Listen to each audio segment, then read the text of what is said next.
And now strap in and get ready. It's showtime. I just don't like the guy. The guy's just a douchebag. Yeah, welcome everybody to the PulpMX show. Coming at you. It's Monday, September 18th, 5:02 p.m. Pacific. Thank you for watching. Thank you for listening. Chicagoland SMX round 2. We'll talk about that. Lots to get into when it comes to that. I got a couple of great in-studio guests as well to break everything down and talk about it. And looking forward to having some good times tonight, some good laughs. 702-586-7857. You got something on your mind, something you want to talk about, please feel free. Call us.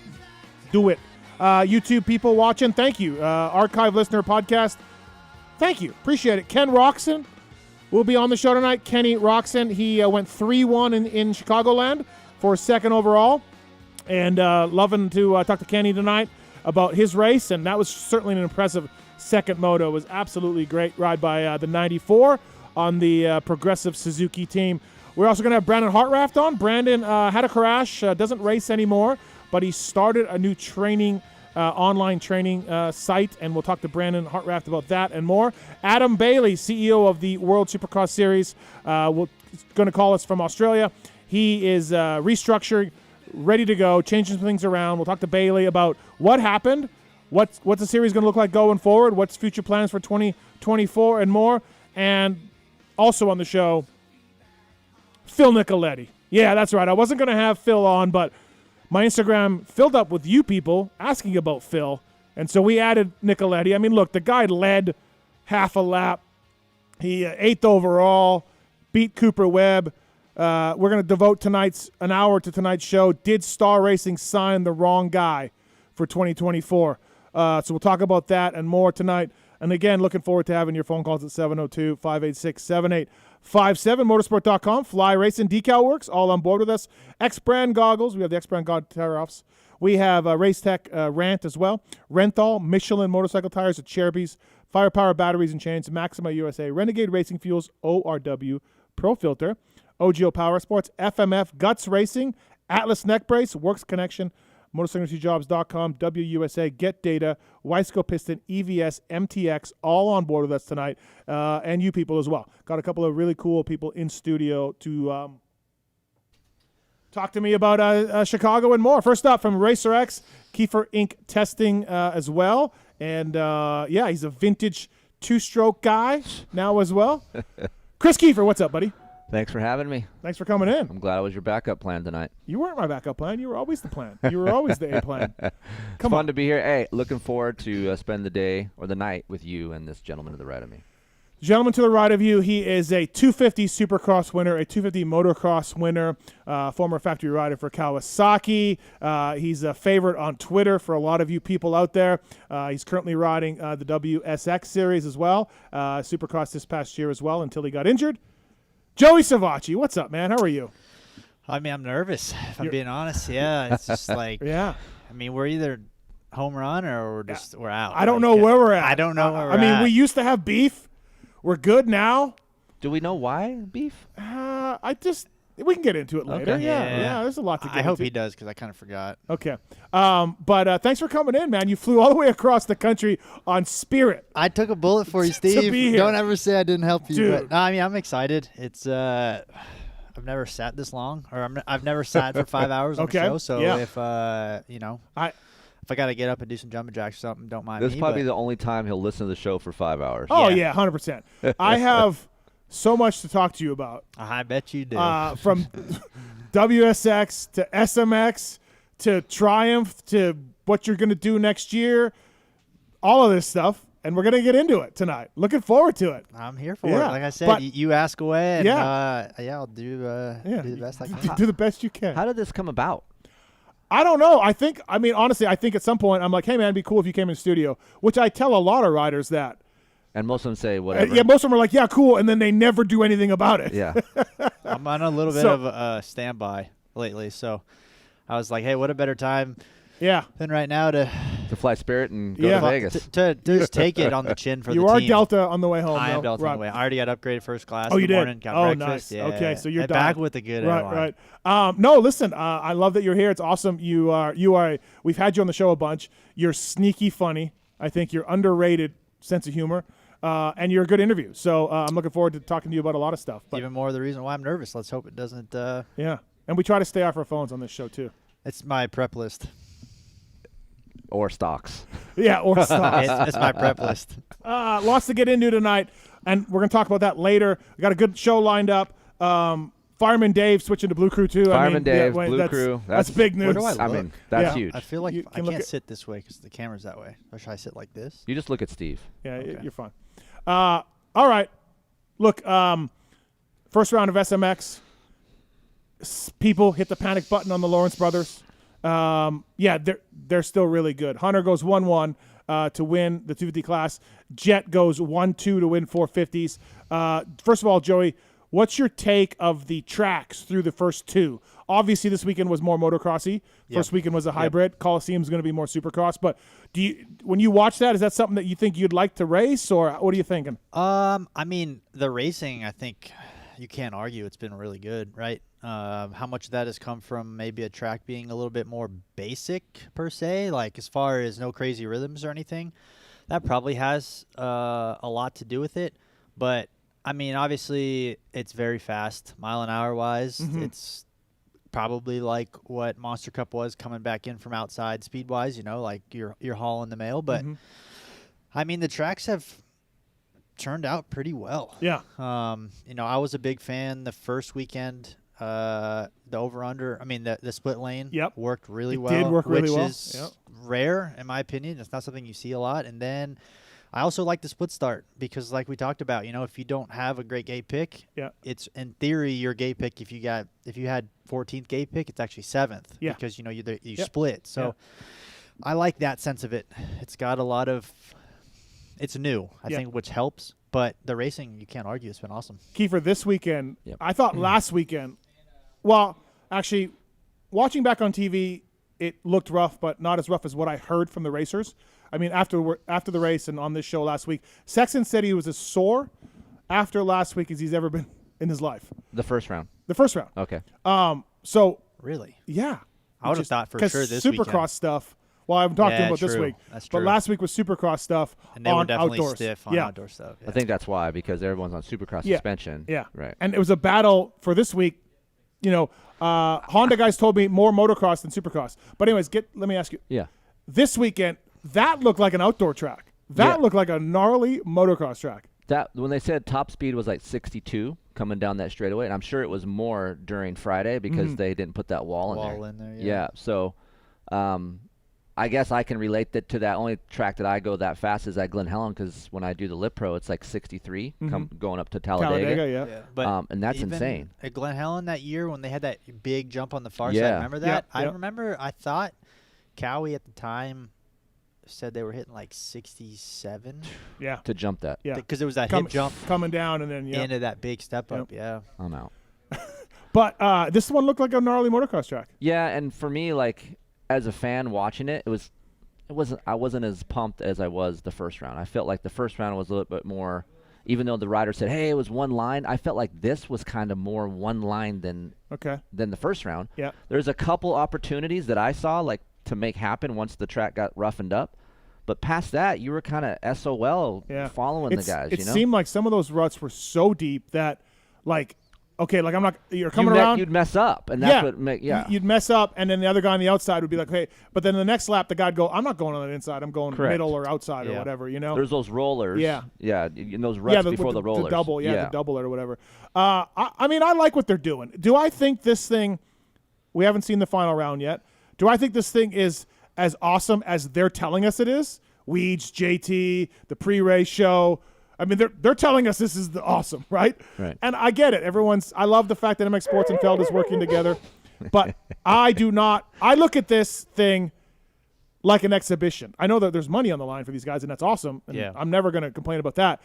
But I'm not running around being like, I love SMX through 2 rounds.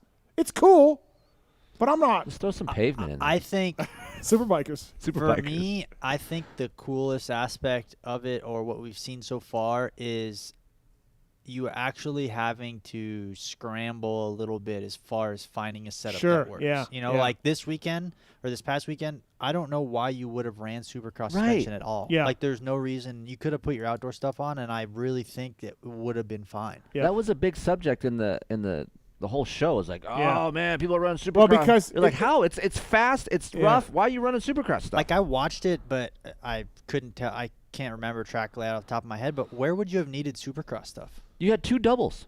That's it. That's what the finish line was kind of big, but whatever. But you're outdoor fine. nationals have huge jumps. It was fine. It was fine. Well, see, last week in Charlotte, it was all over the place. Like, when I go around with my recorder after the race, and I've talked to you plenty of times, I can't tell you how many people were just. You didn't this year, though. Yeah, I did. What, with Joey? Yeah. Especially when he always said, no, I can't find you. Well, that was true. You were tough to Dude, find. I was ranting about that on my columns. Like, you were so far back. Once Ben LeMay was there, then I came by. Yeah. Ben's awesome. Man. Right. Super team. Got something to say, but I'm not going to say it right now. Oh, okay. Well, here's the thing. Okay. Like, when you see Joey. Yeah.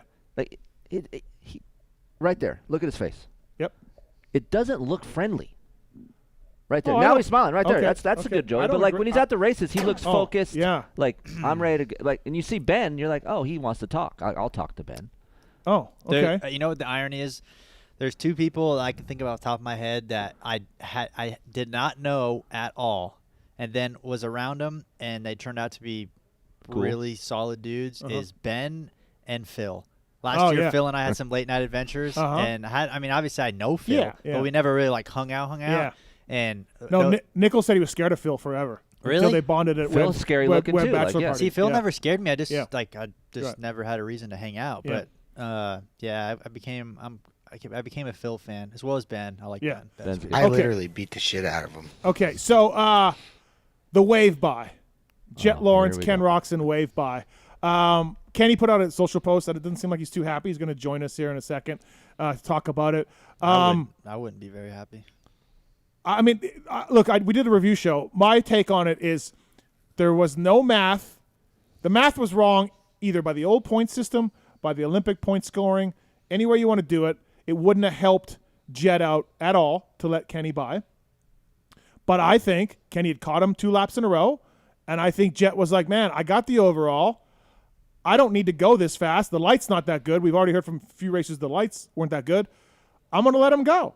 Why risk it? Yeah. Why risk it? Which is a smart move. You're winning anyway. Because you're winning anyways. The points aren't paid per moto. They're paid on the overall. You're winning anyways. You're getting 50 points. The streak's not there. Yeah, streak's gone from Charlotte. But then Jet's whole thing afterwards made no sense. And I honestly think his ego got in the way of just being like, hey, man, Kenny rode great. I knew I had the overall. Props to the guy. Like, that is what I think, and I don't know. I could be wrong, and I like Jet. He's a kid, though. That's where I'm at. Kiefer, you don't agree. I don't. All this whole year, he's been excellent, right? And from the interviews that we always hear him talk and things, we've always praised how normal the kid is. Like, he just seems normal. Like, if he hasn't ridden good, he says it. I haven't ridden good. I don't think like he's like, oh shit, I'm getting caught. I'm letting this guy go, and because I was getting pressure. I think it was more like, okay, I don't have to ride as hard. I'm getting the overall, like you said. But I honestly think he was thinking about the math to have someone in between him, and he screwed it up because he didn't think, even if Roczen got second, that Roczen would have got second, right? He thought. But if you go by the old math of 25, 22, 20. There is no math that makes there's no math that gives Roczen second over Chase. If you don't know exactly where Roczen finished, maybe he was debating his head.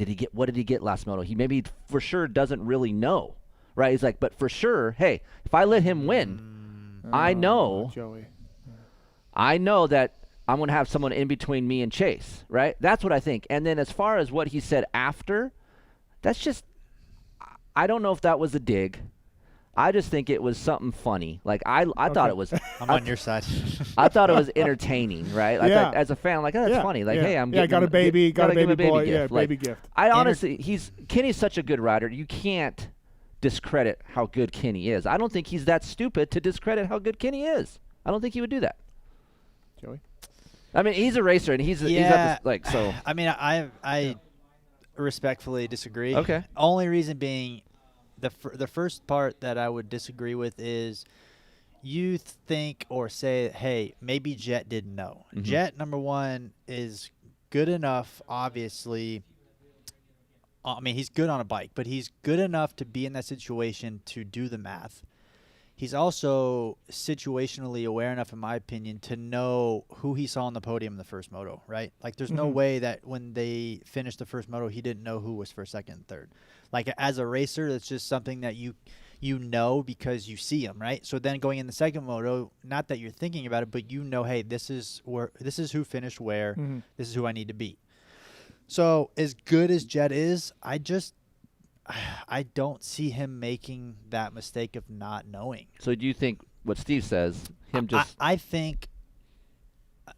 I don't know. I don't think that he let him by thinking that was going to... Like, I don't think what he said is wrong, but I also think that he is smart enough and has enough smart people around him with Osho and the group of people that he has around him that they've beat it into his head enough to say, hey, if it's there, take it. If it's not, it's not, right? So going 1-1 essentially was the same as going 1-2 with way less risk. So in my mind, I think he was starting to get pressure and the lighting not being that good, which I didn't know. Yeah, I wasn't there, but guys were told, Weege and JT were told the lighting wasn't great. Yeah. Lighting not good. Already won the first moto. Getting past isn't going to make a difference. Nothing changes if Kenny passes you other than you take less risk. And for me, Jet's smart. I mean, there's no arguing that. He's very smart as a rider. He's situationally aware of what's going on. He's talked about it before. He watches battles on the track while he's riding. Like he's that good to where he can maybe take his eye off and look at things. So I don't think he would have made that mistake. I really don't. And obviously maybe I'm wrong. Let's say you were in Kenny's position and you got waved by and you won and you heard what Jet said. Would you be like, I'm pissed. Okay. Yeah. I mean, I wouldn't take that. Yeah, I feel like, look, Roczen, he had a great ride the second moto. Unbelievable. Yeah. I'm going to say, too, the last person on the gate that I would ever want to give any confidence to is Kenny. Yeah. I'm just going to say that right now. I guess that's I mean, look at what he did at High Point. He comes out at High Point and qualifies. I mean, he's literally the only guy that knocked Jet off pole position and led the second most laps of the year and raced one race. That's what I'm saying. Like, I don't know. And do you think this goes back to the tweet that Kenny put about, the broadcaster saying, like, it's act like we've never seen a good rider before? But why would Jet not want to beat him badly? I know. In both motos, if he was going to be like, hey, I'm mad at Kenny's tweet. Watch this. I don't know, man. He's good. I think there's a lot of layers. Yes. The bottom layer is Jet's smart enough to know that that you win how you win, right? Whether you win by a minute or you win by 1 second.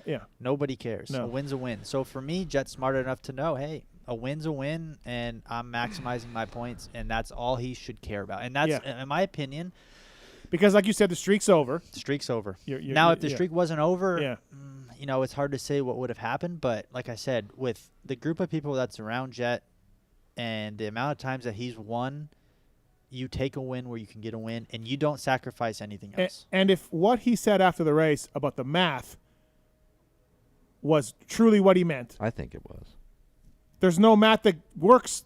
I know. To give him. But you're giving him more credit as he's a young kid. No matter how smart he is on the track, he might have just thought wrong, right? I mean, he is the guy that pulled off at Budds Creek when he was an amateur, and he thought he needed And let's points point this out, too. Let's say, again, young kid, right? He did exactly what you both said. Hey, I was getting pressure, let him go. I'm winning anyway. And he said something wrong after the race. What would he have said wrong, though? But wrong as far as, like, how he said, hey, I gave Roczen a baby gift. Like, he probably thought in his young mind, that's funny, but maybe he really didn't mean it to be condescending. That I don't know. I'm just saying he's still young. Yeah. No, I know. He's just so good. It's hard for me. It's hard for me to think that he was getting pressured and didn't think he could hang. That's hard for me because he's been so damn good. Yes. You would think, like, no matter how good Kenny's going, he's like, I got this. Watch all it. year. You know? It's been the same. Like up, Chase has got him on the ropes, and then 2 laps, it's just back. It's gone. Listen, He's got the same gap back. I'm the guy, and I've always said this. When Josh Grant won a moto at Glen Helen, the first moto, he throws his bike down. I'm like, first of all, the mechanic needs to work on that thing. And who knows what you just did. Second of all, you just won the first moto. You didn't win anything, really. I'm the guy. I liked Barry Sanders going over the referee and handing him the ball after you scored a touchdown. That's a old reference for you. I like acting like you've been there before. I like when guys do that. I like when guys take the high road.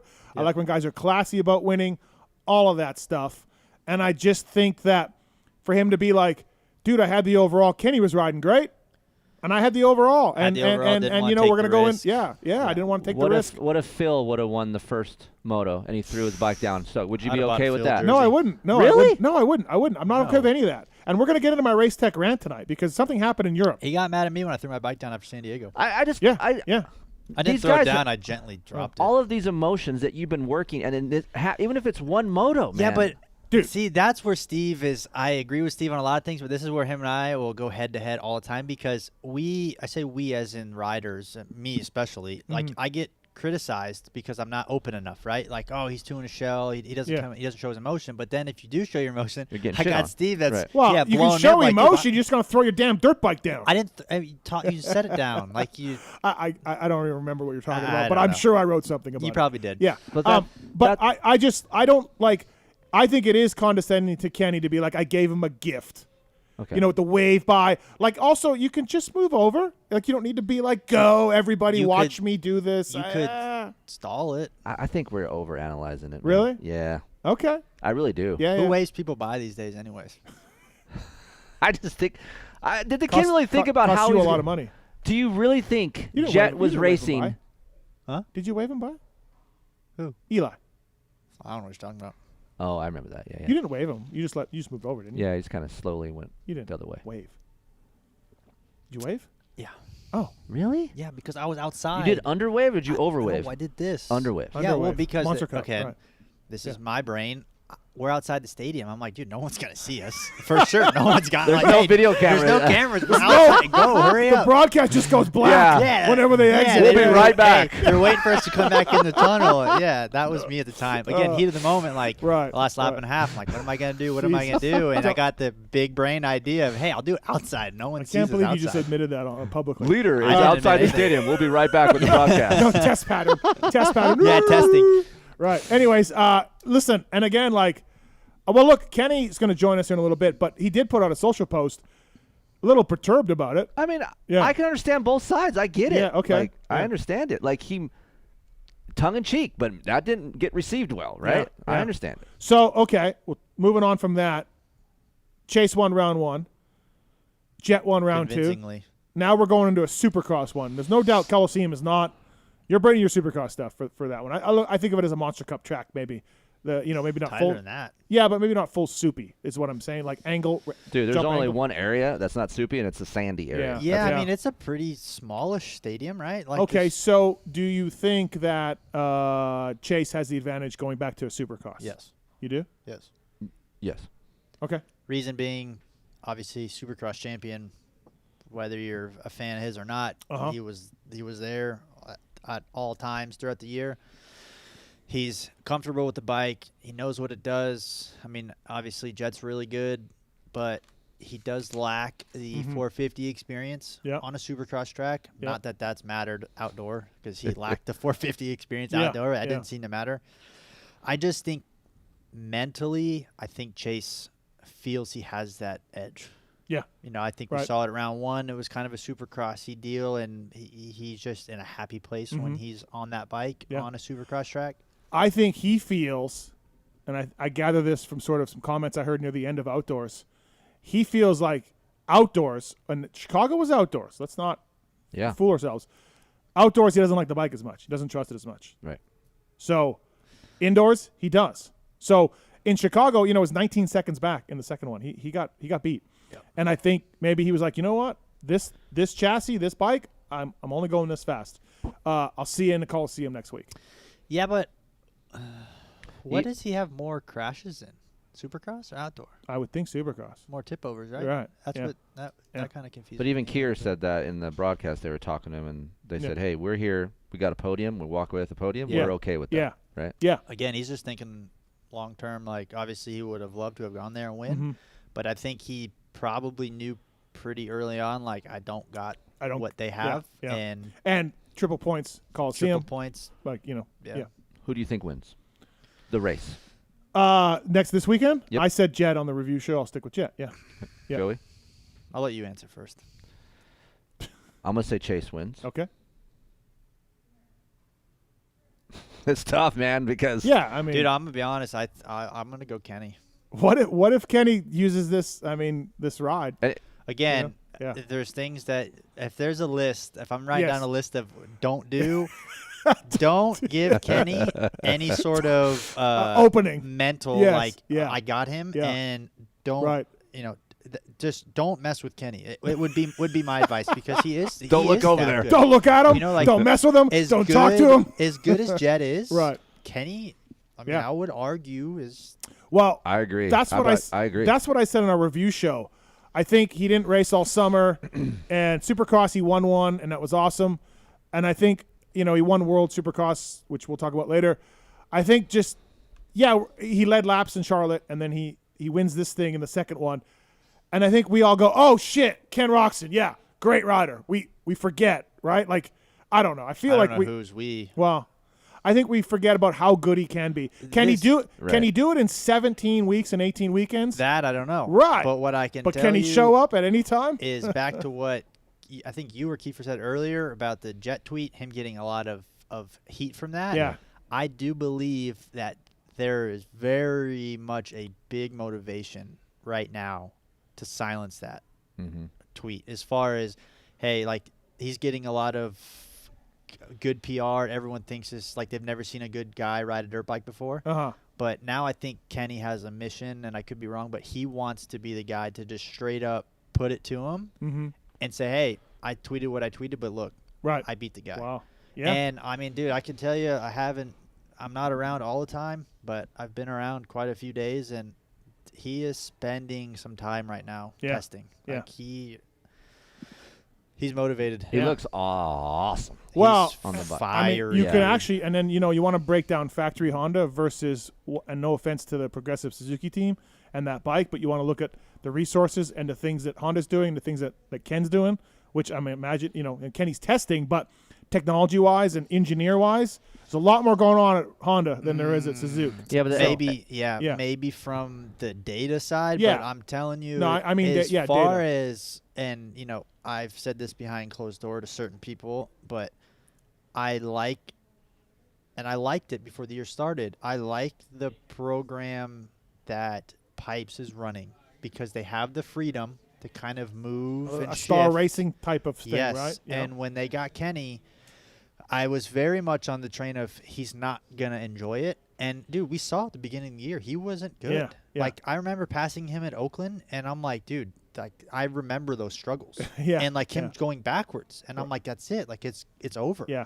And, dude, they slowly started Yeah. to piece it together. Yeah, he had some clutch problems, I think, early in the year, too, a little bit. Suspension wasn't yeah, happy, suspension. but, dude, he has the freedom to, hey, I want to try that fork with this shock, and it could be two different brands, Yeah, and right. they'll do whatever. And to me, that is lethal because when I look at Star, that's what I think they did so good with that Yamaha and how they made such a big transformation is they went to the drawing board and said, we don't care what the corporation's telling us or the manufacturer's telling us what we have to run. Bobby said, I'm going to do whatever I want to do as long as we win. And they went and they did whatever they had to do to win.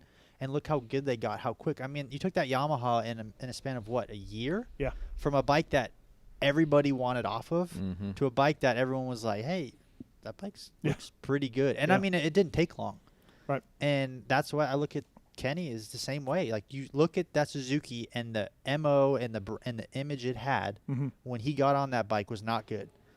He's turned that around quite a bit. And absolutely. All right, let's welcome on the show. Brought to you by the folks at Renthal. Renthal won every championship this year in the USA and over in Europe and Canada too. Although Paul doesn't count Canada, he said. They swept the Canadian motocross series as well. Renthal.com, they got a dealer bar chart, a dealer in-stock inventory on their website as well. So you can check inventory of dealers around you in America. They got a bar Ben chart as well on there. Renthal.com, of course, Kenny Roczen choosing Renthal to win the second moto this past weekend. And he joins us now. What's up, Kenny? How are you, man? What's happening, guys? I'm good, thank you. Yeah, Savatgy flew all the way from Florida on Spirit Airlines, Kenny, just to join us tonight. Oh, that's heavy, Joey. Tough, dude. Times are tough, mate. Dude, he said, first of all, he's like, I want to come co-host, and I'm like, that's amazing enough. And then when he was pricing out flights, he's like, looks like I got to do Spirit, and I just figured the next text would be like, I can't go. But no, he's here, so, yeah. Hey, man. Well, I respect that. Big time. Yeah, it is. No recline either. Why doesn't Spirit have recline? Why do they charge you for water? I don't know, man. Yeah. I don't know. Okay. Hey, good job, Kenny. Great work, man. That was really awesome. You went 3-1 second overall in Chicago. I guess one of the things we talked about a little bit was suspension stuff from Charlotte to Chicago. I'm guessing you went more of a moto setup, and I heard you made a shock change for the second moto. Yeah, well, obviously, when we look at the track maps, it was clear to me. I'm like, there is no chance I'm riding a supercross suspension. I'm not going to start up with it. And I went the direction in my head picking outdoor suspension, and I was going from there. Like, I'm going to change my outdoor suspension rather than, hey, I'm going to go supercross suspension and change that. And obviously, there were some other riders that did the complete opposite of me. Having said that, though, as soon as I went on the track, like even when I walked the track on Thursday when I got there, I'm like, man, this is a full-blown man-made outdoor track. But then I got on it, and I had my high point stuff on because I haven't really been testing or anything, and I was just so I was back on KYB this weekend because it was a motocross-style track. Right. And so we ended up throwing that on, and it was way too soft where I'm like, man, it doesn't even feel like I'm riding an outdoor track. I don't know if it was the traction and having supercross kind of doubles, and then obviously we never have a wall in motocross either, right? So we were just slamming into stuff, and I just kind of went from there and made changes every time I was on the track. And then, I made a change for the first moto to actually back it down because I felt like I was a little bit too stiff again. Because anytime we went on the track, they changed it. It was never the same, whether it was they put man-made bumps on over here or they shaved this down, and now all of a sudden, like all these long straightaways, all of a sudden they had like dozer bumps, So that changed a bit, and then we made a change for the first one, and I was not really getting along with it in the first moto. Actually, I came in from the parade lap, and I'm like, man, it's like too soft now and falling off the back and stuff. So it made it tougher. But obviously, anything goes when you're racing, right? But I went as fast as I could for what it allowed me to do. And then I actually, for the second moto, went back to what I raced and what I rode on qualifying 2. And then we made a clicker adjustment after the parade lap, and that allows me to kind of like ride to my full potential. So we made all the right decisions for that one. Yeah, 8 out of 9 laps in the middle of the race, you did 153s. So yeah, you were clearly comfy and can charge and everything else when the track was changing. Probably a lot. Yeah, and that was really needed, right, to go that speed. I didn't have it in the first one, and granted, my start was also a bit worse than the first one. So, I just wasn't good enough to like make anything happen to like really, really get to the front. Jet was gone. I had a bit of a gap to chase, and then the rest, I was able to make some passes to be in the third, and that's what it had to be for the first one. How were the lights? I've heard from a few guys that they weren't the greatest. How'd you find them?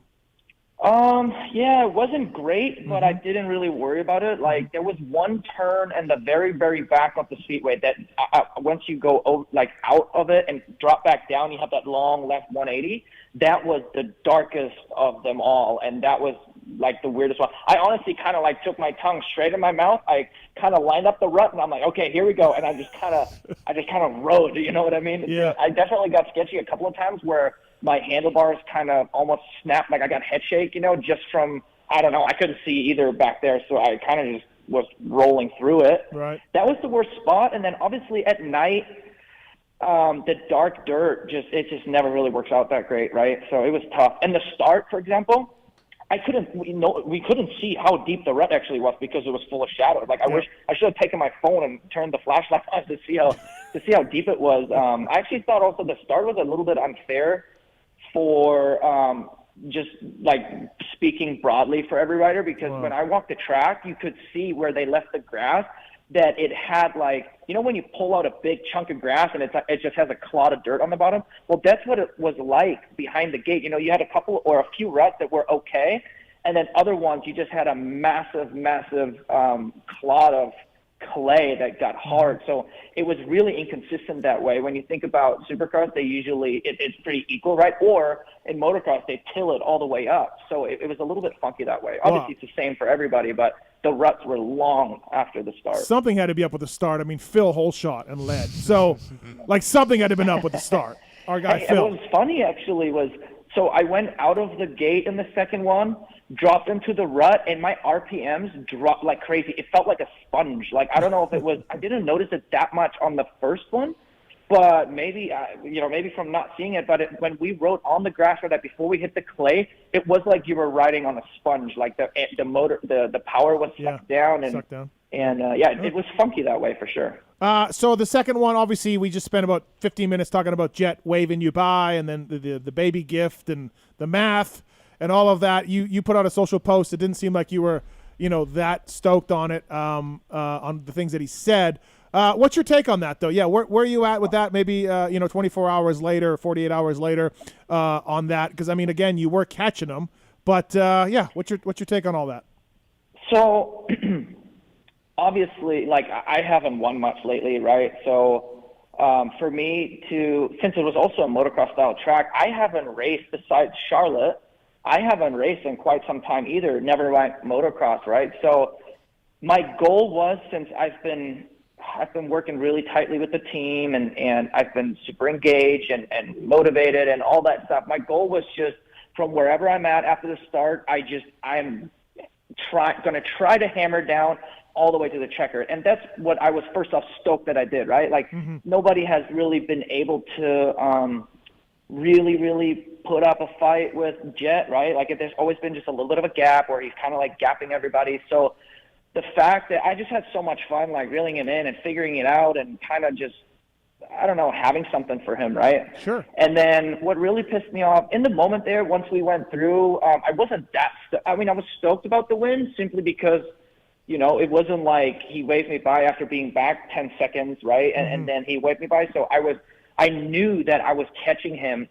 And so in the moment and afterwards, it took a little time until it set in. And I was more so pissed off the next day, simply because I felt like he ruined the opportunity for me to put in a late motor charge, make a pass, and have an epic win. You know what I mean? And make it an epic move of the year, since nobody has really been able to do that. You know what I mean? And that was totally ruined that way. So that's actually what pisses me off. Well, with this baby gift of a win, I could care less. Like, it's not, it didn't change anything, right? And then of course, his big brain move, like just with the interview afterwards, when you think about, like, listen, I'm respectful and like I just look at it from the outside now because it is what it is. I'm happy. I didn't do anything wrong, and I tried my ass off all the way to the end, But then, of course, with the interview, it just sounded kind of dumb, you just look at it now, and I'm just like, oh, geez. But it's past it, right? And like I said, it bothered me a little bit more 48 hours afterwards, simply because I had a chance to do something super cool, and then it had the lamest ending ever. Like, in my almost 15 years pro career, I have never, ever had anybody let me by or wave me by, ever. No, I'm sure. It was the first.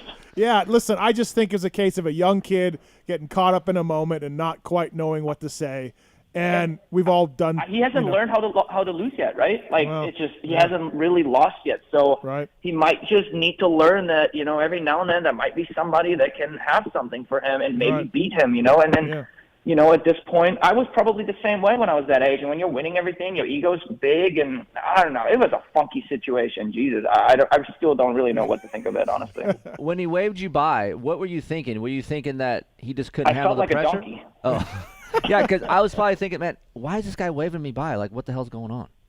It was so my first initial thought was, he's going to sit behind me and he's going to try and make a fool of me and really charge me hard and try to pass me again, which I would not have let that happen. Stu Chad thing. So, that was my initial thought. And then I wasn't looking back because I just I was just riding my race, right? And I knew something was up because I didn't hear anybody. I didn't hear him or whatever. And,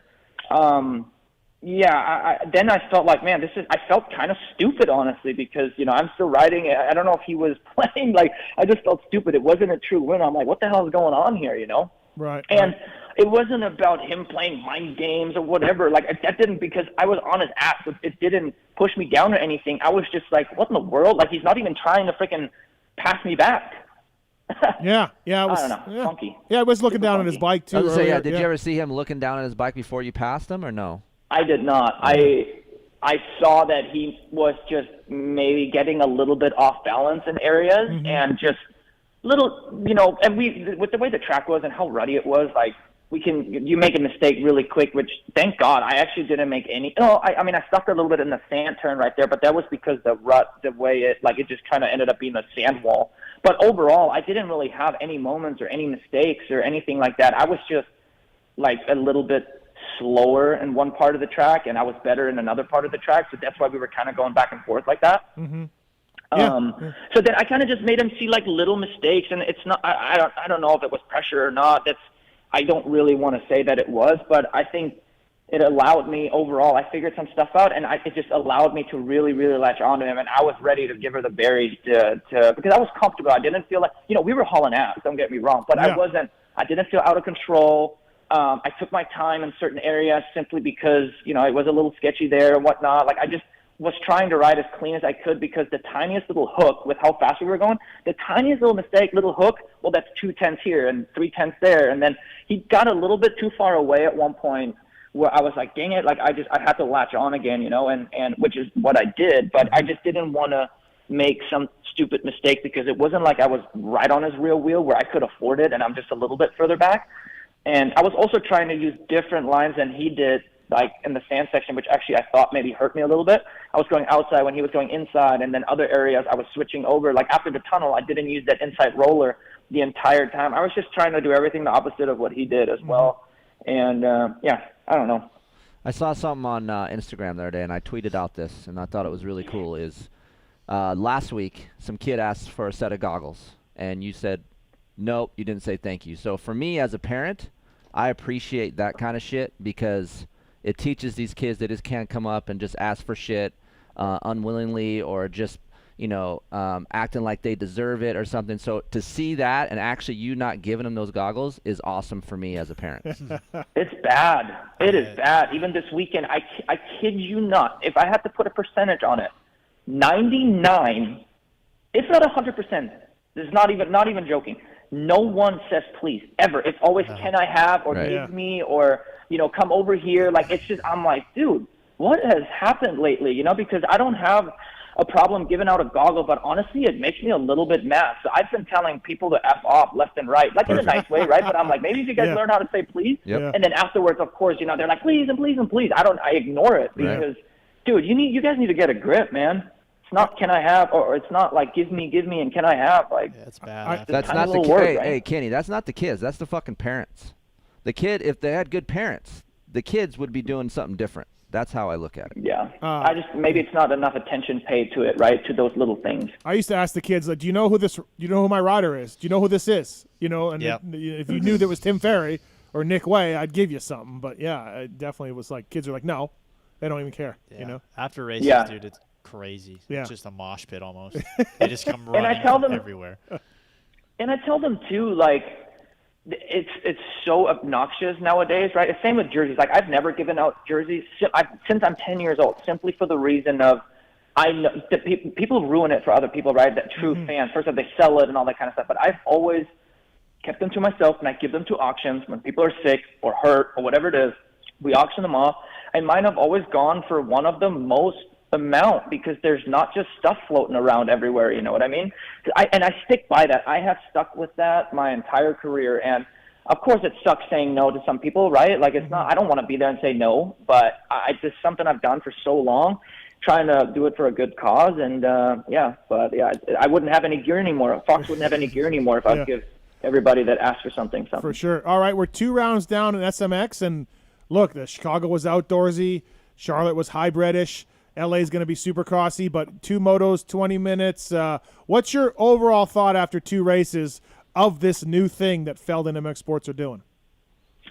I mean, obviously, I've listened to a bunch of stuff, right, with the suspension and the couldn't pass and the tracks and all that stuff. I think it's been super cool. I think it's exactly what they said it was going to be, you know? I think the first being a hybrid, the second being more outdoorsy, the last one being like Monster Cup. Well, up until now, this is all has been delivered, right? And it's supposed to make us struggle a little bit. I didn't know before we did the races. I was like, man, they really need to be careful with this stuff because when they have supercross rhythms and like picking an outdoor set, like it just gets so sketchy. Even this weekend, you're behind the start. You have this double section right there in the grass area, and the ruts got so deep with the curb on the bottom of the takeoff, where man, when you're soft like that and you have to seat balance it to get over that because the takeoff was kind of mellow, but the curb on the bottom made it super sketchy, and it's like it's a very, very, very fine line with your suspension setups, right?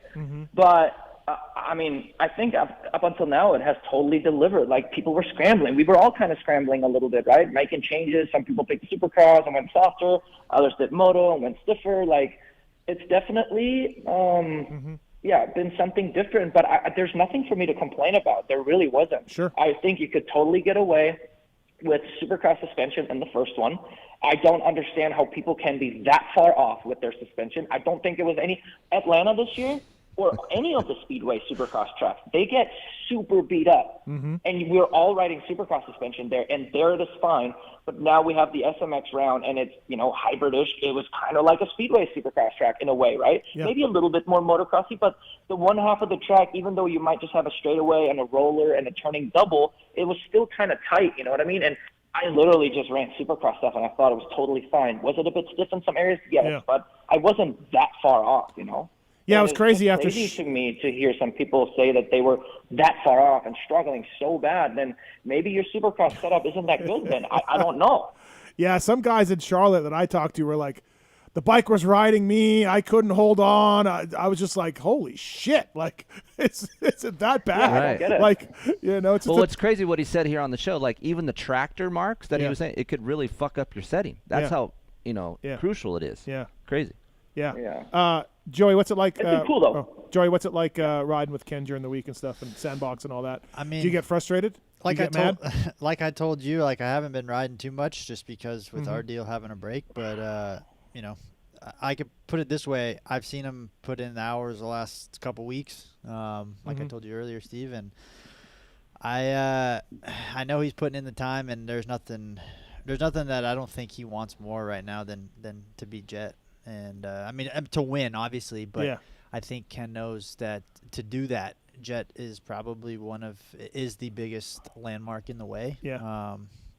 But yeah, I mean, like I said earlier, people talk a lot about how good Jet is, and it's just this amazing, talented dirt bike rider. But I would argue that Ken's equally as good. Ken, you led the second most laps this year in outdoors. Yeah, that's I didn't know that. To me, that's crazy. You raced one round. That's the most insane stat of the year. Oh my gosh. I think. I know, it's wild. But Joey, I'm not that good in, like, I shouldn't say not that good in practice, but like I'm not that crazy good. And then lately, I do feel like I've picked it up a notch in the last few weeks.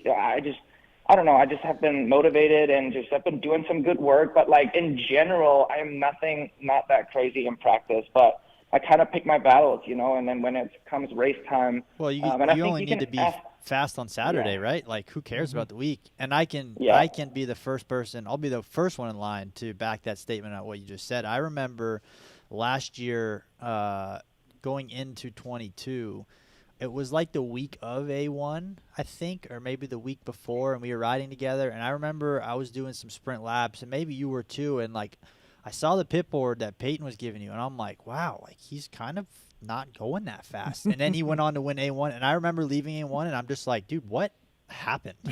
Like, like I was so confused because the guy that I saw that week during the week was not the guy that I saw on Saturday. But, even furthermore, back to what Ken just said, like, being fast during the week gets you nothing.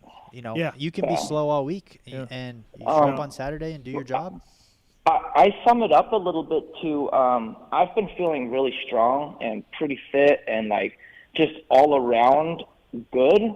So I think that's another reason I've probably picked it up a notch too. Like I've been having confidence in everything that I'm doing, and I feel like I've just done some things right lately for me because I've been experimenting, right? Like I've been just changing stuff around and I, at the same time, not overthinking it, but I've just been feeling really strong and really fit. And then I've kind of like during the week, enjoyed pushing my body too. And that's when I come to the race. I don't know. I just for the first time in a really not for the first time in a long time, but kind of, like this year I was building and building and building and getting my bike better. And, and then I've just been feeling really strong overall and all the motos too that I've done so far. And I didn't really know before because, I didn't race since since Birmingham, but, that was one race in the last few months, so then you don't really know until you actually come to the races. And I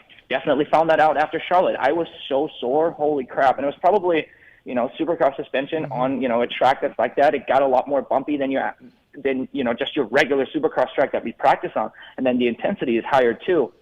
But then this weekend I thought was way easier on the body than it was in Charlotte even. And I think I've just been feeling a lot stronger, so I'm able to take the intensity up and just kind of like keep it through the end, and that's helped me a lot. Yeah, I can remember being a mechanic at Yamaha, and the elite guys like Kenny and Chad. I mean, there were lots of Wednesdays and Tuesdays where Villeman and Ferry were faster as Chad or as fast as Chad at the Yamaha track, and then we showed up at Supercross and they never even saw him. And me as a mechanic, I'm like, oh, Red Dog's feeling good, like we're good, and then we show up at Anaheim and Chad's gone. And so, I think the elite guys are like, oh, like I get to ride a new track and figure it out. Watch this, you know? Like, well, that's what I've always said too. Like being fast during the week doesn't get you anything. Right. Being good on the weekend does. But Kenny, would you say that you, maybe for the first time in a long time, and maybe what you were trying to say earlier, do you feel like maybe now you're in a place, not just mentally, but also physically and on your dirt bike, where you feel like when you're at the races, you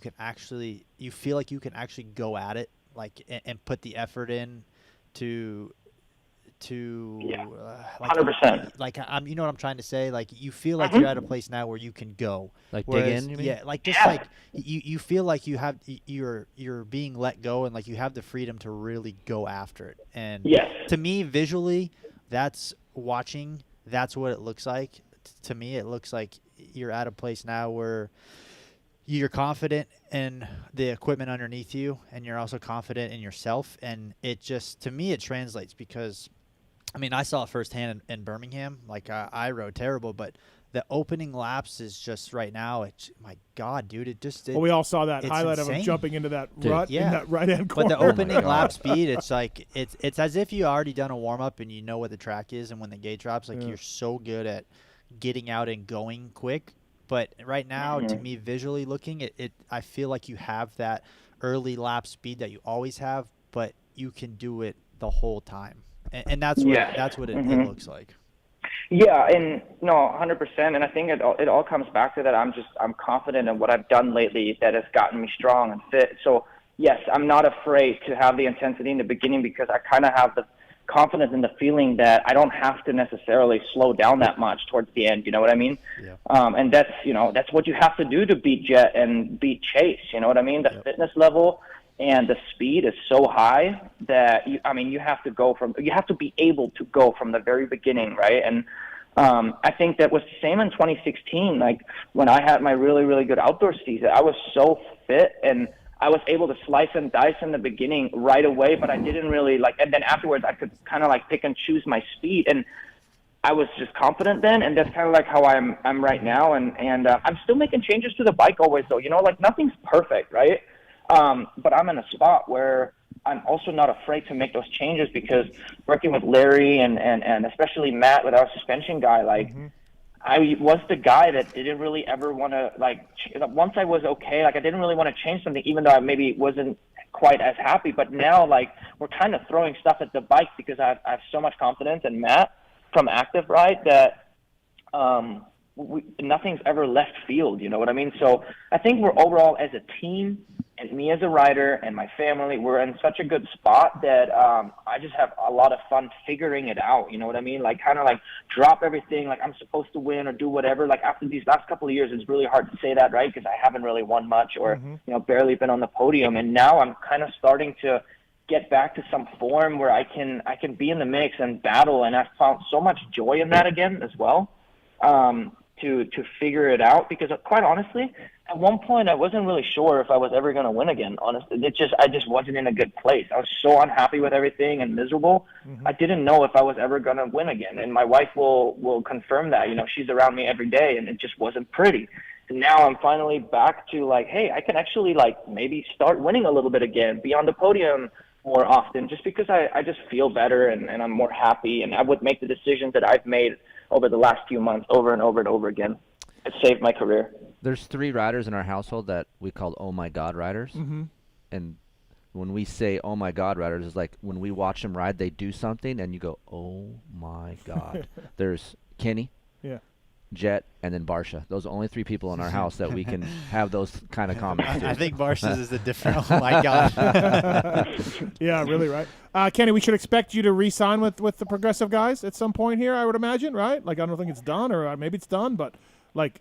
it's not signed yet, but yes, that are for sure my intention. I can't really throw what we've got going away. I value it a lot, and money is not always it's not just what talks to me, right? Like I really love working with Larry and just the little crew that we have, and we got something good going right now, and there was contract talks a while back, and then now when I was younger, I was like, hey, what's new? Like, I want to change. Or this, like, you're kind of just like a bouncing ball. You just really want to know what's going on and constantly get it done. And I've kind of just sat back and not worried about it much, honestly. Like, especially now that we were racing again, I haven't even really thought about it the last couple of weeks, even though it's like in that time where that should get done and like all this stuff. But I don't know. I just kind of been racing and doing my thing. I haven't really been worrying about it much. But yes, those are my intentions. Yeah. Also, we should see you obviously this weekend in the LA Coliseum, but then too, Kenny, Jet, Cooper Webb, Hunter, Barsha lining up in Paris. That is going to be a spicy That's going to be a good one. Race. Yeah, I can't wait for Paris. That'll be great to see everybody there too as well. We have Tanner on one. He's been waiting to talk to you. Tanner, go ahead. What's your question for Ken Roczen? Yeah, I have a question for Kenny and then also one for all of you guys. Kenny, just wanted to congratulate you on a great weekend. I also wanted to say thanks for coming out to High Point. That's my local national, and I got to get a picture with you and meet you, so that was pretty cool, man. Thank you. I appreciate it very much. And then a question for all of you. I was watching Gypsy Tales with the character named Mickey Mays. So who is this guy? What's his real name? Who the hell is that? I don't know who you're talking about. Yeah, I'm out, dude. I don't know Joey seems to know. I don't. Joey, yeah. Dude, can we just not? Okay. All right. We're just not gonna do it. Let's just not talk about it. Whatever you think or what you've read is probably what you heard. I mean, you know what? I'm not even. I'm not gonna go. All right. Thanks, Tanner. No, sorry, Tanner. Thanks for the call. Thank you, guys. Sorry, appreciate it. Ken, before we let you go, we had a discussion on Twitter a little bit. You were not on my side of this as a former mechanic. I noticed this weekend Shimoda had like a set of big old headphones before the race down on the line, and I tweeted like, if my rider told me to hold these headphones, I'd tell him to pound sand. And you were like, no, you were saying that maybe I wasn't the right guy for the job, which is also very possible. But listen, I got water, I got spare fuel, I got your goggles, I have a fanny pack, I have boots for the gate. You don't need boots anymore. I have headset on. What else do you want me to carry, Kenny? Can you just use AirPods? Can you just have AirPods? Well, okay, fair enough. That's what I said too. I'm like, maybe as a rider, settle for a set of AirPods that easy to tuck in your pocket, right? Yep. I meant it in a funny. Just I because, know. I don't know. When you have a dynamic with a rider, and obviously Shimoda is a guy that can win, and there's riders like Chase, for example. He normally always has headphones on, right? And some people really need that before the race. So like I was getting it, I'm like, so you don't want to walk the extra mile and do whatever makes your rider comfortable to be able to win? If Timmy asked you to do that back then, he would totally do it. Hey, Timmy gave me his jacket before a race. Like it was cold down at the stadium floor. He gave me his jacket, and I just left it in the mechanics area. He started yelling at me, and I was yelling at him. Like I'm like, what am I supposed to do? Now I'm jacket guy. Now I'm jacket guy. Like don't make us call Timmy right now. Okay, I mean, I just listen. You guys got enough shit. Like we're pack mules. The mechanics are pack mules nowadays. Now that's there. Your water bottle on the side of the backpack. Your fuel bottle on the backpack. Your fanny pack on the body. Your hands free the whole time. What are you talking about? You don't have. Yeah, you don't even need boots anymore either. I guess boots things out the window. Right, boots you don't need anymore. You're right. I just listen. You guys can handle it yourself, and just have AirPods. What's wrong with AirPods? Are you buying them? Why do we gotta have these massive Beats things on your heads? You guys are like we're in a recording studio. Sponsor. Okay. Sponsor. Listen, just I don't know. I don't know. I just. I like this. Look, the writers take so much shit from you guys. Like, are we not allowed to give some of it back? Thank you. Great point. Well, I guess it depends Especially on Steve. Listen, Ferry didn't pay me real good bonuses, so maybe it depends on what the bonuses were. Maybe I'll do that. Yeah, I don't know. Hey, 1% of nothing's nothing. So would you take 1% of something? Because that headphone might be the 1%. Bonuses, though, bonuses are not expected. Bonuses, I know. I agree. You have to show me your effort before I give you bonuses. Okay, good point. Maybe that was. That's some drive. Maybe for you. I didn't show Ferry enough effort. Yeah, because I was like he took care of me a little bit, but I always felt like and I never asked. You don't ask. Riders could give bonuses however they want. Yeah. Hey, by the way, speaking of that, Chad and I were beefing back in the Yamaha days because he didn't like a couple things that I said to him over the years. He gave everyone on the team $5,000 except for me. That's a tough. That's awesome. That's a tough deal. When everybody's like, "Dude, what are you going to do with your $5,000? What are you going to do with your $5,000?" And I'm just sitting there. I just got fuck all. I don't even know. Yeah, that's tough, man. I don't care. Honestly, I wouldn't have taken it. I was so mad at him back then. Yeah, you would have. I probably would have. Yeah, come on. $5,000's $5,000. But then, so have you ever asked yourself why you didn't get the $5,000? Like, because I know reason, why. right? Because our test guy screwed up his clutch one day at the Yamaha track, and his clutch engagement was off. We used to have the little screw on the top hat that you could. The GYTR clutch adjuster? No, the top hat on the pressure plate. You could screw that in or out to change the throw of the clutch. So his test guy, I swear to God, not me. His test guy screwed it up. Chad was struggling, so he comes in. He's got the bike wide open and the clutch in, and he just like steps off it and hands it to me because he's mad. And I said, "Good job, asshole. Now I can't work on this because it's 8,000 degrees." And then we got into it. That was disrespectful. We got into it because I'm like, why? I understand you're not happy with the clutch. But, dude, I can't work on this thing. It's 8,000 degrees right now because you just held it wide open for 2 minutes. I'm picturing the whole scenario. Yeah, honestly. So we got into it a few times, and then at the end of the year, like we're fine now. We're good. I got no problems with Chad, but I was not scared to give it back to him. That's funny. I never heard that story. That's funny. And he didn't give me a bonus, and I'm like, well, I probably wouldn't have gave myself a bonus anyways if I was Chad. That's fair. So, and then at the end of the year, they said, hey, everybody, Chad won the championship. Everybody get on the podium, like the whole team. And I'm like, nope. You missed your moment of fame, Steve. Tit for tat, dude. Yeah, dude. No, anyways, good times. Yeah, good times. times. Before we let you go, Kenny, we do have the early leader of Moto 2 on the line. Philip. Oi. Oh, Phil, what's up? Oh, Kenny, how are you, buddy? I'm good. How are you? Good job this weekend. Yeah, for sure, until you fucking blew my doors off. You know what? I actually thought you were Marchbanks for some reason. I told my mechanic it was about that scenario, that situation. I'm like, yeah, it was Marchbanks. But then later on, I watched it, and I'm like, oh, shit, it was Phil. We each told Phil today, Phil, you just needed to hang on for 60 minutes, and Jet would have let you by. Yeah, right. That's it, Phil. You were that close. Yeah. Yeah, couldn't even give me one lap. But yeah, dude, Kenny did a sneak attack on me. Obviously, I said it before. Kenny's like a silent assassin. You can't hear him when he's behind you. So he came down that long straightaway before the mechanics area, before the start, and Kenny just like next thing I know, there was a yellow front fender like almost connecting with my front wheel. I'm like, okay, buddy, just take it and go. Hey, was it that close though? I didn't mean to ram it in there. I mean, it was a little close, but I mean, probably half the part of it is because you fucking spooked the shit out of me. Like, I had no idea you were there, so I was kind of like a little scared. So, hey, Phil, or Kenny, Phil told us today that he almost forgot to turn left on the start lane, and he almost hit those doubles. How funny would that have been?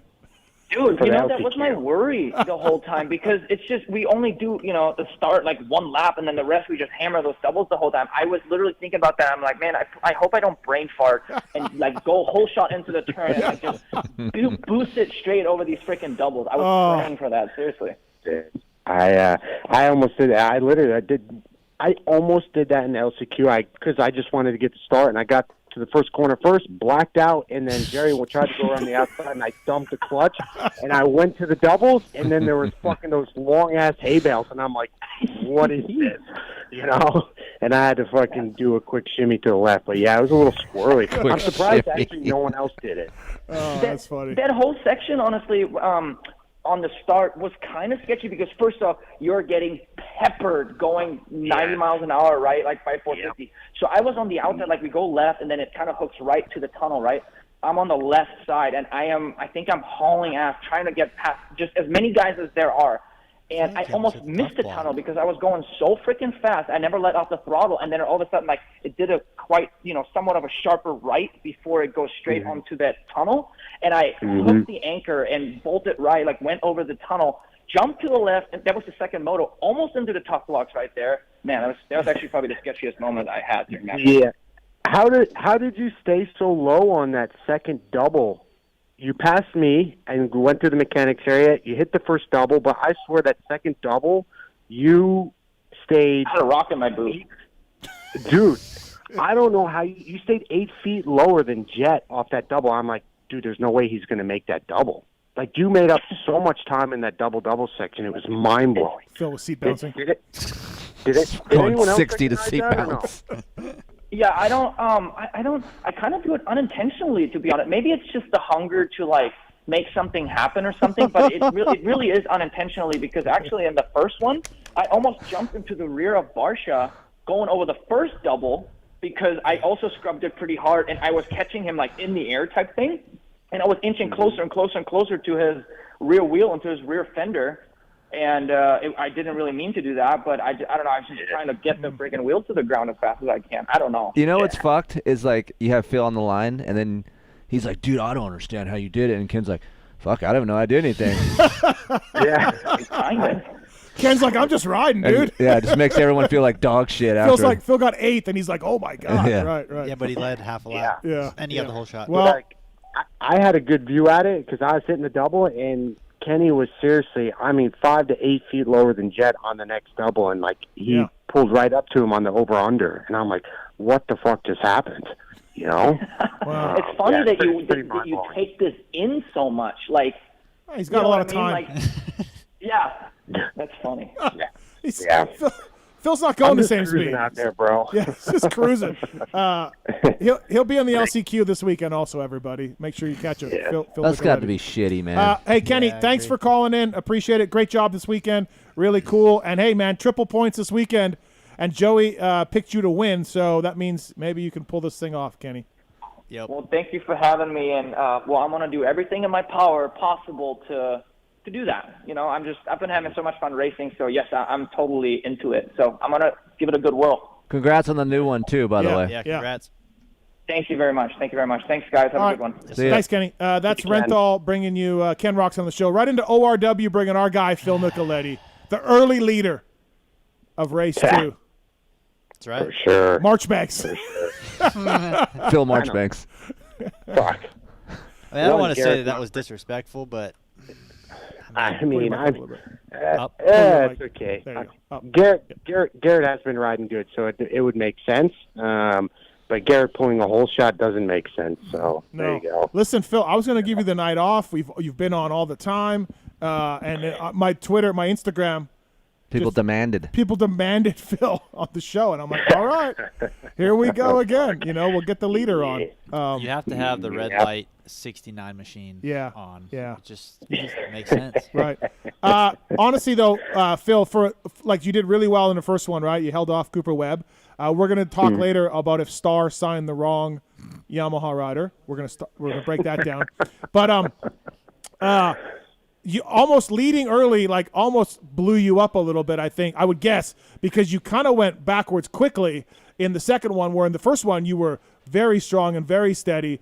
It's cool to lead. It's cool to lead. Don't get me wrong, but it almost cost you a few spots, maybe, huh? Yeah, it did for sure. The first one, the moto came a lot easier. Yep. Kind of I was 4th, 5th, and then I just latched on to Dylan for a long time, and the pace kind of felt easy and kind of cruised it on in, honestly. And then AP got by me, and it was like, it was an okay moto, and Coop was behind me and just kind of pushed me along. And I kind of wanted to beat Coop deep down, a little bit, just to say I got him on one. But then the second moto, I should have had both hole shots. I screwed up the first one. I kind of hit a rut that was left there from the 250 main, and I kind of like pinballed around, and I kind of hit some people, kind of screwed me up a little bit. But the second one was, really good. I did my parade lap. I had a plan. I had everything executed, and then I ripped the whole shot, and I fucking blacked out. I don't even know I didn't know what I was doing, where I was going. I forgot how to ride a dirt bike. Where Jet had went by me, I hadn't gone outside, inside at all day. I was normally hitting that single and then going to the outside, and I pulled the whole shot, and for some reason I went outside inside, and next thing I know, Jet goes around the outside, and I'm like, what the fuck am I doing? And then I proceeded to get freight trained by a bunch of other guys. Life comes at you. I hope somebody clips that. Life comes at you fast up there. Yeah, it did. It came at me way too quick, and I was running like 159s 2 minutes, and I'm like, dude, reel it the fuck in. And then I got in 9th, and then I had Barsha and Marchbanks behind me, and my ears are still ringing from the gas panic revs. So it's I couldn't sleep Saturday night because I thought he was still like in my room, in your ass, like wide open. Yeah. I'm like, holy fuck. They got to give Barsha a new engine every race. Dude. Yeah, you can even hear it on the broadcast. Dude. Yeah.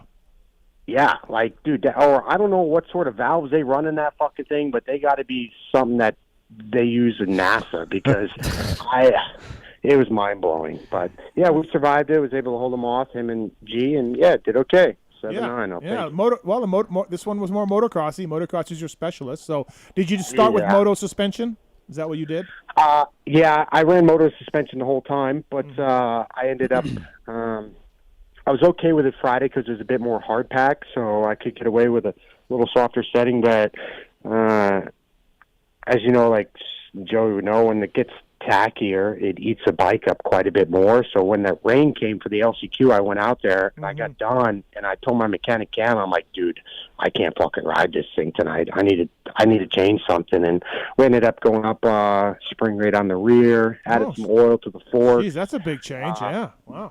Yeah, I went from a 5.8 to a 6.0, and then added 10 cc's to each fork, another extra half psi because I'm running the air fork, so it's actually kind of a nice feature for it. And then I did the parade lap for the main. I'm like, fuck, my bike feels good. And yeah, it was good to go. Were you on a spring fork at any time?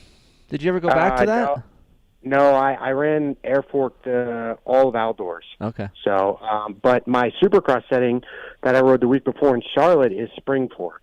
So I rode spring fork last week, air fork this week.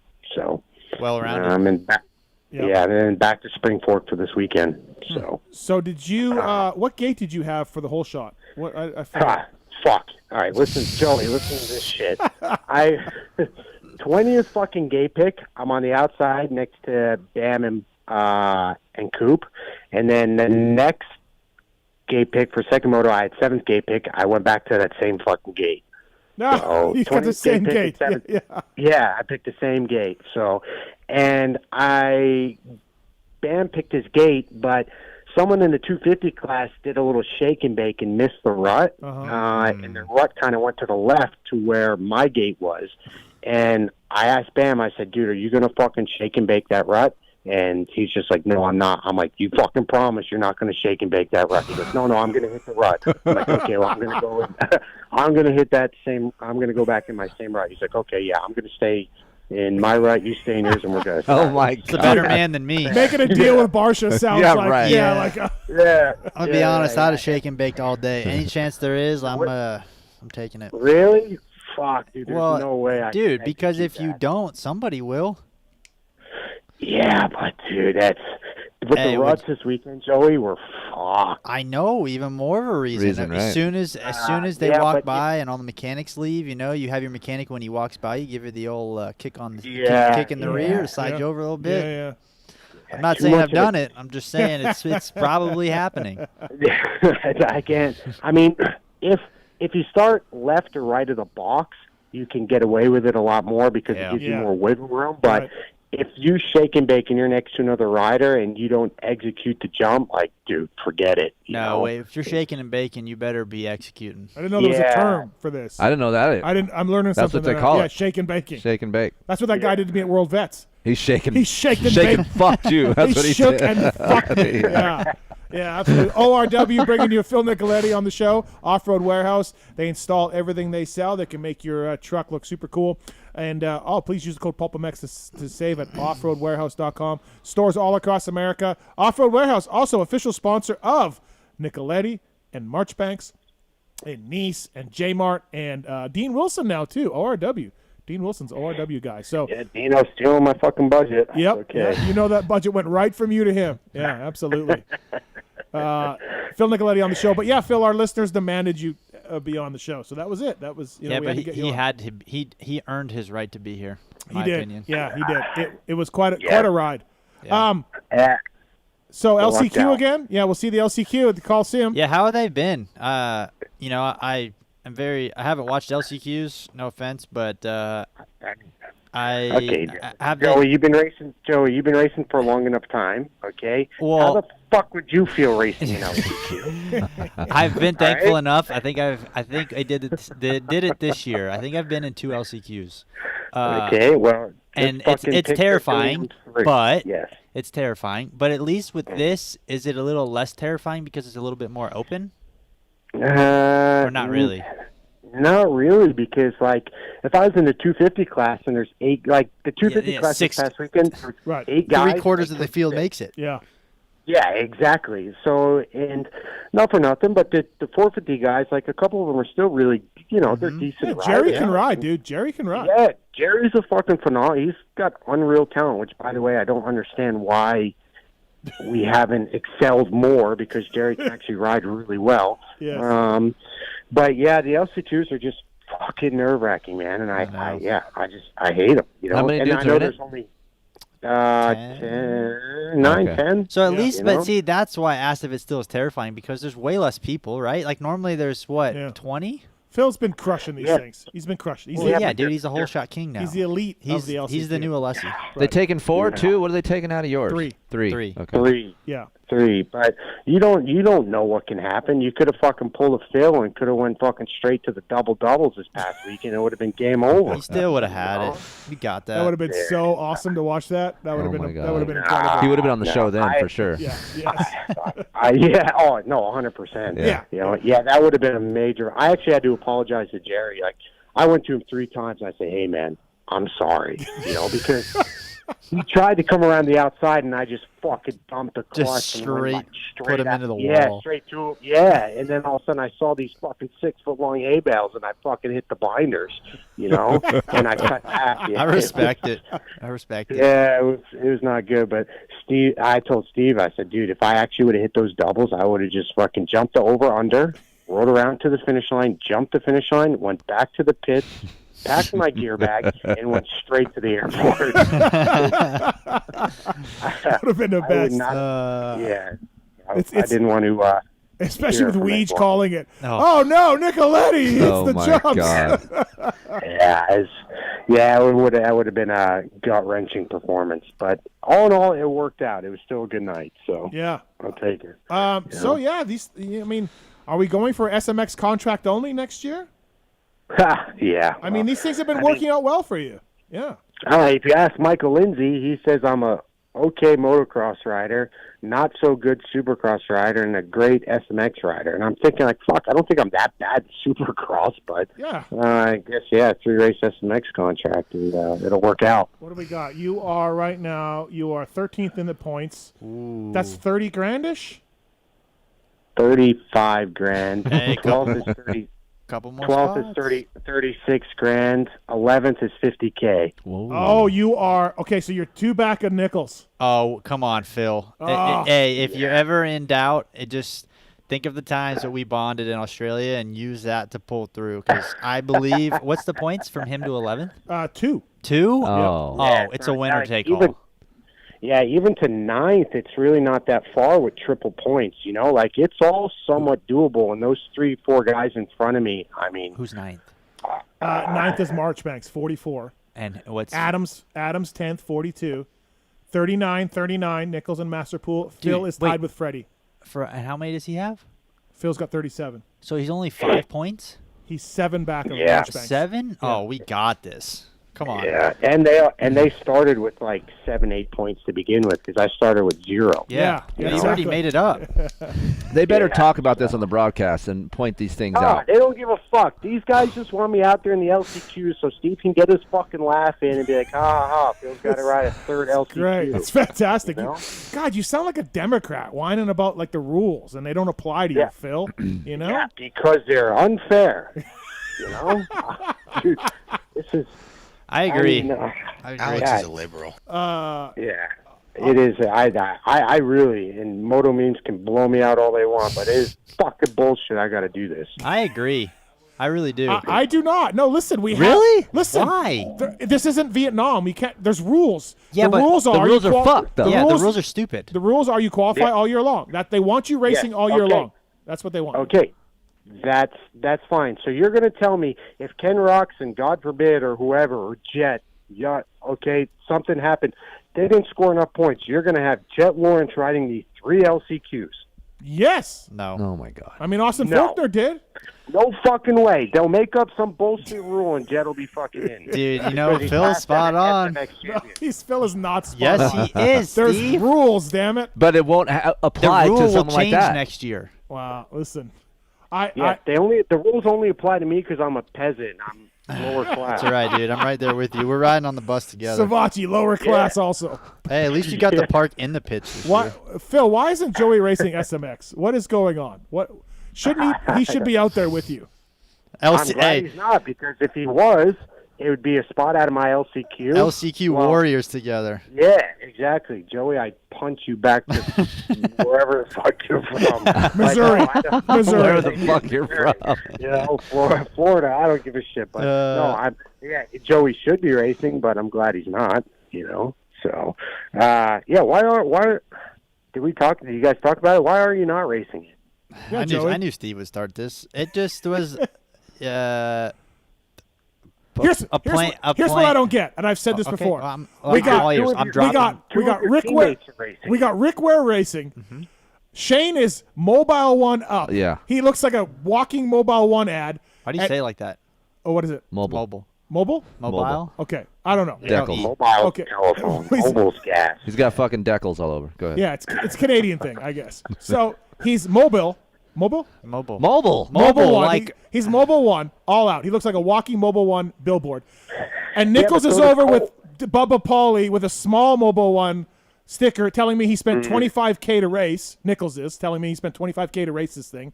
And then the third guy, Savatgy, is just gone. Like, it makes no sense. What?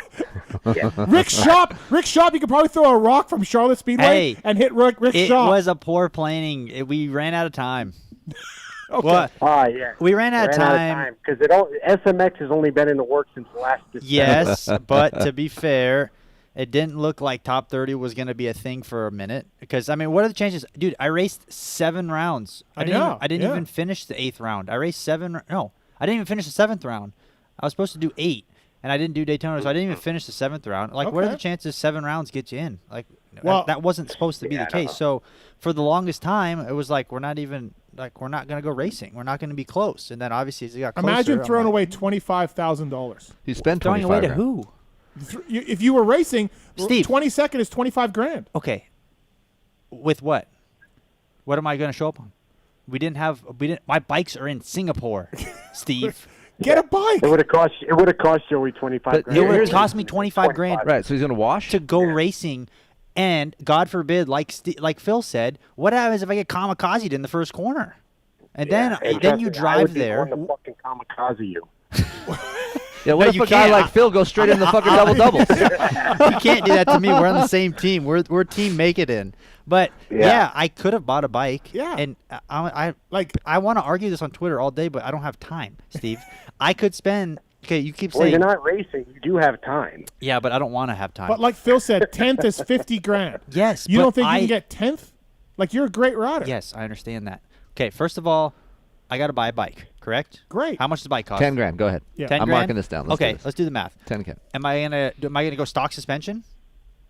I mean, you can't revalve you can't get your stuff revalved. $8,000 for suspension. Go ahead. Why? Okay. The production stuff is fine. You get that revalved, you're fine. You need a kit. No, you do not need a kit. Yeah, we do. Go ahead. We'll go in the middle. Let's go 4. 4K? Yeah, we'll go 4K. Okay. Are we going to take spare parts, or are we just going to grenade a wheel first practice and sit out the whole weekend? I think you're very friendly with the Monster Energy Kawasaki guys. I feel like if they grenaded a wheel, they could get you a wheel. No. Those are mag hubs. You won't get them. I won't get them. Their fork lugs are different sizes. Not going to work. Yep. Nice try. So, am I going to go with no parts? You can get parts. I mean, I'm going to sit up for this. Okay. Yeah. How much am I going to spend on parts? I don't know, but go to Bubba Pauly. What did Colt Nichols do? He went to Bubba Pauly. I don't. Let's say you spend. Want me to call Colt? I'm not Colt. I'm just telling you my problem. Okay. 4K parts. Let's say 4K on parts. Okay. Now, how am I going to get to the races? I'm going to drive. You got to pay homie to drive the shit. Yeah, you got to put someone? your bike in with somebody. Yeah. To drive to the races. Gas. Then when I get there, just throw it in a truck. Yeah. Throw it in somebody's truck. Okay. But then I gotta what? Who's gonna mechanic for me? I gotta pay somebody. Yeah, Ben. How much is that? Ben's not gonna do it. $500. Okay. So that's $1,500. $1,500. Okay. Hotels, airfare. Yep. That's $1,000 to go. Yep. To go racing every weekend. Barely $1,000. So barely. $1,000. That's he's from Florida. Yeah, Okay, that's cheap. To go racing every weekend in LCQ and have Phil kamikaze me in the first corner, and then at best you get top. I mean, at best you get. So right now we're at $20K. Okay, 10th place is $75,000. What? Yeah, but the problem is it's not guaranteed, Steven. Of course it's not guaranteed, but hey, when I started a podcast, was I guaranteed to make a living? What, 75? Starting a podcast? But you won't get hurt. Mark's just told me 10th is $75K. 10th overall. Yeah, I know. Yeah, 10th and then that's starting with 0 points. Yeah, you're fine. Look at Phil. I understand that, but I'm telling you, if from the odds category, I don't get why Rick Ware and you guys couldn't figure it out because Colt and Shane figured it out. Are Colt and Shane there with Rick? No. There you go. But they had a bike. They bought a bike way earlier in the year and they raced outdoor. Yeah. And on top of that, they raced outdoor to be guaranteed in. So yes, they go there risk free because. But you're in. You're in. Look at this LCQ. You're fine. Yes. You just gotta worry about Phil. Okay. And what happens if you? I mean, what happens if I go to get Starbucks and I get hit by lightning? I mean, we can play this game all day long. I understand that, but if what if? Speed that process up, you're getting struck by lightning. It can't happen fast enough, Phil. Listen, I'm sorry that I believe in Joey Savatgy more than Joey Savatgy believes in himself. But just understand that the risk involved, the money spent, at best, you're making a couple grand, Steve. The risk reward, Steve. That's the thing he's trying to tell you. You're talking about going from Charlotte to Chicago, don't forget, Chicago to LA. Don't forget, there's purse money per round too. Okay, do you know how much it is for fifth? For fifth, yes, $5K. No, okay. Yeah, it is 5K. It's 5K. It is. It's 5K to win a 450 main event. 100K. Fifth place, $5 grand. What? It drops that much? That's a pretty balanced payout. Wow. Are you serious? It drops that much? Holy crap! I swear to God. And then from 5th to 22nd is a $2,500 difference. Yes. But $95,000 from 1st to 5th. Yes. So yes, there is I've per never race heard money. I've never heard of a pay structure like that in my life. Trust me. I looked at it. I did the math. It just. Here's what I don't understand about you. What? Like, you want these guys to go race, right? But the risk reward is great. Now, I just asked you today.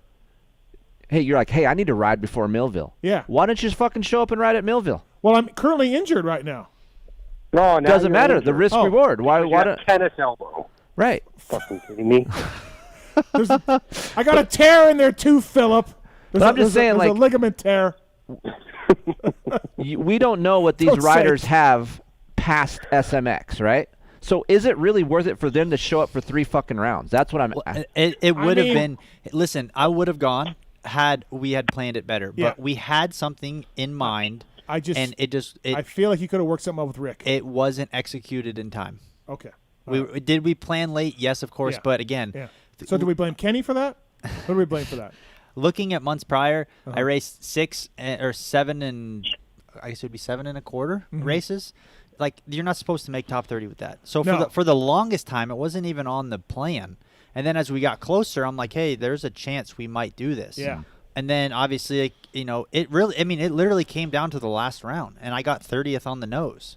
Sure, hindsight, they took more. They were begging guys to race. But in a normal situation, I don't make top 30 with 7 races. So it's never going to be a thing. But again, had I had more time. That is a valid point. If you had asked me beginning of outdoors, hey, is Savatgy getting in? I would have said no chance. No chance. No, that's a valid point. But like I said, I tried to last minute scramble around, but there was just too many moving parts in the. I just want to see you race, man. Well, I'll be racing in November. We hope. Phil, are you doing those things too in November? Dude, Phil and I we hang out at the races. Are you? Yep, I am. I'm doing 450. Abu Dhabi and Melbourne. Okay. All right. Yep. All right. Before we let you go, we got Hartranft coming up here. By the way, too. Did Coop? So I was really monitoring our group text with Coop, waiting for someone to say something, and everyone was pretty quiet. Yeah. Even in our main group chat, we were quiet. We didn't say we didn't say I mean, he caught you a little bit, and you're like, okay. And then, dude, you were just, you started pulling away again. You know, like, yeah. It was, and I knew it was him behind me. You know, so it felt good to beat Coop. But I mean, I can say I beat Coop now 3 times in my career. Millville 2018, Unadilla 2018, and now fucking Chicago 2023. Yep. Got him. He did work. He worked me in the second moto though, but that's right. We only trained for the first one. I came in on the group text. Yeah. Nobody was saying anything. Finally, I came in. I'm like, hey, Coop, how we doing? You're such a fucker. He goes, not good right now. I love it. I saw you text and I'm like, oh God, why? Why? Because that's Steve. That's what he does. That's Steve in a nutshell. Yes, it is. Yeah. It is. Wait, was this yesterday or today? I can't even remember. I think it was yesterday. Wasn't it? You didn't even give him a fucking. Yeah, he did. He's still the weekend. He's still fresh. I gave him 12 hours. Sunday morning. He's not even off the plane. He lands and he's got. Are you all right? Yeah. I mean, was that all we got? Is that it? How that was it. Okay. And then a lot more chat, but nothing more from Coop. Got it. Coop bowed out at that point. So, hey, we got a question for you on 2. Austin, what do you want to talk to Phil about? How's it going, boys? What's up? Phil, got a question for you. Are you going to keep number 69 for next year? No, I can't. I mean, obviously we go up. Our sport has this dumb rule that every year we have to switch numbers, so fans have to figure out who they like and who they don't. I know that part. That sucks. I think you rep that number so well. Where are you at right now, Phil? Like, where's the projected at? Where are you at? I don't know. I'd have to say somewhere between 36 and 40. You know. Hopefully, you get 37 again. No, I don't want 37. Why, dude? 37 is because I fucking destroyed my heel with the number 37. Oh, yeah. 37. All right. 37 Thanks, Austin. did me Thanks for the good. call. Thank you. Appreciate it. Thank you, Austin. Appreciate it. Yeah, Phil Nicoletti here, brought to you by ORW on the PulpMX show. And, yeah, what a race. Yeah, I'm glad you were there to watch it, Steven. Listen, my mom was in town. She was, my social media when you got it's fucking phenomenal. Like all the DMs and all these tweets and everything. Are you going to L.A.? Yeah. If he doesn't hole shot L.A., you can't go to the races anymore. Okay, Right. that's it? Yeah. Bad luck, John. We need Phil at the Steve will front. be okay with that. I know he will. Yeah. Listen, That's our way to get rid of him. It's been a long time. Yeah. That's our way to get rid of him. Hey, Phil, what you should do Steve will be in the immediately, press box. if you pull hole shot and you look back and you see Jet behind you, just wave him by. Oh, my God, dude. Can you So fucking awesome. Honestly, that would be top-notch. Yes. I would support it.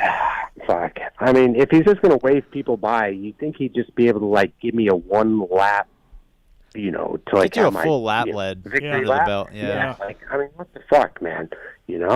What did you make of that wave by? Like his math doesn't make sense. But he's a kid, so I don't know. We just Kiefer doesn't agree with Joey and I, but like, what do you make of that whole thing? What do you mean his math doesn't make sense? Jet's math doesn't make sense. Kenny would have had second either In way. his mind, he's saying like Yeah. what he was thinking about. Yeah. Okay. Well, maybe I guess I don't know. I mean, whatever. For Jet, in the end, he had the full 50 points. Yeah, I don't know. exactly. I think if Jet wanted to, he definitely could have. Kenny was riding fucking phenomenal. I don't know what the fuck he was on, but I think if Jet needed to, maybe he could have held him off for another lap and a half or 2 laps because there wasn't that much time left, was there? No, it was only 2. I thought it was like 4 laps. No? 3 laps. 3? Yeah. 3 laps. I mean, you would think Jet maybe could have pulled it off, right? I mean, yeah, that's what we kind of said earlier. We're like, what? It was odd. I don't know. Yeah. I mean, but if he was really thinking like, okay, if Kenny could have got second, second instead of Chase getting second. I mean, I can see that if you're trying to think of that on the fly, like, yeah, okay, Mm-hmm. But either way, kind of, you're saying it worked out. So I don't really know, but I think, if he wanted to beat him, I think he would have put up more of a fight if he really wanted to do it. But if not, I mean, I don't know. He got the 100K and the max points anyway, so what the fuck does it matter? Right. Yeah. No, exactly. Agreed. Absolutely. That's what I said. Yep. A win's a win. Well, Philip, you have 1 round left. It's LA Coliseum this weekend, so can't wait. Let's get this 3 thing done. rounds. Yeah. 3. Not looking forward to it, but the most obviously the most stressful part is the 5 minutes plus a lap, but and then you can't say shit on the podium. Yeah, you can. Yeah, Keep doing that. Wait, did they say something? Dude, that doesn't even. No, they didn't. But I don't know. Someone said, "Oh, you can't say shit." I'm like, dude, shit's not even a curse word. Right. You shit. Fine. You take a shit every day. It's on Peacock. You're fine. Yeah. Right. Yeah. That's Yeah. what I think. It's not a bad deal. Right. I mean, well, you're riding really well. Yeah, keep it Yeah. up. Yeah, good job. Yeah, I mean, Joey, do you keep, think in Indonesia you're gonna have anything for? Well, Steve, we don't go to Indonesia. Oh, Dubai. so Sorry, you think in Dubai? Or we don't go to Dubai either. Yeah, Abu Dhabi. Abu Dhabi. Oh shit. Okay, in Are you Abu going Dhabi. Mobile. In Yeah. Abu Dhabi, are you gonna Steve, have are anything you for going? Phil?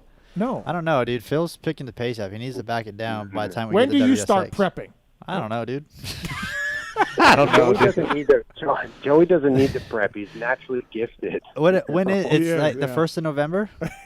I don't know, man. It's the first weekend in November. I mean, Yeah. Oh, he's got I'll time. get a solid month in. Yeah. I'm he's gonna good. try to get you in Paris, Phil. Would you do Paris if I can get you in? Eric Pernard doesn't like me. He doesn't want me in Paris. Why? You know? I have no idea. He never invites me, never whatever. So I'm All like, right. fuck it. I ain't going to Paris ever. I'm calling tomorrow. We're gonna get you in because this is clearly you are a Supercross guy. Here's what's going to happen. You're going to get him in, and Eric's going to give you a number, and it won't be as good as Phil wants. Right. Yeah, if it's a bullshit number, don't even fucking waste my What time. is, would you go for? I'll tell you what it could be. Minimum. Go ahead. 50. Minimum? Wait, is it 2 nights? Yes, 2 nights. We need 25 a night. Or would you go for 10? 10 grand a night? No, 10. Oh, No, gross, no, Steve. no. The no, man just fuck no. got a whole shot and led half a lap. I don't. I think Phil's level is around 10. Nah. No, I'm not. I know who they pay and what they pay somebody to go there. I know what Alex made to go there, and like, not for nothing, I'm a better 450 Supercross rider than Alex. And like, don't even fucking waste my time. He's got a point. Right. There you go. Hey, like I said, I think we you know. All right. Well, never mind that. I won't make that call. Okay.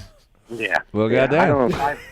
I'm not go to Paris for $5,000 a night. Or, nah, I'm out. See, I respect that though. He knows his worth. He doesn't want to go do something if it doesn't make sense, Steve. Okay, so I would like to make $10,000 for 2 days. Yeah, doing a podcast. Doing a podcast. Yeah. But I can go do that with Amart up at a troll training school, make that and have way more fun and drink beer. Phil, Phil, can we put this into perspective for Steve? Because he seems to forget. Okay, he's going to go racing in Paris.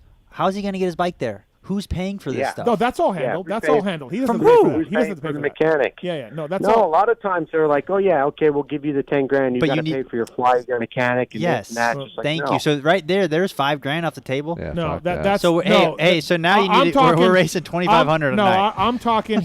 I am talking. Clearing $10,000. You're talking about clearing. I'm talking clearing $10,000. Yeah. I'm talking. We're looking at 25 a night. Okay, I just texted Bernard right now. Tell him 25 a night. Say, would you be interested in Phil $25K? There's no chance Phil gets $25K. No chance. No chance. No, 20. No, even I know $25K is too steep. For 2 nights, so $25K. No, there's no way Phil. $12K a night. No. Yeah. I would think I would entertain that for sure, but no, $10K for both nights. I'm out. I'll go drink beer in Minnesota. Enjoy my time. Before we get to Hartranft here, Jason wants to congratulate you. Go ahead, Jason. Congratulations, Phil, on the whole shot, the second moto. Thank you. And Thank you. You're welcome. And I hope that you are the highest LCQ rider of this series. And it's worth your money. Should be. I should be. I just wish I wasn't in them, but maybe we can get Steven to change that rule for us. You sound like a liberal. That's a lot of riding. Here we go. But hang in there, buddy. I hope that you come away with a lot of money, Phil, for this series. Thanks, Jason. Buddy. Thanks, I Jason. appreciate that. Does anybody know if the Hill brothers are actually riding, or is that someone else not riding for them out there in their bodies? Is this their mechanics? Like you told me, riding? just show up and get money. Well, I don't know what's going on with the Hill brothers. So speaking of that, Josh is in 23rd right now in points, correct? Yeah. Yes, he is. Okay. So he's not even going to make money. Ooh. Yeah, he needs 6 points to beat Jerry. Wow. Yeah. Right? So, he's doing all this, and it's a waste of time. Well, he gets paid per race, but yeah. No, Steve, I get the pay per race. Yeah. Okay? But if you're seeded into it already, and you already start off you should with be 1 making point, money. No, I agree. Yeah. Yes. should be making money. Yeah. And you're doing all these races, and you're not going to make any money. No wonder what? Phil and I get along. He's got a brain. Okay. All right. Yeah, Listen, we got Hartranft. We got to get to Hartranft. All right. All right. Tell Hartranft I said he's making another step in the right direction. By not racing, you mean? Tell Hartranft that he's probably going to make more money on this training program than he'll make going to Paris after the cost to get there. I always bust Hartraft's balls because he posts stuff. He's just like, another step in the right direction. Oh. Like, that's like his fine. So I always fuck with him with it. Hartranft, you're there. Hey, what's up, Hartranft? How are you? Shit, dude, you guys are funny to listen to. What, you're taking a step in the right direction? Hey, is Phil there? We're going to be doing fucking circles. Yeah. Brandon just stands there and does little circles round and round. Nobody gets this besides Phil. No, he just sitting there spinning circles, going nowhere fast. Exactly. All right, Philip, thank you for the time. Congrats on the whole shot. We'll see you in the LCQ. Yeah, you crushed it, Phil. Yeah. High hopes for this weekend, Phil. Good job, No brother. pressure, but I'm watching. All right. Thanks, pal. See you, Conrad. Bye. Bye. See ya. That's Phil Nicoletti, everybody, on the show. We had to get him in, and he's Legend. gold as always. That's good. What's up, Hartranft? How are you, man? Just living. How are you guys doing? We're good, man. Thanks for the time tonight. Really appreciate it. What do you think of this SMX stuff? You been watching it? What's your thoughts? Yeah, I've been watching. I got nothing else to do, but yeah, I think. To be honest, I wish I was racing. This stuff looks to me badass, and I think it kind of gives people a little bit of it keeps people kind of fresh, something different, and yeah, I don't know. I think tracks are badass. Like, don't get me wrong, it looks like hard to pass, but now that I don't race, watching it looks fun. I don't know about racing it, but as a bystander, it fun to watch. I think until the motos hit, Chicago looked really fun, Yeah. and then about halfway through that second moto in Chicago, I'm like, oh fuck this track, like it looks terrible, right? Well, Yeah. dude, I don't know, like Chicago felt like forever. I don't know why. It felt like the race went on for like 15 hours. It did kind of do. It did feel that way a little bit, right? Yeah. But yeah, that track was like I talked to Dino quite a bit, and he's like, dude, I'm going 98 miles an hour, and like I need more power. Yeah, Dino's Instagram today was like, holy shit, nobody told me these would be motocross races. Basically, that was Dean's Instagram. Like, oh my God, we're back racing motocross, you know? No, it's cool though. I think it's cool. Like I said, it's something different, and I mean, like I wish I was racing, but I mean, it is what it is. But I think it's something different and keeps people on their toes. You know, it's a lot of money to win too, so it makes you work hard. Yeah, absolutely. Alpha MX, something that you started talking about Cooper Webb earlier with Phil. Your buddies with Coop, you and him have teamed up to do this. Yeah, congrats, man. It seems like, I mean, look, you know, we all know Troll Training. John and Alex have done a good job. They've been doing really well with this. They do very well. Yeah, and so this is kind of an online training thing, right, with you and Coop? Yeah, I mean, I don't know. Obviously, my whole world flipped upside down, and I spent over a week at Coop's, and dude, we're on the golf course, and I'm like, bro, I don't know what I'm doing in my life, and in the future, like, I don't know what's the plan. And he actually brought this up to me, like, you know, me and you we can figure something out. And I'm like, I thought about it, and then like a few days later, I'm like, yeah, that to me that seems like a good idea. But you know, I'm excited for it. It's a new chapter of life, and I'm ready to take it on. You know. Yeah, it sounds a really cool deal. Explain how people get involved with it, or what you know, website and all of this. So we'll have a full-blown website. Christina Denny and her husband Chris have been doing an awesome job making our website and clothing and stuff. But we'll do online fitness training programs. We'll provide like riding techniques, diet, nutrition, mental strategies, pretty much everything you need to, you know, build you to be a professional athlete. And me and Coop, we grew up riding local tracks on the weekends and riding after school. And at the time, we couldn't afford to go to training facilities, so we want to give everybody the best chance to succeed and make it affordable. So there's 3 programs you choose from. There's an elite program, a weekend warrior program, and then a riding program. So we are launching it October 1st, and like I said, I'm really excited, and we'll see how it goes. I like the Troll Training aspect, that also what you've got going on, of course, with Alpha. I think, like, you know, Grant Harlan's been a Troll Training guy, and it's been working really well for him. You just got to be motivated. If you're not motivated, Joey, it ain't gonna work. But if you're motivated to do something, you're paying. I mean you. I just mean riders. No, I know. I thought you meant like. I thought no. you're not motivated. I wasn't sure where you were. I wasn't sure if you were angling that, like, if you want it enough, you'll show up at SMX type thing. I was waiting for that. Sorry, no, but that would have been good. I agree. But look, you're paying for a service. Troll Training, Alpha.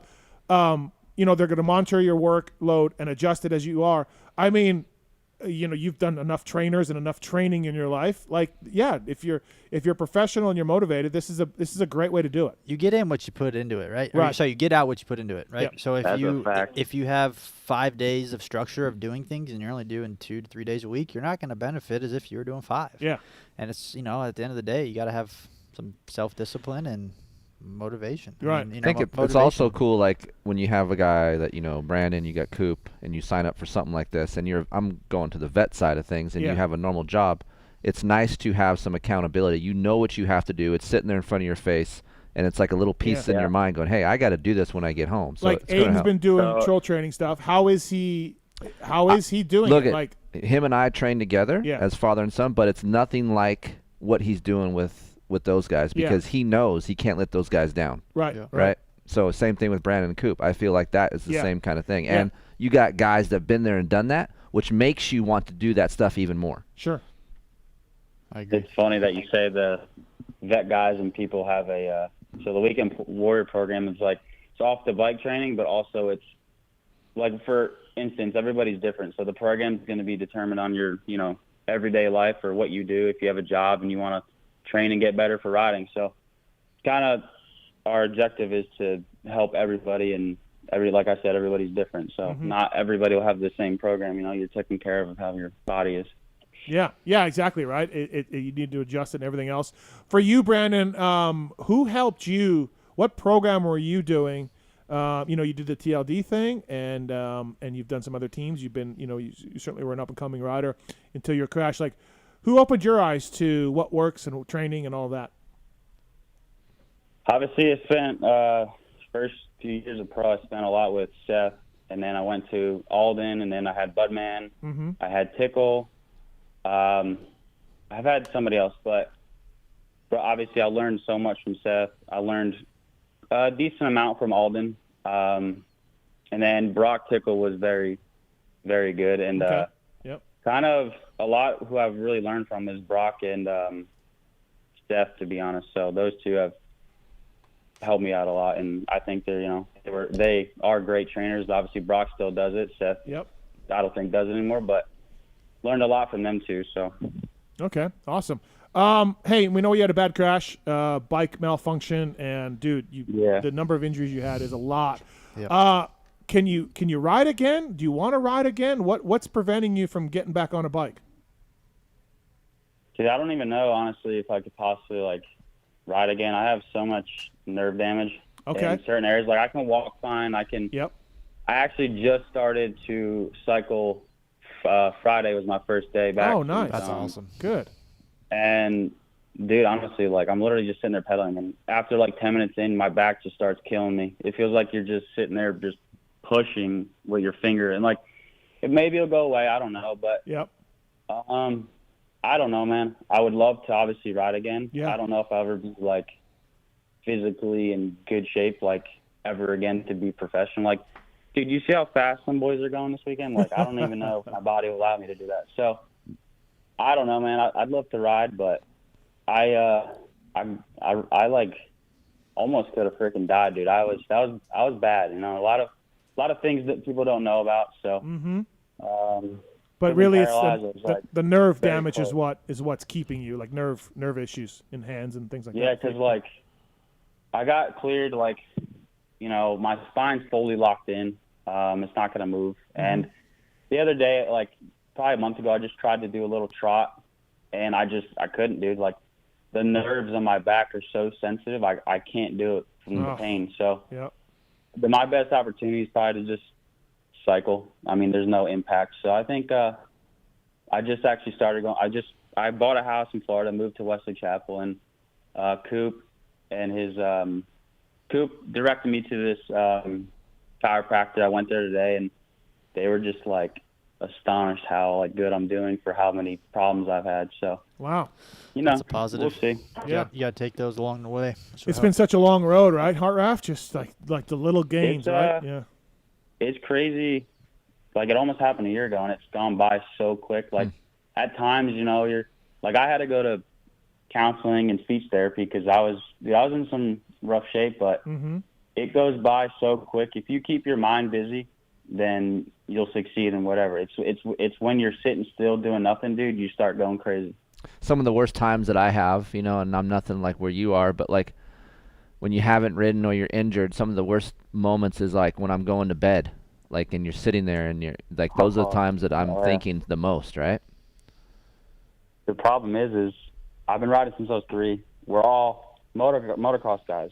We're adrenaline junkies, and we can't mimic anything like a dirt bike. So it's tough, man. I've kind of figured out a little bit why I think Seth Barrett trains so much is because the dude used to race dirt bikes all of his life and then stops one day, so he's trying to mimic it, Yeah, you're chasing. Seth's you're a chasing head case. I mean, he's a nut job type of head case. He's it's called chasing the dragon. It's almost like what drug addicts do when they get that first high. They're always trying to get that same feeling, and you never end up getting it, right? Never. Nope. For us, and I have this problem too. I have a lot of friends that have a lot of multiple things that they like to do, but I am so fucked. I only like to either ride my dirt bike or ride my bicycle or work. I don't have any other activities I like to do, and it worries me at times. What's going to happen when all that stops? And then I hear things like what you're going through, and I'm like, I can relate just because if I put myself in your position, it's tough. dude, I remember one day I was sitting on the couch. Like, so I obviously broke my back in California, and then I had to move home because I got taken care of way better with my parents, and we were from Jersey, so like we know doctors and everything, and I had to do multiple surgeries, and I think it was like after my last surgery, I was just like sitting on the couch, and I just broke down, and I was like, man, I gotta figure something out. So started going to counseling because I was having not the best of thoughts, and it's a lot of stuff, man. I mean, you don't realize how good you have it until it's fucking gone. Mm-hmm. Yeah, absolutely. Well, even Alex, your buddy A-Ray, he's come on the show, and he hung it up, and he said your crash had a lot to do with it. You know what I mean? He just spooked him out, and we know A-Ray sketchy, right? So he's like, how many times I've crashed and gotten up and and he's like, I don't fucking crash, man. Yeah, and that you dude weren't. gets the deck like he's right. It's his job, and he's gotten away with some shit, man. I've seen that dude KO himself, and I thought the dude died. I'm like, and he gets up. I'm a fucking pussy, dude. Look at me, and I'm like, bro, what? Like, relax. You just knocked yourself out. Yeah. Now he's enjoying the ride. Yeah. Now he's got a real job. Dude, he's doing great. Like, his job he's got, man. That's the real deal for him. I'm actually real happy for him. So. Yeah. No, he's been good. We got Taco on the O'Neill program too, and all that. So we're he's the best. We're getting things handled, Alpha MX, check it out on social media. Check Brandon Hartranft out as well. Sign up. Brandon brought to you by the folks at the Cherubies tonight. Speaking of Justin Barsh, the revving, Phil said. Barsh uses a Cherubies plastic. Bring your bike back to life with their full line of replacement replica plastic kits, hand guards, disc guards, frame guards, and more. At CherubysUSA.com or at CherubysUSA. Speaking of Cherubies, too, Max Volan rode really well this weekend in the 250 class as well. So thanks to the Cherubies for bringing you Brandon Hartranft on the show. Thanks for the time, man. I appreciate it, Hartranft. Good luck with everything. Let's get you back. Let's get you back on. I'm glad you're trending in the right direction. Yeah, same. Yeah, it's easy to get down, but like I said, those little wins, honestly, and even with just little injuries, those little wins along the way is like what just keeps that carrot in front of you, to kind of trying to keep going forward, And I'm sure the doctors told you too, Brandon, like the nerve thing could be 2 weeks, could be 8 years. You just never know, right? So, dude, like I went for back knee surgery for nerve issues, and like guys like, your nerve was pretty jacked up, and we unpinched it and everything, and obviously it's still completely numb. But I mean, like even for AC, like he's dealing with nerve problems. People bash him. Don't get me wrong, but like, if you don't realize what you're dealing with until you're dealt with it, Yep. And but I appreciate you guys. Thank you. Yeah, no worries. Good luck with the new venture, and like I said, let's get you back on, and down the road, and check it out. I'll be waiting on you. I'm ready whenever you're ready. All right, cool. Thanks, Hartranft. Thanks for the time, buddy. Appreciate it. Thank you. Later, Brandon. Thank you, guys. See you. All right. Thanks. That's Brandon Hartranft, everybody. Alpha MX Training. Check it out. Coop, Brandon, starting something. And I think, like I said, trail training's been really successful. So there's a spot for this, and it can work out pretty well. Before we go to commercial break, we got a couple of phone calls. One for Joey, one for Keefer. Let's go Keefer first. Oh, thank God. Riley, what's your question for Kris Keefer? Hey, how's it going? Thanks for having me on. Yeah. Yeah, Chris, I had a question. I know you had said that the lower bars and KTMs, I have a 22 350, are better. Mm-hmm. I'm a taller rider, so is there any way, is there a way to get the bars up, or is it just kind of work around them being better shorter? No, so if you look at all the pros bikes, there's not a lot of guys that run a real tall sweep, right, or a tall height bar. And so if you want to get the height, you want to try to get the height from the bar mount itself and then run a flatter bar. That way you still can corner. Like if you're sitting in the bike and you have a tall bend, you'll feel like you're riding a Harley in the corners, right, especially when the ruts get deep. So bringing those bar mounts up, I'm sure there's plenty of spacers available, or even bar mounts that come with risers. Try to get the height from the bar mount itself and then work towards a lower setting bar height. Gotcha. And then just one more thing. That podcast you did with that Michael Allen on the opioid thing. Yep. That really opened my I kid you not, I listened to that podcast and then broke my collarbone that night riding. So on the topic of injuries, I just made sure that was a big eye-opener for the drugs they give you coming off that stuff. Yeah, I know, and Steve and I have talked about this. A lot of that stuff is out there, right? As motocrossers, we get injured a lot too, right? And you have to have pain management somehow. And I mean, I've known that Michael Allen was one of my, one of my best friends, and didn't even know it was happening to him for 8 years. Yeah. So it's just something that we all have to deal with, and we have to be conscious of it when we get hurt.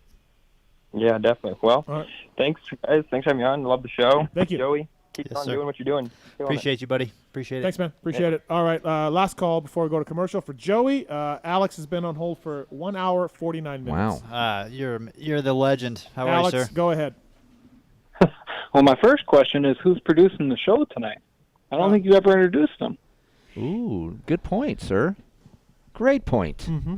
I didn't. Wow. You didn't even say anything to these guys at all. Nah. This is all you cared about was Blue Crew Dave. Yeah, well, I mean, that's the big news. Just took it to the jaw for you, Flying Spirit, and this is how you repay me? What's up, Tallon? How are you, buddy? Good. Yeah. Hey, Marks. Hi. Woo! Wow. After I came in so excited, yeah, bringing the energy, yeah, yelling, he did. Yelling, Little pep talk. Listen, I think I can't me. believe Joey fucking Savatgy's sitting in my studio, and I just had to get on with things. That's fair. You know what I mean? Like I can't that's believe not a good enough reason. I can't believe Savatgy's here. You can't forget about your home team ever. I kind of What did. do you mean you can't believe I'm here? I told you I was coming. I know, but still, you're a rider. What do you think? I'm going to bail? He did. Hey, he did. No, I didn't. Well, that's why you're here. Yes. No. I didn't think he was going to bail, but I said there was a chance. Yes. Yeah. I am a shitty media guy. All right, go ahead, Alex. What's your question for Joey Savatgy? Well, it's really cool to hear you in studio. Always appreciate it and find your interviews really well done. But what I wanted to ask was, I'm going to say you've had the opportunity to ride a bunch of different bikes. What was the one that you found the most comfortable riding, and the one that you had the most fun riding over the course of your career so far? Honestly, I'm kind of torn. The Cowie 450 was really good right out of the gate. Obviously, it got better as we rode it, but I was lucky enough to get on that bike when it was the new model in 19. So that bike, to me, I gelled with right away. Maybe it was because I had been on PC, I'd been on Cowie for a long time. But yeah, I would probably say Cowie in general. Like, I just tend to gel pretty well with the bike. I don't know if it's the characteristic or if it's just where the center of gravity is on the bike. But I find that bike, to me, is very well balanced. Lower center of gravity, turns pretty well for the most part. So, yeah, I would say, I mean, Cowie 250, obviously Mitch's bike was really good. And then the factory Cowie was also really good. So you've been riding a Cowie now, right? Last year, this year. How much worse is the production bike from a factory bike? Like, I mean, obviously you wish you had electronics, you wish you had a transmission and stuff, but like, can you at all equate to the same feeling on a production bike? Yes. Yeah. Okay. Yeah. I mean, the feeling is still there. Like, I do think that Kawasaki did a really good job with that bike. Obviously, with it being full factory, you have access to more parts, just basically more branches off the tree to extend to try to make that feel even better.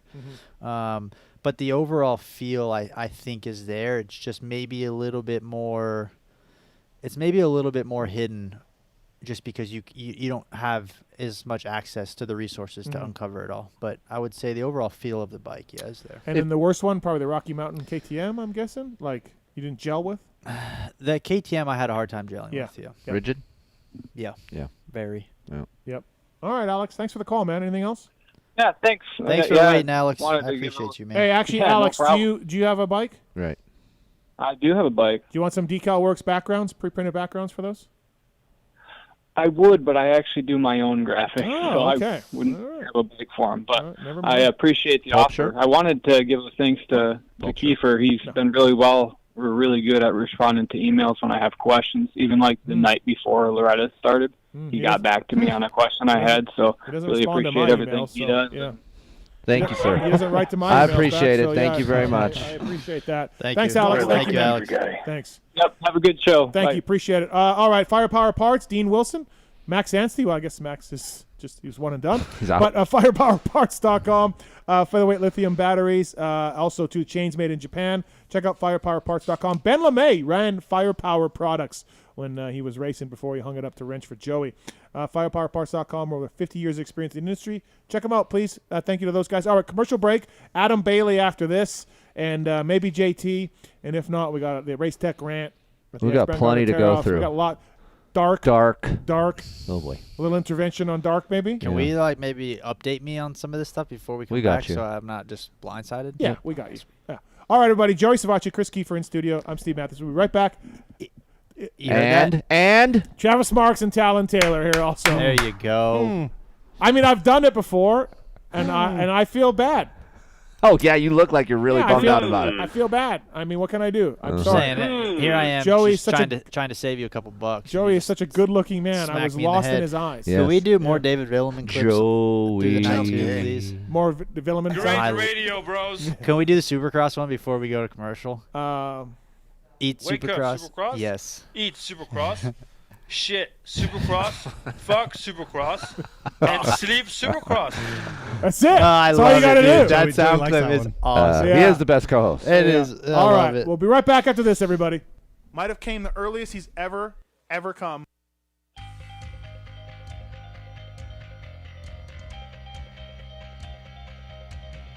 At motorsport.com, our ride started in 1999 with a commitment to making your next ride your best ride.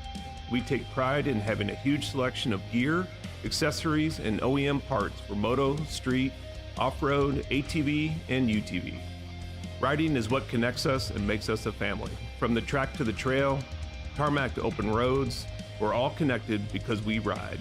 And that's what motorsport.com is all about. We've got your back. Our unrivaled and dedicated team of gearheads are willing to go that extra mile. No gimmicks, just high-quality parts, the best customer service in the industry, and free shipping on all orders over $79. Our passion at motorsport.com is to ensure your next ride is your best ride. This is our invitation to you, from riders for riders. Visit us at motorsport.com.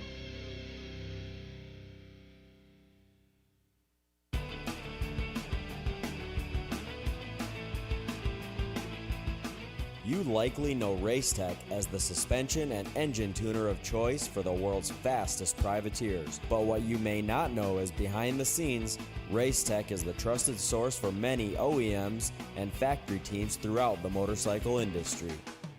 For nearly 40 years, Racetech has been producing high-performance suspension and engine components and services right here in the USA.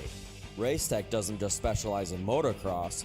In fact, they have many off-road, hill climb, flat track, road racing, and supermoto championships on the mantle as well. Not a racer but want to smooth out the ride on the street or add some performance to your Harley? Racetech offers a full line of suspension solutions including industry-leading built-to-order G3S custom shocks. All Racetech products are 100% guaranteed to exceed your highest expectations. Don't wait. Experience the Gold Valve advantage today by logging on to racetech.com. Don't forget to mention PulpMX when ordering for a discount.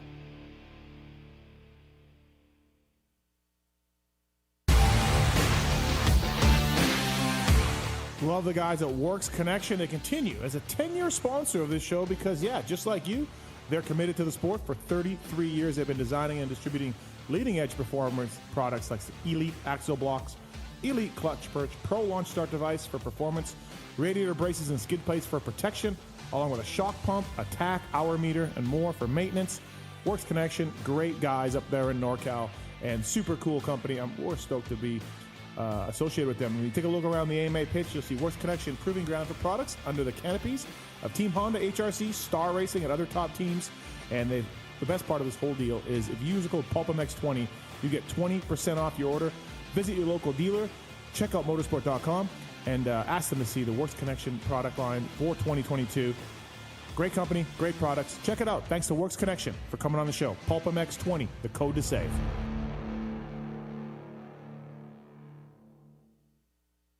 With over over 80 years' experience manufacturing power sports pistons right here in the USA. Wiseco has evolved into a full range of performance components for dirt bikes and other power sports machines. Whether you ride a 2-stroke or a 4-stroke, Wiseco has a variety of pistons from reliable forged replacements to the performance-focused Racer Elite series. Wiseco offers race-proven components for the rest of your engine, too. From Garage Buddy engine rebuild kits, clutch and valve train components, USA-made Racer Elite connecting rods, and their CB4 thermal protection line. Wiseco is proud to be a technical partner with Factory Honda HRC for the 2023 Supercross and Motocross, driving professional level product development that gets passed down to you. Visit your favorite online or local dealer or wiseco.com to find products for your machine. Maxima Racing Oils was created for world-class racers who challenge the limits of possibility. Their demands on equipment drive us to look beyond conventional ideas and to exceed industry standards. It's in our DNA to identify problems, formulate solutions, and execute at the highest levels of competition. Case in point, the championship-winning factory Kawasaki race team, longtime Maxima partners who extensively use Maxima throughout the bike. Maxima's USA-made products exceed JSO requirements and can be used in all motorcycle brands: Kawasaki, Honda, Yamaha, Suzuki, KTM, Husqvarna, and more. Maxima Racing Oils. Experience the difference. Visit MaximaUSA.com for more information.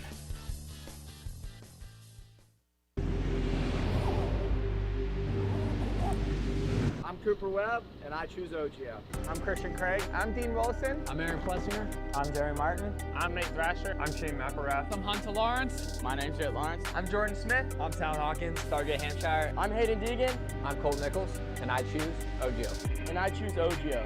And I choose OGO. I'm Tom Diallo. I choose OGO. And I choose OGO. And I choose OGO. I'm Jiren Ferranges, and I choose OGO.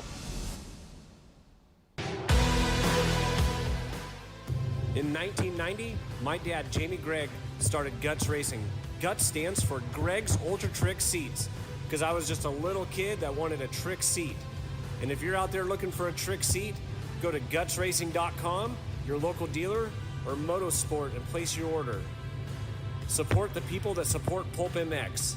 You can use Pulp 2022 for 20% off at gutsracing.com.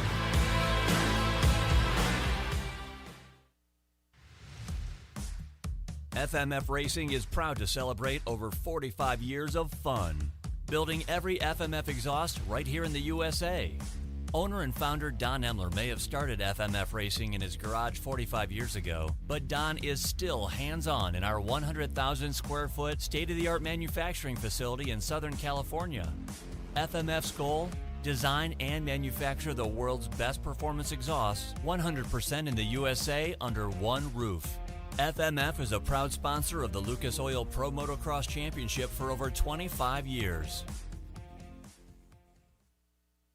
Hi, it's Tomax superfan Dylan here. The only thing I love more than seeing Eli win... Whoa, wait, Dylan. Sorry to cut you off like Steve does his callers and guests, but a lot has changed. Similar to your favorite rider being on a new team, the new Michelin Starcross 6 tire range provides significantly improved performance and durability. Designed to win. The new Michelin Starcross 6 tire range offers up to 16% more traction when new and up to 19% more traction when worn in comparison to the previous generation. This means consumers will not only benefit from improved performance on their first few rides, but that this performance increase will continue throughout the extended life of the tire. Michelin is a legendary innovator in motorcycle tire technology, and thanks to Michelin silica technology, the Michelin Starcross 6 tire range provides up to 11% more durability than the previous generation. This means consumers will enjoy the significantly improved performance throughout the increased life of the tire. Take it from me, as I too have to buy my own tires, this added value is great news. The new Michelin Starcross 6 tire range is available in 6 versions, specifically sand, mud, medium soft, medium hard, and hard versions, with the naming designation corresponding to the type of terrains and conditions where the tires were designed to win. Another innovation is the Michelin adaptive design, with specific positioning of the tread blocks in 3 zones: central, intermediate, and lateral zones with the single goal to offer exceptional grip for the front tire and exceptional grip, traction, and longevity for the rear. To learn more about the new Michelin Starcross 6 tire line and all the quality products that Michelin offers for motorcycle segments that Steve cares nothing about, visit michelinman.com/motorcycle. And then visit your local dealer or online retailer to choose Michelin product to maximize your riding experiences. Also, too, make sure to follow at Michelin Motorcycle on Instagram and Facebook. Attention riders! Welcome aboard the all-new Atlas Vision. We hope you enjoy the added mobility, quicker flight time, and additional views. Please follow along as we outline the safety features of this revolutionary device. The first thing you will notice is the added headroom. The fore and aft positions no longer come with annoying restrictions, so feel free to move about the cabin. Quicker flight times can be achieved by unmatched comforts and unencumbered movements. Yes, we're built for speed and comfort. And now available to all customers is a 360 panoramic view. Go ahead and look around the cabin. These new angles are available at no additional charge. Located on the underside of the frame is the gold standard of impact absorption, D3O. In the event we accidentally take a trip to Indonesia, we suggest that you remain with your neck in the underextended position and allow this proven material to do its job by reducing the forces over 50% better than ever before. Although the Atlas Vision will not be noticeable, it will be there when you need it. If you are riding with a child or someone who requires assistance, secure your vision first, and then assist the other person with a prodigy, tyke, or brole. We ask that you keep your brace on until your moto is finished. We remind you that Atlas makes flexible neck protection. Tampering with, disabling, or destroying the product is prohibited by the limited lifetime warranty. You will find this and all other safety information in the user manual located online at atlasbrace.com. At this time, we ask that you remain standing with throttles in the wide open position with your elbows up and hips fully unlocked, whatever that means. On behalf of the captain and entire crew, thank you for flying Atlas Vision. Enjoy the views. From beginners to seasoned vets, race teams, project builds, and magazine tests, Decal Works' mission is to cater to those who love to ride, upholding the true definition of quality, service, and knowledge. Visit decalmx.com and use promo code PulpMX23 to get 20% off your custom graphics. Decal Works, #1 for many reasons.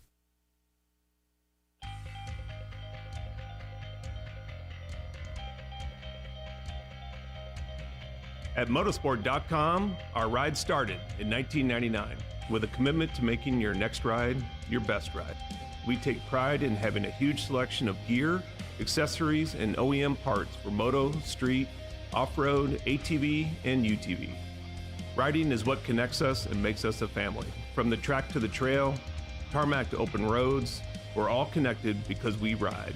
And that's what motorsport.com is all about. We've got your back. Our unrivaled and dedicated team of gearheads are willing to go that extra mile. No gimmicks, just high quality parts, the best customer service in the industry, and free shipping on all orders over $79. Our passion at motorsport.com is to ensure your next ride is your best ride. This is our invitation to you, from riders for riders. Visit us at motorsport.com. Maxima Racing Oils was created for world-class racers who challenge the limits of possibility. Their demands on equipment drive us to look beyond conventional ideas and to exceed industry standards. It's in our DNA to identify problems, formulate solutions, and execute at the highest levels of competition. Case in point, the championship-winning factory Kawasaki race team, longtime Maxima partners who extensively use Maxima throughout the bike. Maxima's USA-made products exceed JSO requirements and can be used in all motorcycle brands: Kawasaki, Honda, Yamaha, Suzuki, KTM, Husqvarna, and more.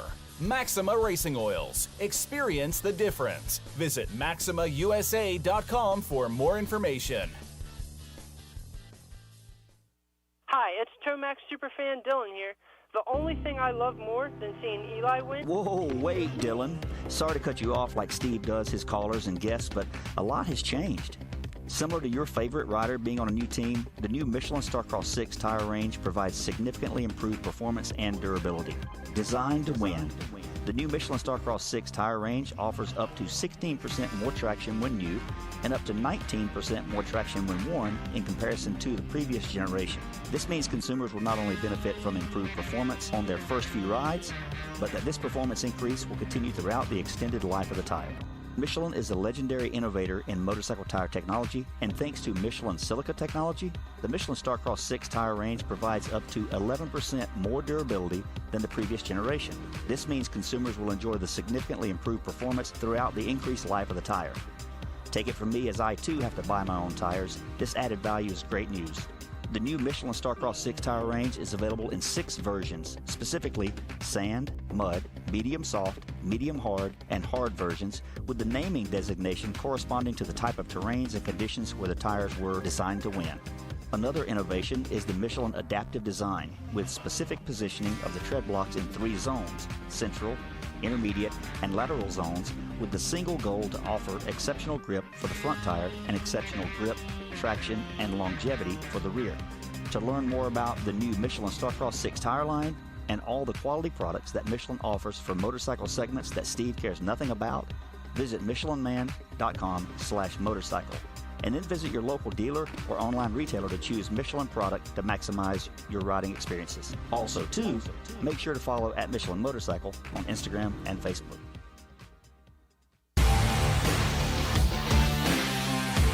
Love the guys at Works Connection. They continue as a 10-year sponsor of this show because, yeah, just like you, they're committed to the sport. For 33 years, they've been designing and distributing leading-edge performance products like Elite Axle Blocks, Elite Clutch Perch, Pro Launch Start Device for performance, radiator braces and skid plates for protection, along with a shock pump, a tack, hour meter, and more for maintenance. Works Connection, great guys up there in NorCal, and super cool company. We're stoked to be associated with them. When you take a look around the AMA pitch, you'll see Works Connection proving ground for products under the canopies of Team Honda, HRC, Star Racing, and other top teams. And the best part of this whole deal is if you use the code PulpMX20, you get 20% off your order. Visit your local dealer, check out motorsport.com, and ask them to see the Works Connection product line for 2022. Great company, great products. Check it out. Thanks to Works Connection for coming on the show. PulpMX20, the code to save.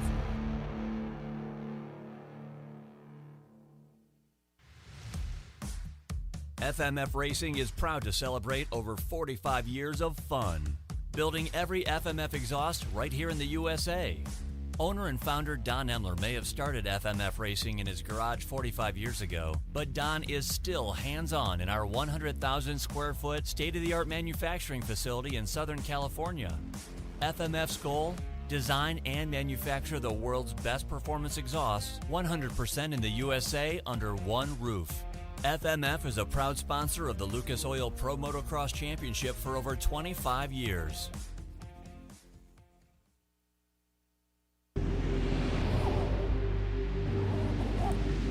I'm Cooper Webb, and I choose OGO. I'm Christian Craig. I'm Dean Wilson. I'm Aaron Plessinger. I'm Jerry Martin. I'm Nate Thrasher. I'm Shane McElrath. I'm Hunter Lawrence. My name's Jake Lawrence. I'm Jordan Smith. I'm Tal Hawkins. Sergeant Hampshire. I'm Hayden Deegan. I'm Colt Nichols, and I choose OGO. And I choose OGO. And I choose OGO. I'm Tom Biala. I choose OGO. And I choose OGO. And I choose OGO. I'm Jiren Ferrangis, and I choose OGO.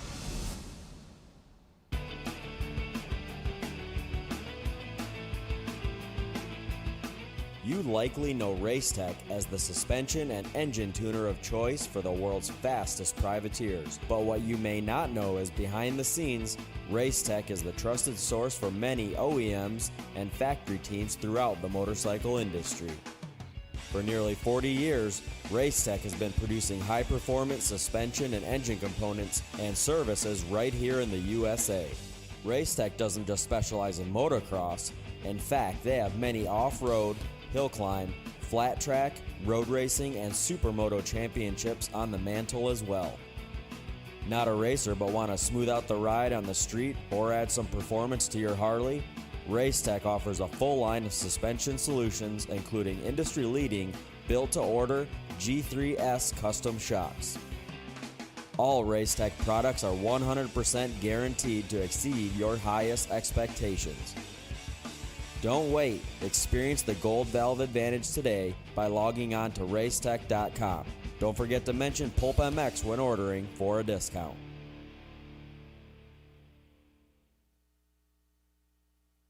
With over 80 years' experience manufacturing power sports pistons right here in the USA, Wiseco has evolved into a full range of performance components for dirt bikes and other power sports machines. Whether you ride a 2-stroke or a 4-stroke, Wiseco has a variety of pistons from reliable forged replacements to the performance-focused Racer Elite series. Wiseco offers race-proven components for the rest of your engine, too. From Garage Buddy engine rebuild kits, clutch and valve train components, USA-made Racer Elite connecting rods, and their CB4 thermal protection line. Wiseco is proud to be a technical partner with Factory Honda HRC for the 2023 Supercross and Motocross, driving professional level product development that gets passed down to you. Visit your favorite online or local dealer or wiseco.com to find products for your machine. From beginners to seasoned vets, race teams, project builds, and magazine tests, Decal Works' mission is to cater to those who love to ride, upholding the true definition of quality, service, and knowledge. Visit decalmx.com and use promo code PulpMX23 to get 20% off your custom graphics. Decal Works, #1 for many reasons. In 1990, my dad, Jamie Gregg, started Guts Racing. Guts stands for Greg's Ultra Trick Seats, because I was just a little kid that wanted a trick seat. And if you're out there looking for a trick seat, go to gutsracing.com, your local dealer, or Motosport and place your order. Support the people that support PulpMX. You can use Pulp 2022 for 20% off at gutsracing.com.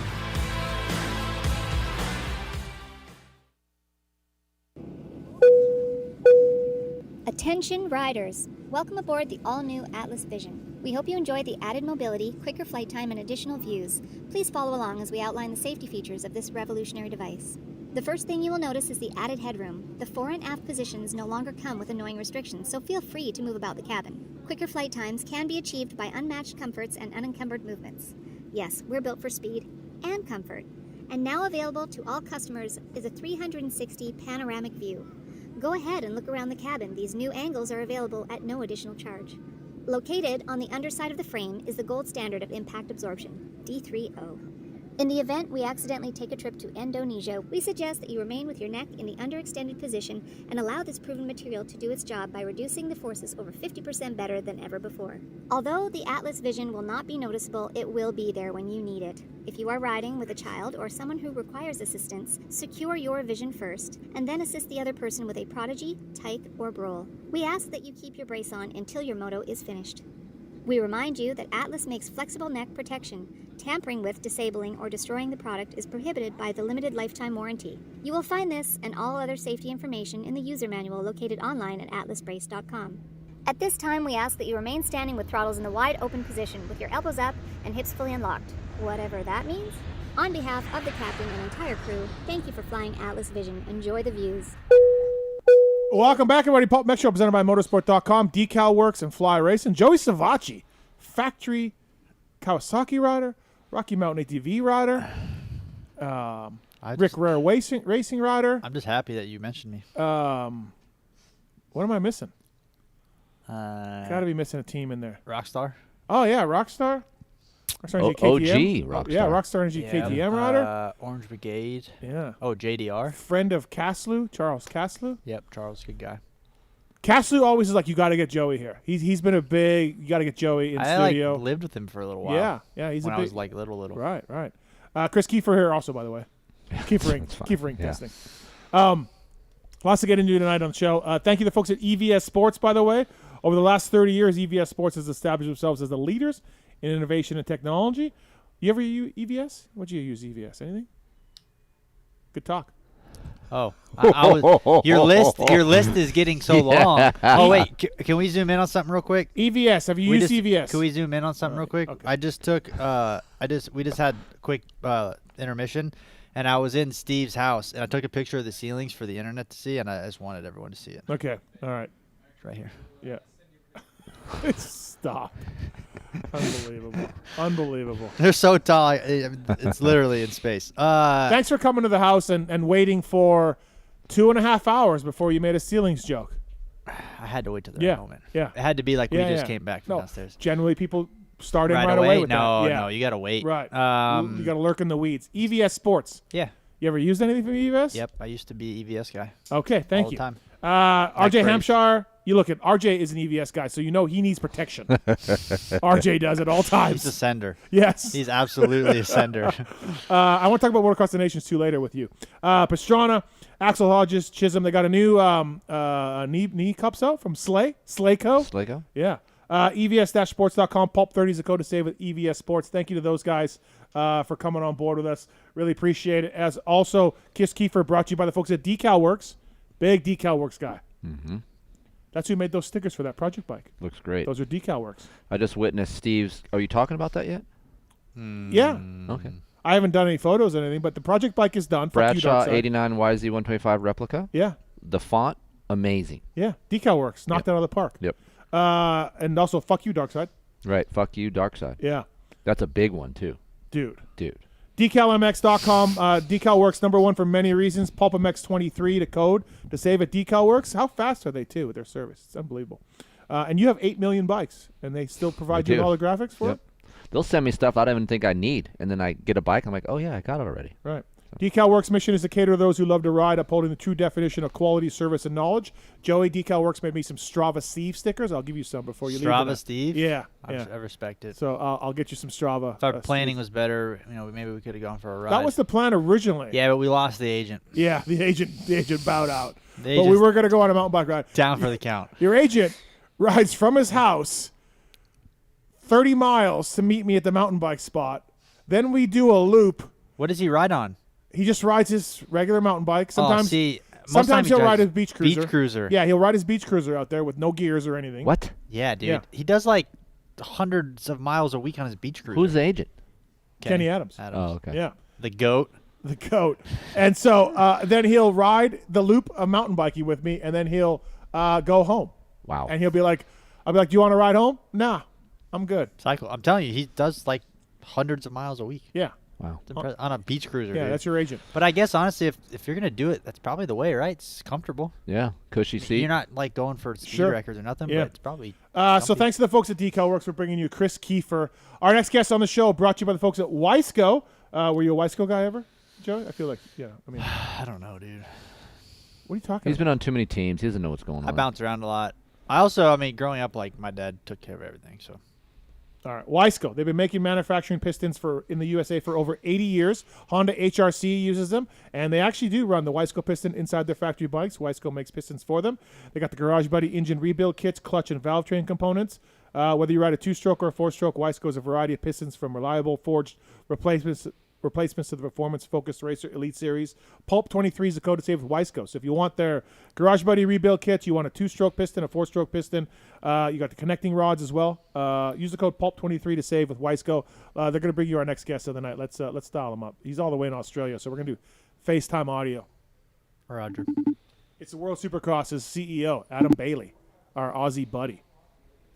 How you doing there? Hey, good day, mate. How are you, Adam? G'day, mate. I'm fantastic. I just finished my my shrimp on the barbecue. Yeah. Chicken back. I know you never heard that before, right? Joey Savatgy and Kris Keefer in studio with me, by the way, Adam. So. Yeah, guys, I've been listening, and Joey, I'm impressed. It sounds like you really took one for the team, and probably one of the most humble racers out there, right? You need a medal for that. You fly Spirit just to get here and then not get mentioned when the show starts. So it happens. Jeez. Listen, man, I watched the opening round of WSX, and I just feel like maybe you need a little bit of a boost after what happened there. Oh, I need a lot more than what I got. Or what I brought. That's for sure. There's no way around that. That was the ugliest second I've ever had. But you know what? Yeah. Second. Hey, Kenny was unreal. He's fast. He was unreal there. He's good. No one's shocked when he's like that. Steve, you got to go easy on a guy that's within an inch of his life flying his way over there, and you can't just rub salt into the wound. Yeah, You know, I guess think, that's a good you know, point. the guys, Yeah. Hey, I respect what's there. Like, trust me, I see it during the week. They were doing a lot of testing before then, and they're still doing a lot of testing. Yeah. They've made a lot of forward progress with that bike. Adam Bailey, brought to you by the Wiseco Pistons on the show. Thanks, Adam, for the time tonight. Appreciate it. Big changes with the WSX series. Cancellation of a couple of rounds, some new investors. I'm guessing, listen, I don't know how stressed. Adam, you're a pretty laid-back guy, but this had to have been a real stressful time for you. I'm glad things have kind of worked out. Yeah, thank you. Yeah, look, I be lying if I said that the last kind of 6 months have been easy. But then, you know, I never signed up to this thing thinking it was going to be easy. But at the same time, I would say character building is what I would say the last 6 months have been. So definitely better now. We've got great partners and investors. Didn't expect to be going through the situation the way that we did, and it's definitely frustrating, embarrassing, all those things. But excited for the go forward. To be honest, I just think it's kind of a good opportunity to reset, and we got the right partners and right people, and you know, do this thing properly now. The partners you got, do they have a little bit of a moto background? I saw, you know, one of them is invested in a soccer team and all of that. They're into moto. They understand it, or did you have to pitch them on the sport in general? They're more just savvy sports investors, Okay. you know, like I think they looked at it and got it instantly. And they definitely are in tune with what the product, you know, brings in terms of its entertainment value, you know, the skill of the athletes, the kind of factor that they see it as like an untapped kind of opportunity, being that these guys on the overall, you know, global landscape are relatively unknown and completely underrated. You know, they really got that straight away. So that's what they jumped at. You know, they're just savvy sports guys that just thought, holy shit, these guys are incredible. The world doesn't know about them. You know, we've got to jump on this. So so it was cool. They're not moto guys per se, though. Yeah. No, obviously, look, I've been all over the world watching Supercross, from Geneva to Paris to Bulgaria to Spain. I think I went to Italy for Genoa once back in the day. All of that. There is a market for these racers like Joey and like Ken and these other guys. There's a market to take this thing around the world. I 100% believe that. And I want you guys to be successful. I think it's a good idea. But, again, it's got to be a tough sled. Yeah, you know, you have to try to get some sponsors, some industry on board, and we've all seen what's happened over here. And, again, the riders should mail you a thank you card, because this money they're paying out for SMX I don't think happens unless, you know, you guys start up. But Adam, getting into that, so what are some of the future plans you want to do? Because again, this is viable. This can work. I'm a believer. What do you got to change? Yeah, look, I think the previous kind of leadership in our business was really dead on, you know, having to grow quickly to a certain number of events at all costs. It was kind of like, if we don't do 6 to 8 events, this thing's a waste of time. He was very kind of bullish in that sense. And what that meant was that, you know, the UK and France in particular, there was no venues, or in Europe, there was no venues available except for around that July period, which was just too soon. And we never wanted to sort of, you know, be clashing with the outdoors over there. I never specifically wanted to be in competition with that, but they were the only 2 dates that were available. And he was very much like, we have to do this many races or we're never going to, you know, gain any traction. And that was just incorrect. You know, I think, to be honest, like, I think what the changes are is like, let's grow more incrementally, and let's you know, stick to the latter part of the year. So it makes it easier for teams, easier for riders, you know, and just easier on us in general, really, to be like, let's be in that latter part of the year. You know, and just like those kind of iconic events that you mentioned, like, you know, Paris, Geneva, our own event in Australia, the WSX Open was the same, and we had a nice little space that riders could come, and the initial idea for this was to link some of those together to create the World Championship, you know, and just like link these iconic locations where there's a proven fan and audience, and create a World Championship out of it. And really, I think we just got to go back to that initial kind of concept, which is, let's just find those locations where the fans are hungry for this, and let's try and link those events together and create a fantastic kind of series of events and grow incrementally as the kind of the fans in the industry demand it, as opposed to kind of like trying to throw it out there kind of thing before it's ready, you know? Yeah, I think there's a perfect market in the fall, 4 or 5 rounds in the fall, link it together, keep the fan interest going on when there's nothing going on in America. And there's something there. I really believe that. Joey, you've done them all so far, the 2 rounds last year and this one. Do you believe that? Do you see the future of like fans wanting to watch top level racers race Supercross? I mean, I think, for us as the entertainers and as racers, like growing up, obviously me being from Southern California, it was always A1 hype, right? You get to go see A1, you get to go see people race. Well, there's a mass amount of people that will never get to come see that kind of stuff over here, So that's kind of always been my voice on it, and my angle is you have the opportunity to go and not only get to see places, but you get to go bring the entertainment to people who, due to circumstances, whatever they might be, never have the opportunity to come see what top tier racing is like. So to have that opportunity to go places and to bring those, like we talked about earlier, those first time experiences for people all over the world is, of course, that's something that I think should appeal and does appeal to people. It's I thought Cardiff. I went to Cardiff last year. I thought wild. The fans were into it, man. They loved it. And they so was the afterlife. Yeah, the after party as well. I didn't really stick around for that too much, but no, I didn't. But the streets were. Yeah, the streets were wild. So it's wild. It was wild.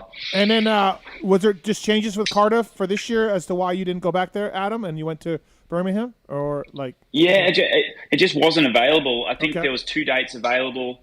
In August, one clashed with the MotoGP event on the same weekend, and the other one was pre-booked by World Speedway. Yep. And so, it was just again, like, we really should have just said, bummer, UK is not going to work this year, and wait until we can get the right location at the right time. But we didn't, and anyway, that's in the history. So, Cardiff was an incredible location for it. I think it really, proved to us as well. I mean, they're so vocal and, they're chanting the riders' names and they're just like into it. And that really kind of proved to us like, hey, like there's going to be those kinds of fans in Spain and those kind of fans in Italy and, and hopefully in Asia and things as well. And we just gotta get to them and pull it all together. So it was really encouraging. And so we're still sort of hanging on to that, From talking to the Feld guys a little bit, what they're running into too, and Adam, I'm sure you've seen this with COVID, nothing happened. And now everyone's on tour. Every show is started. Building availability is tough. I'm sure that you found that as well. So. Yeah, there's so many things. There's so many things off the back of that, and it sucks to keep bringing up COVID, to be honest. But it's kind of like this, venue availability, yes, freight costs, travel costs, like these things are just ridiculous. And it is because like there was like backlog of concerts and promoters that had, they had all these acts that they wanted to tour that couldn't for 2 years, and they're willing to spend huge money on venues, and they sell massive amounts of tickets.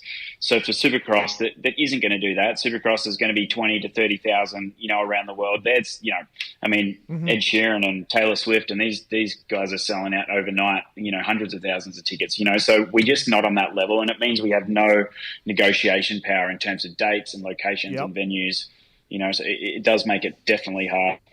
With this pivot, Adam, do you foresee some of the agreements with teams and riders changing? Also, I really don't know, to be honest. I mean, the teams have been really supportive and positive to date. I think some, and it's quite a divided topic because some are like, we need more races so that we can, justify this thing to sponsors, and they want more. Like there's teams that want 7 to 10 races straight away. And then there's others that are like, we need to grow slowly. So then the manufacturers will support us and our sponsors will support us. We want 3 or 4. So, there's no sort of one size fits all there. But I think on the most part, everyone is on the same page and everyone wants it to succeed. And they're all being very, positive about that. And I think ultimately we all believe in it. It's just a matter of us saying, hey, look, we got to take this approach for all of our sakes and do it right, So do you look at? Did I hear this? I don't know if this is official or if it's a rumor. Are we having double headers at the next 2, the final 2? No. I mean, we did put it out there. Same sort of deal, really. Put it out to teams to say, hey, do you want to see more race? Like, would you like this? And it was really divided. Some are like, absolutely not. Others were like, yes, an extra night of racing. But in Australia, we have the Australian Championship on the Friday night, so we really couldn't do that anyway because you got riders that do both and on different size bikes even, you know, like CDR guys Triple ride header. 250s one night and 450s, like, you know, just be not logistically possible. But we did throw it out there, like we want to give everyone, you know, the racing that they want to do, but it just seemed like that wasn't really a decision that everyone wanted to make. Yeah, triple header, Joey? I mean, Friday night, Saturday night, Sunday night. Let's let it roll. Let's do it, yeah. And let's do it. We got the dirt in there. WSX Friday and then back-to-back Yeah. WSX. I mean, dude, you're there. What else you got to do? We had guys riding different sizes bikes last year, right? Different brands. Different brands, Yeah, it was wild. Yeah, yeah, it's absolutely nutty. Wisco Pistons bringing you Adam Bailey on the PulpMX show tonight, World Supercross. So I'm guessing then, Adam, for 24, we'll be a little bit more conservative and maybe in the fall and maybe a little bit lesser of a series as far as the expansion goes, right? Yeah, I think that's right. I think the plan will be like let's get to sort of, you know, 3 or 4 like fantastic events, and then if we're going to add on, it's because they're going to be great, and we're really certain that it's the right decision. Mm-hmm. You know what I mean? And it's the decision that the teams in the industry are supportive of. I think, like I said, I think that previously the business kind of decided on behalf of everyone, this is what we're going to do, and without sort of enough consultation, you know. And I think that that's probably the difference. Is like, hey, let's be a little bit more humble about this. Let's make sure that everything we do is awesome, and then expand, you know, incrementally. Sure. And who knows, it might happen quickly, but it may also happen slowly, and that's fine too. You know what I mean? Like, just do it right, whatever it is. Yeah, exactly right. I mean, at this point, make sure you're doing it and doing it right. And if the schedule comes out, it underwhelms a few people, that's okay. Start building slowly, right? And then in hindsight, like, that was the change that should have been made a while ago. It should have been like, you know, hey, you know, like I look back at my own since jumping into this kind of leadership position, it's kind of like I should have made some more dramatic changes more quickly. Yep. But I was concerned about the brand damage that would do. But in the end, we had to do it anyway. You know what I mean? So it's kind of like should have made the hard decision back then, and rebuilt from the start of the year, and it would have been maybe a different situation. Joey, what's your favorite part of WSX? Like formats or part? Like what's the thing that you like that you could see, you know, that you would say, hey, if Feld asked you, like, what should we do? What should we bring over? Like, what have you been enjoying about the 3 races? I mean, obviously the traveling aspect is cool, getting to see places that you don't normally ever see or would get to see. But, I mean, honestly, I think because we travel so far and there's so many moving parts, what I liked last year and to my knowledge what we were going to do at Singapore was having Friday as like a break-in day. Okay. Like riding to kind of, because like I know when right before the first practice this year, my mechanic went to go warm my bike up, and for some reason, whether it was in travel or what, my back brake was locking up. So you know we were scrambling to try to get it fixed, and that's where the Friday is kind of nice, kind of like what they do with SMX Friday, like a practice type day where you kind of get to make sure there's no issues. You know, because like I said, with so much traveling and the bikes being in crates for so long and going to different places, like. There is a little bit of nervousness just because you know you don't know, and going straight into it is tough, and that's where last year was nice. It was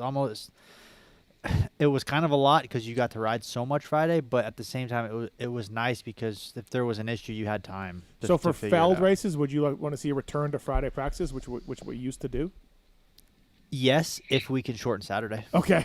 Yeah, I mean, honestly, like I just think Saturdays are too long. Yeah, you guys have the track dialed on lap 3. Yeah, like by the third lap, we're pretty much do everything. So you know, we get there for what 9? Is it 10 o'clock track walk? 10:30 normally, and then we don't leave there till 10 o'clock at least. So we're there for 12 hours for, 4 heat races, 2 LCQs, and a main event. 2 main events. Like it just, I think there could be better time management. Obviously, getting there to ride Friday adds a whole nother day. But I think the overall stress load would probably be less. Adam, what about metal finish line jumps? I like them. Yeah. I thought that was cool. That's cool. I like them. I like that. They're scary, but it lets you know you're alive.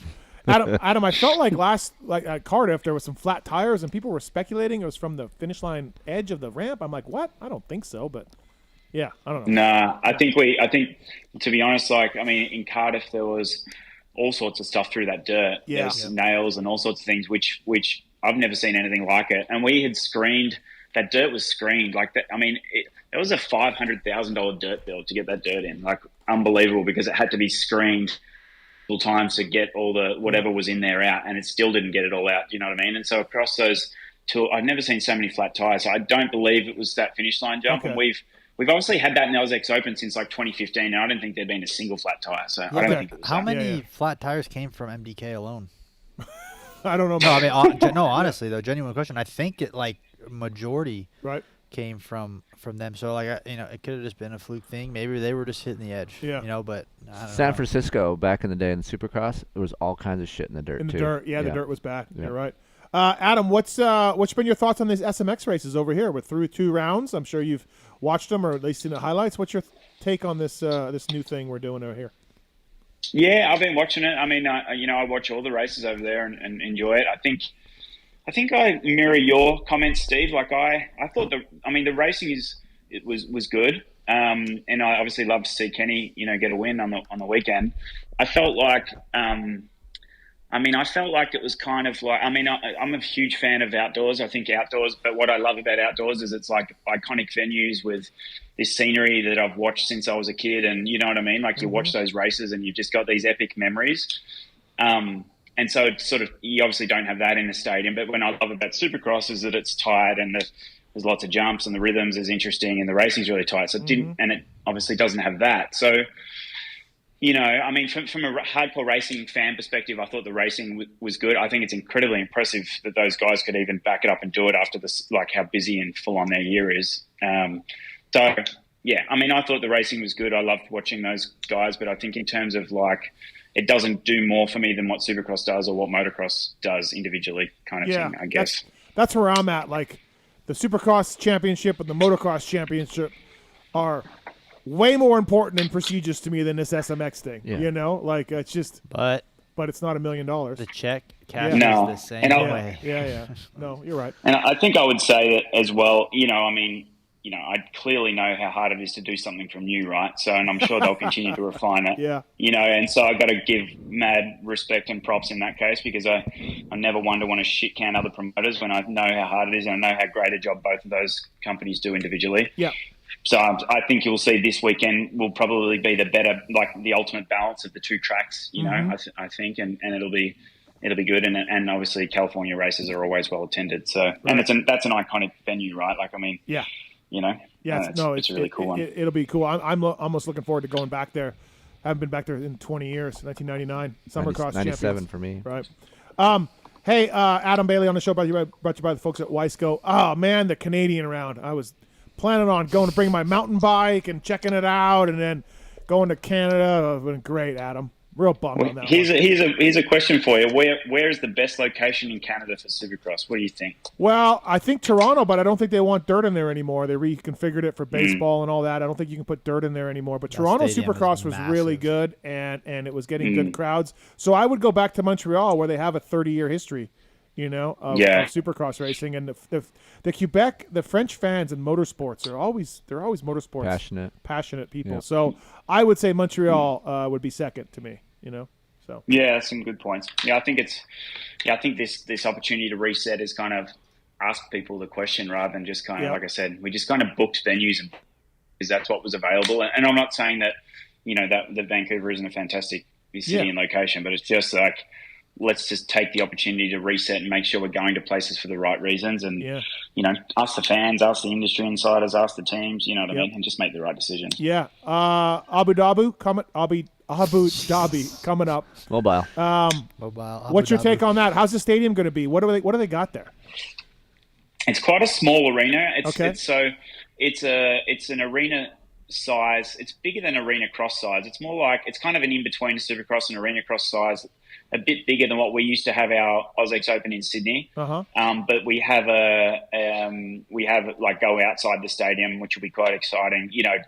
Do that kind of deal where it goes outside, comes back in again. It's a beautiful stadium, like beautiful arena, really, really nice, brand new, right on the water. It's an epic spot. So, we on a positive side, in the background there was some nervousness about dirt because in that part of the world sand is like in abundance. Yeah. But we've done some testing over the last week or so, and they've found good dirt that packed down nicely, which is a bit of a relief. Like we were looking at chemical treatments to dirt to make it firm up and all sorts of stuff if we had to. But it seems like it's all going to be good in that sense. So it's exciting. It's a new part of the world that is into the sport again, just looking. They don't know anything about it. They don't know anything about the riders. It's just kind of like they see it's exciting. They see it's a great spectacle. They want to bring it and give it to their people and help to try and grow an audience there. So I think it's a cool opportunity.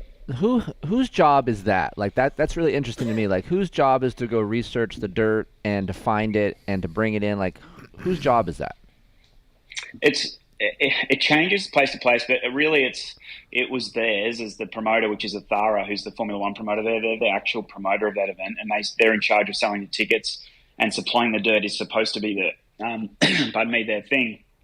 But we jumped in on it because really they're not the experts, we are. So we kind of just took it over and said, we'll sort it out. We'll figure out the dirt, and we sent someone over there to inspect various samples. Some were just like complete sand, like beach sand, and others, ended up being what we need. So there was work to be done there, though, right? Because when you go to a new place, they don't really know what it takes, and it's not just it's one of the complications of doing this is, you go to new places, and where even do you get the dirt from? I mean, what's that dirt going to be like, and how do you transport it in? And, it's like the simple things in building Supercross that are fundamental to having the event, but it's not simple when you go to new locations. So I'm secretly pretty stoked that's worked out to be okay. Yeah, that'd be a cool place to go to, I think. You look forward to that? Yeah, I'm pretty excited about that one, to be honest. When is it, November? 4th and 5th. November 4th and 5th. Is it too early to ask about ticket sales? Like, how are we doing? Or what's going on with ticket sales for that? I mean, it's going pretty well. I mean, but for there, like, it's I don't know if you know much about events in the Middle East. They're not like packing out stands like what we get probably or definitely you guys in the US, but even here in Australia. Yep. But I think like if it's only a small venue too. So we'll see. Like I think like there's definitely people that are coming, and there's people traveling, and I'm not really sure. They seem to be motivated. So let's see if we can fill it up. You remember Mitch Cook? He used to race Canadian. He went to Dubai a little bit to do some riding schools. Yep. And he said the guy that brought him over had a pet leopard.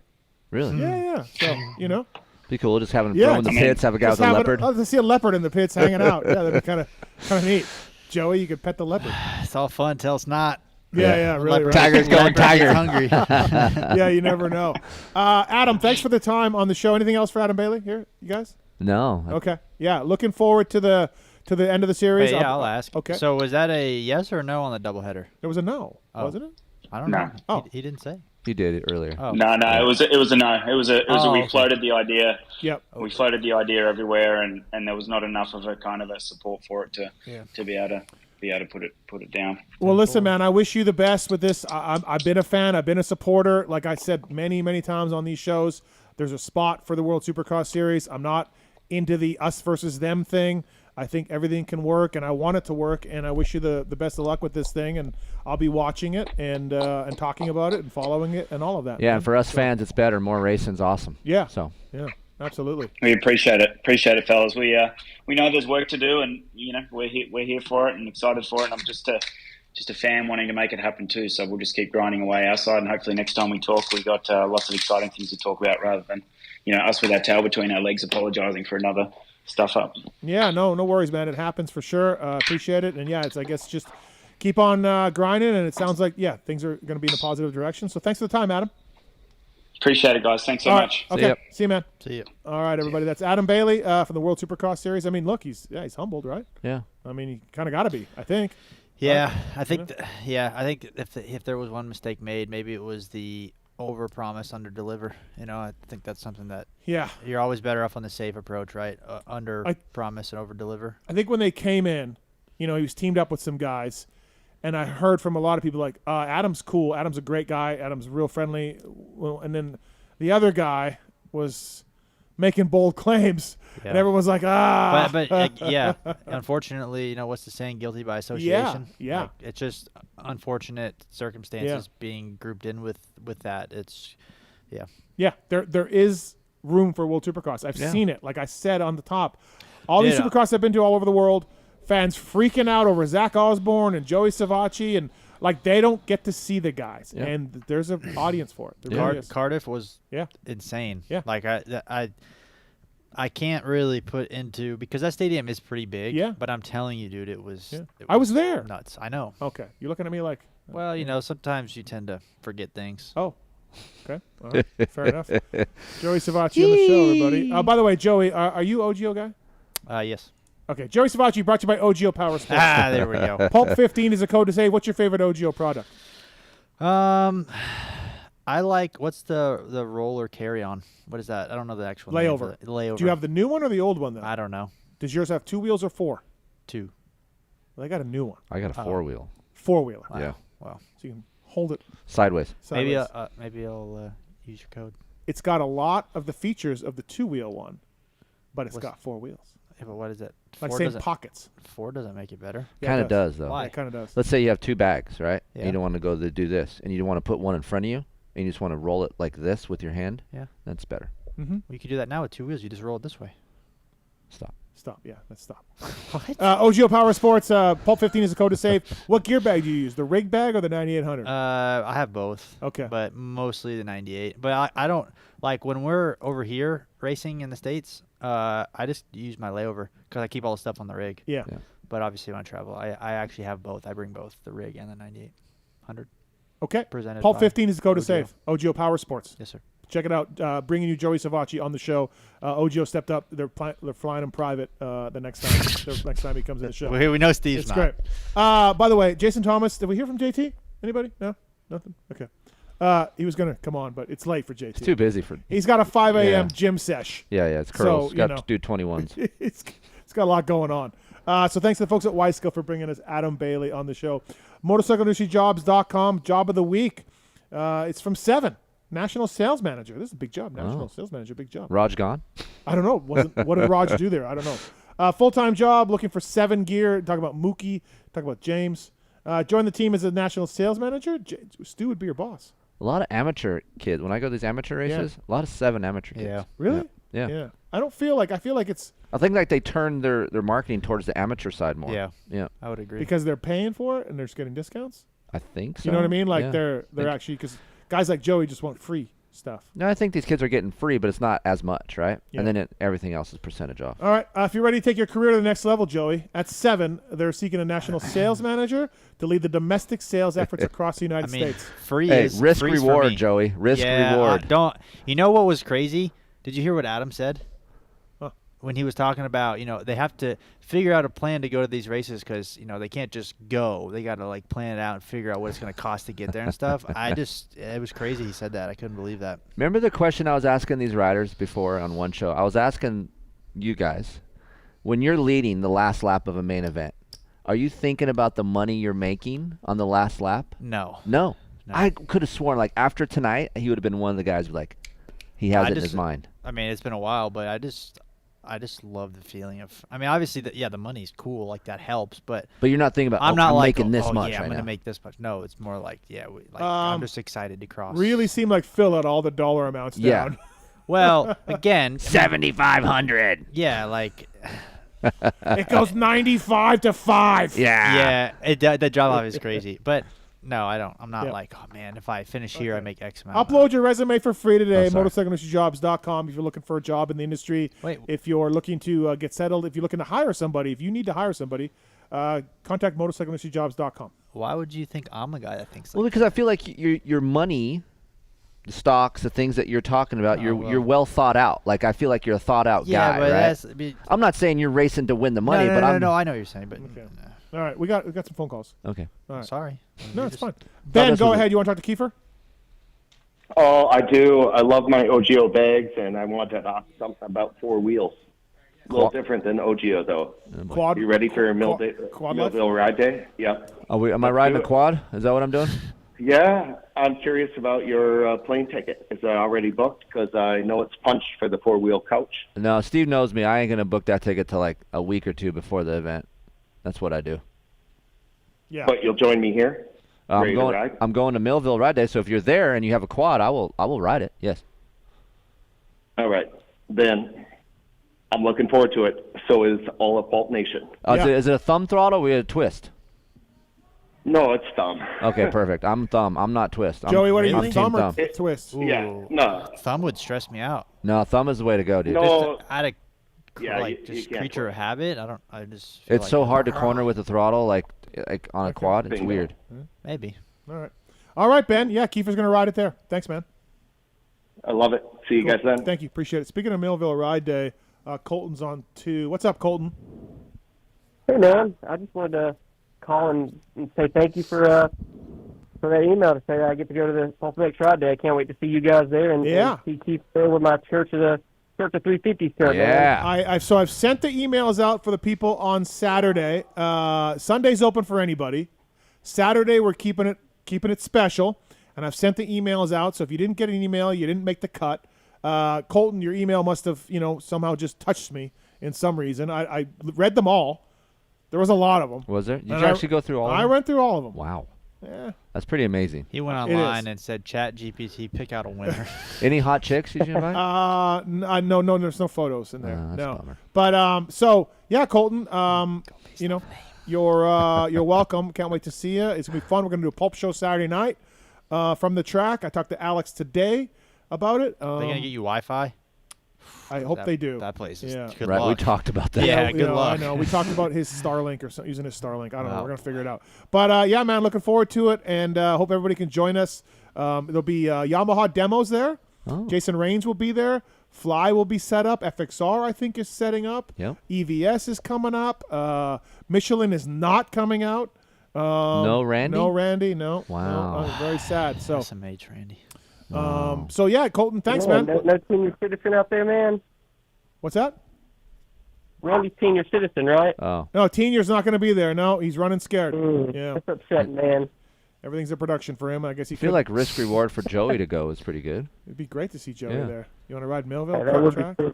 Yeah. I won't take up your time. When is it? All I'm saying is Sexton's going to win this next round. Okay. He's a supercross guy. All right. Jet really does have the style for outdoor, but I think Sexton's got the supercross thing down. But I don't want to take up your time. Just, again, wanted to thank you and appreciate everything you do for the moto community. Thanks, Colton. Appreciate it. See you there, man. See you in Millville. Appreciate it. Yeah, it should be a good time. What am I gonna ride? I'll get you a bike. There's bikes. Yeah, there's bikes. Should I buy one and drive it out Yeah, there? yeah, absolutely. Yeah, if you care about it. Yeah, for sure. Another question for Keefer here from Matt. Matt, go ahead. What's your question for Keefer? Hey, perfect segue, Joe. You said you want to buy a bike. So I'm thinking of a shootout where a rider races all the bikes that are available. I would assume that you would qualify on a stock bike, whether it's Suzuki, Cowie, whatever. What do you think? Here's the problem with this. I want to answer for Joey. Joey's at a level where he can't do that. Now, if you want to ask like a guy like a Jerry Robin or someone like that, I think it will work. But a guy with the caliber of Joey is a top 10 rider. That's not happening. Yeah, exactly. So Keeper, Tickle, IT, yourself, someone, you're going to qualify. You got to have a guy that's level of qualification. And how sick would that be that they race each bike? I mean, it would be really sick. So I would be totally for that, and I would actually give up my test bikes if someone wanted to do that next year. But it would have to be a privateer that would make it and not maybe be on the cusp of points. Mosman did that, right? Mosman He rode did a a couple, bike, and that's what. Yeah, he did it. That was really cool. Rounds, Yep. right, yeah. And I think if you could get someone to do that and ride all of them, that'd be really cool. Yeah. Right on. Hey, I got an idea for the 250 class, how to fix this. So one of the things that we're always bummed on is Mitch not stating his teams. I think the East-West should be round one, a shootout, Daytona is a shootout, and then the final round's a shootout. So whatever happens on round one, you have to be healthy coming in number one. You have to be. Yeah, and the teams will complain, though. The teams will say, yeah, hey, here's I my like guy. it. I like your idea, but the teams will bitch. Work, the teams will bitch about, if we have an injury in November, then the guy can't ride Anaheim 1 until he's out of the points. Mm-hmm. Yeah, the teams will bitch too much. Yep. So, won't happen. Thanks, buddy. Appreciate it. Thanks for the call. Appreciate it. All right. I don't know if he was done or not, but Preston, you want to know about Dungy's number 5? Yeah. I just was curious with him going in the Hall of Fame so quick. Should be done. does that Yeah. make him- I don't know, man. Like, look, Tickle's held on to this fucking number 20 for 3 goddamn years, and I thought it was lined up. 2 years. You had to be out 2 years. No, I don't. Why are you so mad? I don't. Who do you want to have 20? I know someone who wants 20. Who? I know someone who wants 20. I know someone who's switching to 4 next year. Oh yeah. Who? Bam. And Okay. he is in the. I'll just say he's in the running for the championship in SMX. Okay. All right. I don't know, but Dunge's numbers that narrows it down a lot. Dunge's numbers should be available. The 22 should be available. The 20 should be available. If any of these people call AMA and ask to hold on to it, I would hang up the phone on them. Like, let it go. You've had your chance. Give out the number. That's it. It'd be cool for Hunter or Jet to get that 5, and then it could be Red 5 standing by. But Dunge raced last year, right? Outdoors. Yeah. So he has 2 years. So I don't think next year. You don't have 2 years. You got to earn. You got a 1 year. Oh, I thought it was 2. No. Oh, okay. No. You can ask. I think if you're a past champion, don't you get an extra year? I don't know. He ain't coming back. Well, Give up the number. Dude, it's right. dud. Thanks for The the guy call. went to his casket. He went Yeah, back into his casket. Dracula just went back to sleep. Have some respect, dude. Listen, I got respect. Give up your number. It's over. You're Well, harsh, so what do you dude. think But about? we have these guys earning all these numbers. Yeah, but what do you think about you the agree? NFL when they retire like number 12 for Brady? Who? Bradshaw, 45. That's not retired.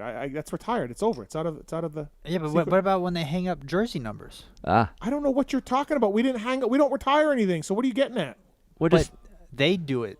So are you saying that the other sports that do it, it's not right? No, like they. We don't retire numbers in our sport. Why? Well, okay, you want to have that conversation? We can. No, Dude, I'm just, Look at all the awesome numbers at Mile High Stadium. Yeah. Fucking got a punter. I got a punter. And out a there. slash with Manning. Okay. All right. Listen, I'm fully on board with like, hey, I got seriously injured and I wasn't able to race this year. Yeah. Can I keep my number? Yeah. Absolutely. You got hurt. Hey, I have a ride with the team. I'm coming back. Can I keep my number? Absolutely. Hey, I have no fucking plans to race. I have no team. I have no bike. Hey, can we turn his mic down? But can I keep a number? It's just getting very aggressive Can I in keep a here. number? Yes, you can. Like, why? Do you 'Cause like? it's the Dunge. It doesn't matter. No respect. Reed, He's just like a Tickle, corporation. Dunge. Like, you're like, expendable. Dude. No one gives a Yeah, fuck about he you. doesn't care about No, you get a year. Or I just gave you examples of a guy getting hurt or a guy coming back. I get it. Give him back his number. Tickle, Reed, Dunge, no plans to race. Do you like the career number thing or no? Or do you like the old school way where everyone's number changed, like No. 1, 2, 3, Yeah, 4, no 5? way you like that. No, There's no way. I see positives and negatives to both of them. I What don't could the think negatives be? of which one? Of earning a career number. Hey, good job. You kicked ass this year. You get to keep a number. That's bad. Why is that bad? Now you get to market yourself. Okay, so for a Hey, long good time, job this year. You got second overall in the championship. Well, you know what? You can't choose your number. So You need for to a be long number time, 28 next year. So a long time. When do I get to speak? I don't know. You've been speaking You a lot. talk a lot. It's okay. Yeah, So for a long time, we had numbers: John Dowd, Mike Brown, Damon Huffman, Renard. These guys were barely racing, and they were coming out, and it's good. Like, good job to them, but they weren't really full-time racers anymore, and they would come out and race nationals or supercrosses or whatever, and they would just run these numbers. So, like, do we not want the guys that, like, think about, like, okay, Levi Kitchen's going to get a permanent number this year, right? Now he's in the top 10 overall. What's he supposed to pick from? Because we got guys hanging on to numbers. Steve, there's 90 other numbers that you can pick from. Okay, but wouldn't 90. you want the lowest one you could? Why can't we run You 0? wouldn't? No. I didn't pick the lowest one available. What was available to you? 14. Okay, and why didn't you pick 14? Because I wanted 17. Cool. And I had 37. So if you're Levi, you can't pick 10. What number did he grow up racing with? I don't know. I'm saying, but if there is some sentimental value, or if there's something there for him that's like, hey, when I was a little boy and I Maybe went 20 racing, is his number. And he can't get 20 because Tickle's had it for 3 years and never done fuck all with it. Tickle's going to lose it. Yeah, Tickle's going to lose it. He didn't lose it this year. He's lost it next year. He's gone. Yes, it's We don't gone know. next year. We Yes, don't know do. that. I just asked AMA. It's gone. Oh, okay. So you're lying. You're lying. He just wants you to shut up. I don't fucking get it. Like I feel like, look, okay, first of all, the kids shouldn't get permanent numbers. That's complete bullshit. Kids? The kids? The kids. What the kids? 250 guys. Okay. Oh God. They Here shouldn't we get go. they shouldn't get permanent numbers. That's bullshit. But that is the rule. They have permanent numbers if you finish top 10 overall. So Hayden's going to get one. Top 10 overall, Steve, for Yeah. a lights guy that does half the supercrosses. Yep. What he has earned his top 10. Sure. He's raced half the races of supercross. What? Yeah. He races 9, 8, I sometimes get it. 7. Yeah. Versus the 17. Yeah, and good- then so races good outdoor, job. and you're still Absolutely. top 10. Good. You should absolutely deserve a number. Okay, great. Okay. So you're talking. Forgive me, I'm going to ask this question, but top 10 overall get the out of combined points Yeah. is what you're saying. Yeah. That's how you get a That's career how you number. get Okay. Yeah. I just want to Combined know this? points. Yeah. No, I knew. I just wanted to make sure I was and right. then if you win a championship, you get a single Correct. digit. Correct. Right. So. Which narrows down his theory of who's picking 4, because there's only I just heard this the other day. It's pretty interesting. 3 guys this year Yeah. who won. I heard that he wants it. 2 of them are brothers. Yeah. That's going to be weird. Got to move on, man. Blake Baggett took it. Yeah. You know? And nobody was like, oh, my God, Blake Baggett, you're no Carmichael. Nobody cared. A little bit. They did when it first happened. Yeah. Yes, it did. It happened, Steve. Yeah. We got a call for you. For me? Yeah. Okay. Want to take it? Sure. Lucio. What's going on, guys? What's going on? Savatgy. Yes, sir. Savatgy, my guy. What's going I on? got to go over there in Oakland and get your autograph. That was super sick. You found me? Appreciate that, Surprised. man. I'm surprised he didn't blow you off. Yeah, right. No, he was super sick. Favorite rider. My question for you, Savatgy. Favorite rider? Yeah, Let the man when Pro talk. Circuit was Favorite going, he was rider. my guy. You Yeah. talk about me interrupting. He called and waited patiently, and you're just interrupting. By the way, after this caller, I need the top 5 wackiest things Zach Osborne's ever said. Stop interrupting. Okay. All right. Savatgy. Yes, sir. When you're on Mitch's team for Pro Circuit, what was it like when you were winning and getting the pizza parties happening? What was it like? Were you there? How was it? I wanted to ask Paul last week, but I didn't have time to call in, and I know a rider would be right up my alley to answer my question. I'm gonna be honest. I didn't. Pizza Monday was. I mean, yeah, there was You had pizza. film study on Mondays, right? Yeah, it was mainly film. So like every Monday night, we'd come in and we'd watch race from the weekend, and kind of just go over it. And Mitch would throw in his 2 cents, and we'd kind of digest. Hey, this is what I was feeling here. Like I think the bike isn't working the best here, or it's really good here. Like kind of just come up with a game plan for the week. I do know that the guys in the back, like the parts guys, the guys ordering or putting parts in boxes, shipping, all that, they love Pizza Mondays. Yeah. Oh, dude, that's so sick. But yeah, I mean, I think that in itself is awesome. I think Mitch, when Mitch does well, everyone in the place thrives off of it. We got free pizza for lunch when we won at Yamaha. So Chad got us a lot of pizza. Yeah. Yeah. And then one more question, Savatgy. One more. Yes, sir. Once you moved up to 450s, you were buying a lot of high fashion sneakers. Are we still buying the high fashion sneakers? Listen, my man, your boy's on a budget, Got so a kid now. yeah, I got Spirit. 2 kids. Yeah, I figured that. Spirit. You got 2 kids? Yeah, Steve. God dang, Steve. I didn't know this. Oh my God, no, dude. I mean, I still have them, but no, I haven't Yes. made any 2 of those. stupid purchases. Not stupid, but Yeah, they're not yeah, stupid. I have them, but Did no, unfortunately, dude, I haven't been. Did you ever buy a expensive car? I bought a Tesla. Oh, you did? Yeah. Okay. Things are After fun. Monster Cup. So fun. I told myself it was like a premeditated thing. I Yeah. told myself if I podium Monster Cup, I'd buy a Tesla. I had test driven one. Yep. And really liked it. Stupid purchase, hindsight. Yeah. Are you open with your bonus money? Can you talk about that? What do you mean? Like, what's the biggest bonus you got for a race win? Can you guys believe Steve flew me out here in Spirit? I mean, I didn't really. I mean, It's got to be $50K, right? Well, for a no, win? you got second at Monster Cup, right? You got second? Third. That's 50. Yeah. I'm talking about like he won a 250 race. Yeah. 50K? Yeah. Okay. Thanks, Appreciate Lucio. it, Savatgy, man. Yes, sir. Thank you. I appreciate you calling in, man. All right, man. See Thanks, ya. appreciate it. Look at your favorite pizza. rider. Hey, dude, you don't even know I have 2 kids. You forget to mention me. He I mentioned you. I enjoys didn't me. mention I'm these one of guys. his favorite riders. Like, show a little bit of respect. 8 o'clock hour brought to you by MTX Braking. Is this where it gets good? Yep. It starts getting better as the show goes on, yeah.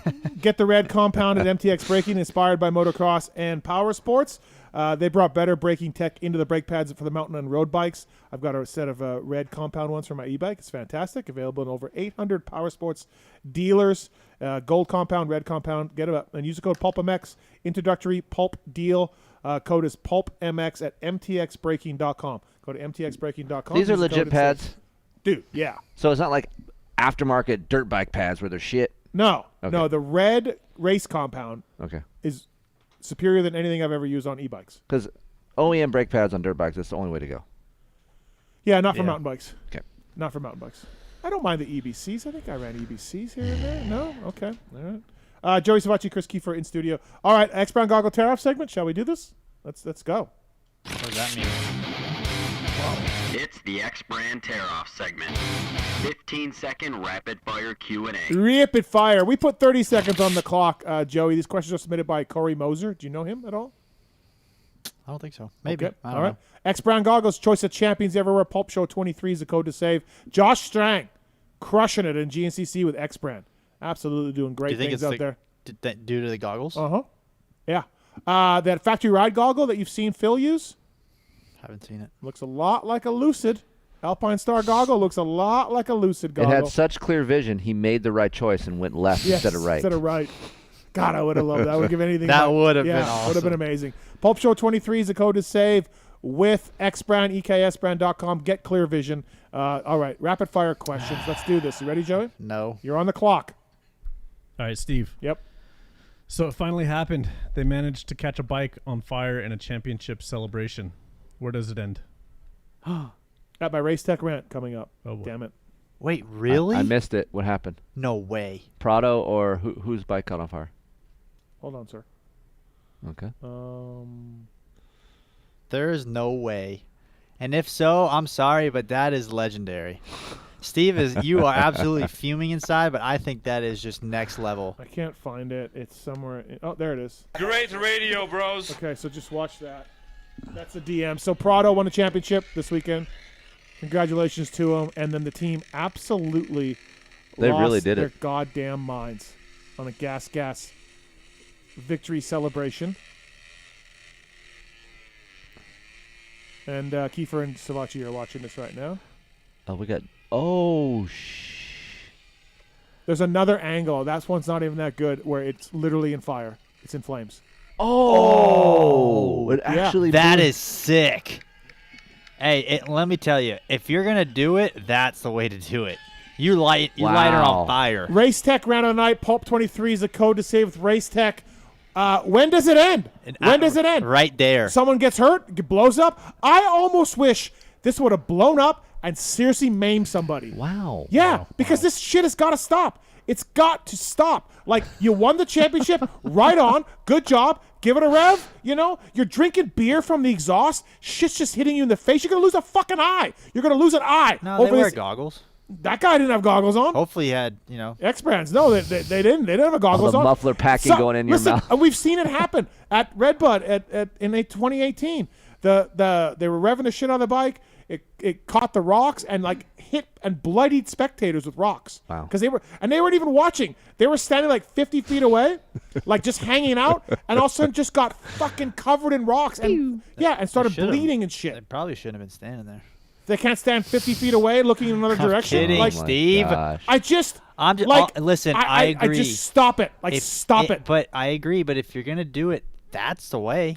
You To might blow up your bike, burn it down. burn it down. Absolutely. Why half-ass it? Oh wow. You can do a little Again, rev. I think down the road we're gonna have a serious injury from all of you idiots doing this on race teams. Okay, if you're gonna have a guys' weekend, are you gonna go out and have just one beer with the boys? Does someone gotta die and watch some Netflix? No, Does but the someone have to story's gonna die? be. I mean, have you ever seen The Hangover? Yeah, I have. It was sick. You know why? Because they didn't drink one beer and hang out. You think this is good? You think? I didn't say that's good. I said if there is an end of hey, this is enough. That's the way to do it. You set the bar. If I was a team manager and my team did this to the bike, I would fire everyone. But the team manager's probably there. Is that before or after? He's fired too. Is it before or after you hang the one plate? Doesn't matter, man. Can we just? It's I get it. I get it. Adam Cianciarulo wins the championship at Pro Circuit at the Ironman that time in 250 class. I'm under the tent. Everyone's drinking and hanging out. And Adam, great celebration, good accomplishment. Mitch Payton, another championship. He's got the tent up. And these idiots are wide open under a tent. Wide open. You can't talk to anybody. You can't say good job to Mitch Payton. You can't do anything. And there's just flames everywhere. What kind of celebration is that? Isn't a celebration of like, hey man, long ass year. Let's hang out, toast some beers to a lot of hard work and a great accomplishment. But no, let's burn the fucking bike down. Like that's the plan. The roof, fuck you, you're fired. The roof is on I'm fire. just saying, Unbelievable. what kind of celebration is that? That's a, hey, it's been stressful as hell. This is dangerous, Joey. This is I dangerous. never said it's not. And dirt bikes aren't. We still do it every day. Why add to the danger by burning down the pits? It's not as dangerous. Burning down the house. Okay, out of all the post championship revs, how many times has a bike caught on fire? One. Okay, how many times has a moose blown apart of the tire? How many times has the thing caught fire? I never got to do one, so I couldn't You tell know what? you. But thank God there's Lars Lindstrom out there, the beacon for team managers not letting everyone turn into a fucking idiot. Thank you, Lars. Hey, it's weird. This stuff didn't start happening until later. It didn't. No, we used to celebrate like civilized human beings. No, not a bunch of gorillas and apes who all of a sudden got boners and running around. Like we used to be normal. I would think. I was on a championship team. You know what we did? We fucking sat down with some beers and had a bunch of our sponsors and fans and people there, and we said, "Wow, what a fucking year! Like good job, man. We did it." You know. But these guys that maybe want that bike, like you're not gonna be able to have a fucking championship bike now because it burned down. Yeah, build it back. It's not the same though. When did society just turn into a bunch of apes throwing shit at the glass? Well, you'll never know. How you gonna know if shit sticks unless you throw it at the wall? Just act like normal human beings, goddammit. All right, that's my one race tech rant. Oh, there's two? I have another one. Holy but let's shit. finish Oh my this God. segment. God, I don't want you to like. Let's finish You're this gonna segment. fucking heart attack. Yeah, Relax. No. Joey, I know you're not a big listener, but this is the rant. It's called the race tech I'm rant. here for it. I just think you're wrong. That's fine. All right. We can agree to disagree. Joey, watch me stick a carrot up my ass. I'm just saying, celebration. Is it over the top? Yes. Thank you. That's all I need. A little, Thank you. a little Thank bit. You. That's all I need. A little it's bit. over the top. A little bit. over the Should top. we just stand around and pat each other on the butt and say, "Good job, team"? No, that's stupid. We want to celebrate. Like, we can rev the bike. See, I get attached to all this shit about revving a bike. What's the limit? You can rev it for 1 second or 30. 30 seconds. Okay. I'm good with that. Hey, look at the smoke. Okay, I'm good with that. Can we not burn it so the fucking tire explodes? Can we stop it before then? That's Can we pretty cool. stop it before the exhaust turns into fucking No, I agree. melt? I agree. I didn't know you had a time limit. 30 seconds. I'm good with that. Rev it for 30 So seconds. I get tagged in all these celebrations of like a tire burn, and I'm like, yeah, I don't care. That's fine. I get it. You burn a tire for 30 seconds, cool, man. Like, you know, you win at Daytona, right? Tomac puts the front tire. I feel a Randy Richardson Instagram coming on here shortly. Okay, next question. Okay. Joey, who you got for 2024 450 SX champ?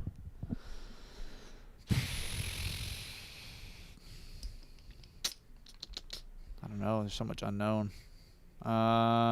Tick, tick, tick, tick, tick, tick. Yeah, we only have so long, huh? Take your time. 12 seconds. Oh. Dude, I'm gonna go with Eli. Wow. 19 seconds. I forgot we had time. Okay. Keefer, what is the next big step you want to see Lil Keefer make in his moto career? Is it Little or Lil? It says Lil. Fair enough. It's a rapper. Jeez. Ill vibe. Moto career. Create more relationships by himself. Right. We're not results based over here. Steve, who would you appoint as team manager of Team USA? Well, I know I said that it should be somebody without a bias, and so that means removing people who work for teams. But I really think Mitch Payton could do a great job. I know people would be like, "Oh, he's going to pick his own rider." I don't think Mitch would. I'll tell you, if I can speak from experience, if you're not doing what you're doing, Right. Mitch will gladly pass on. Yeah, you. so I feel like Payton would be a great USA team manager. I would agree with that.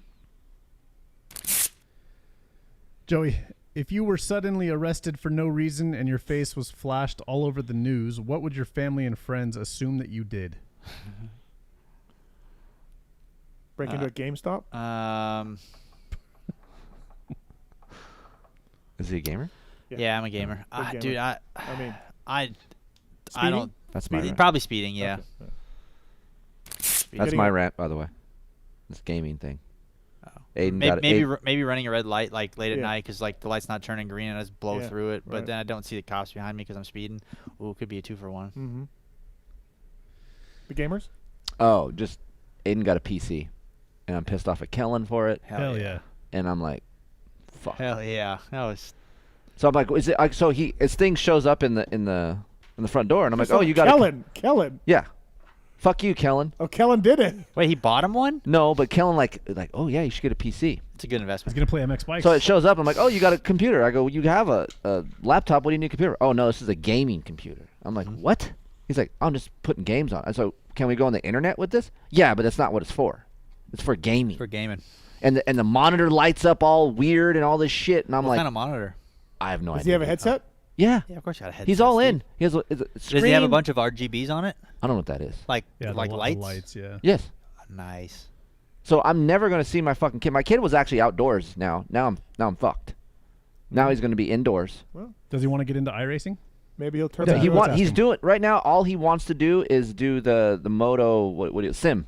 That's all yeah, he's doing. MX Sim. Yeah. MX Bikes, one of the two. So what kind of internals does he have? Do you know?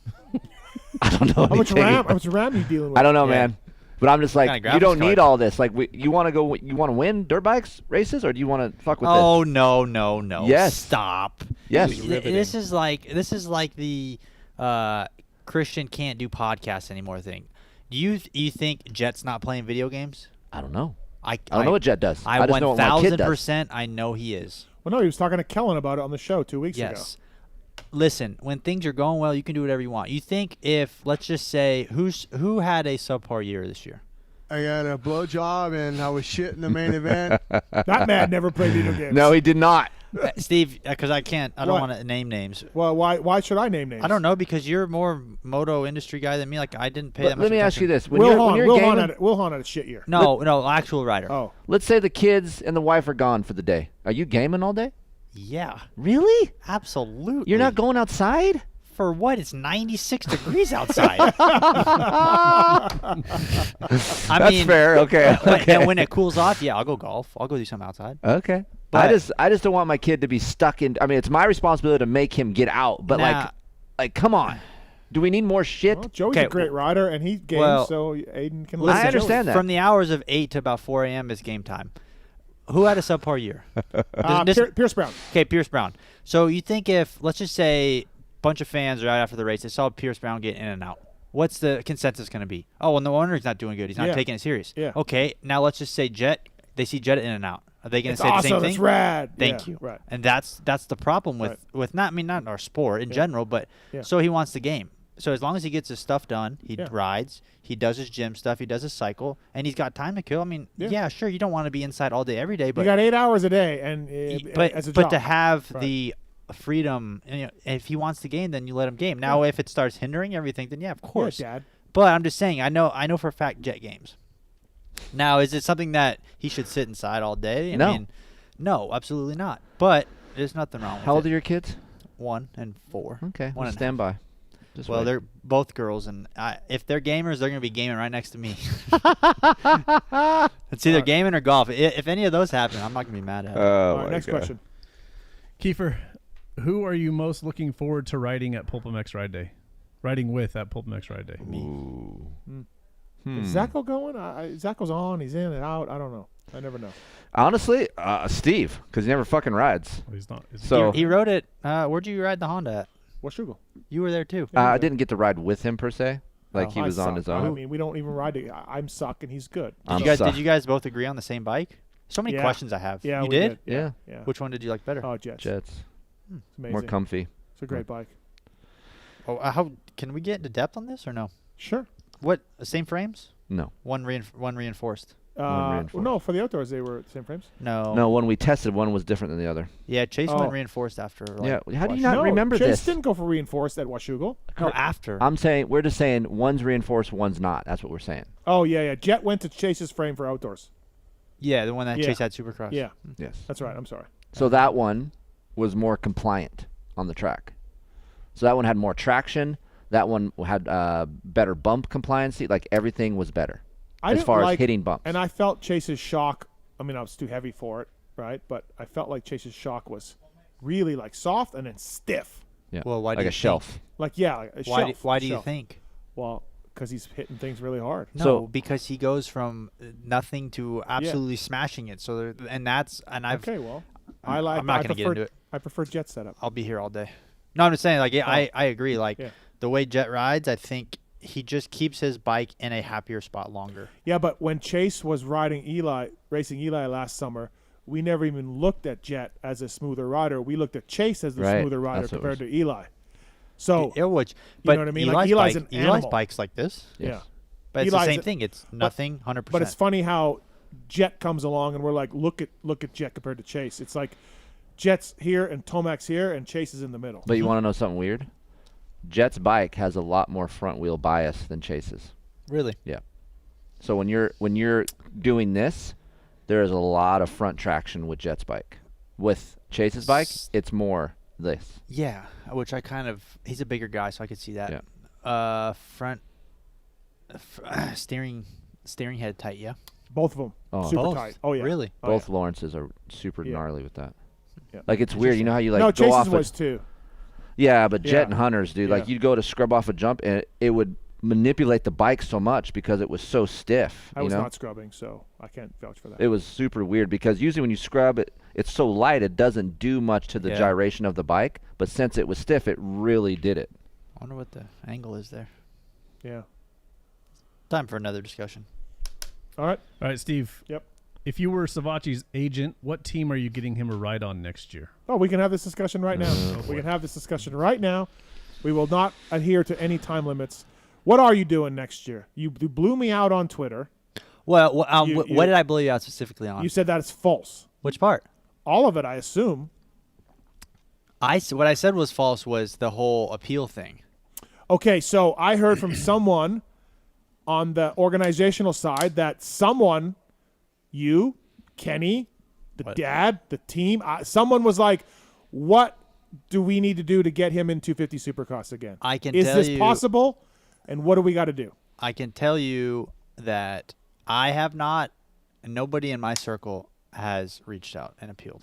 So this person that told me this, that was like saying, hey, Joey's asked about, maybe they didn't mean Joey yourself, but Joey's asked about getting in the 250 Supercross. Well, yeah, of course. I've brought it up. Oh, I think that's all they were talking about then. Well, so when I use the word appeal, maybe that was too much of a formality. Yeah, I haven't appealed anything. But Steve, what rule affects two people?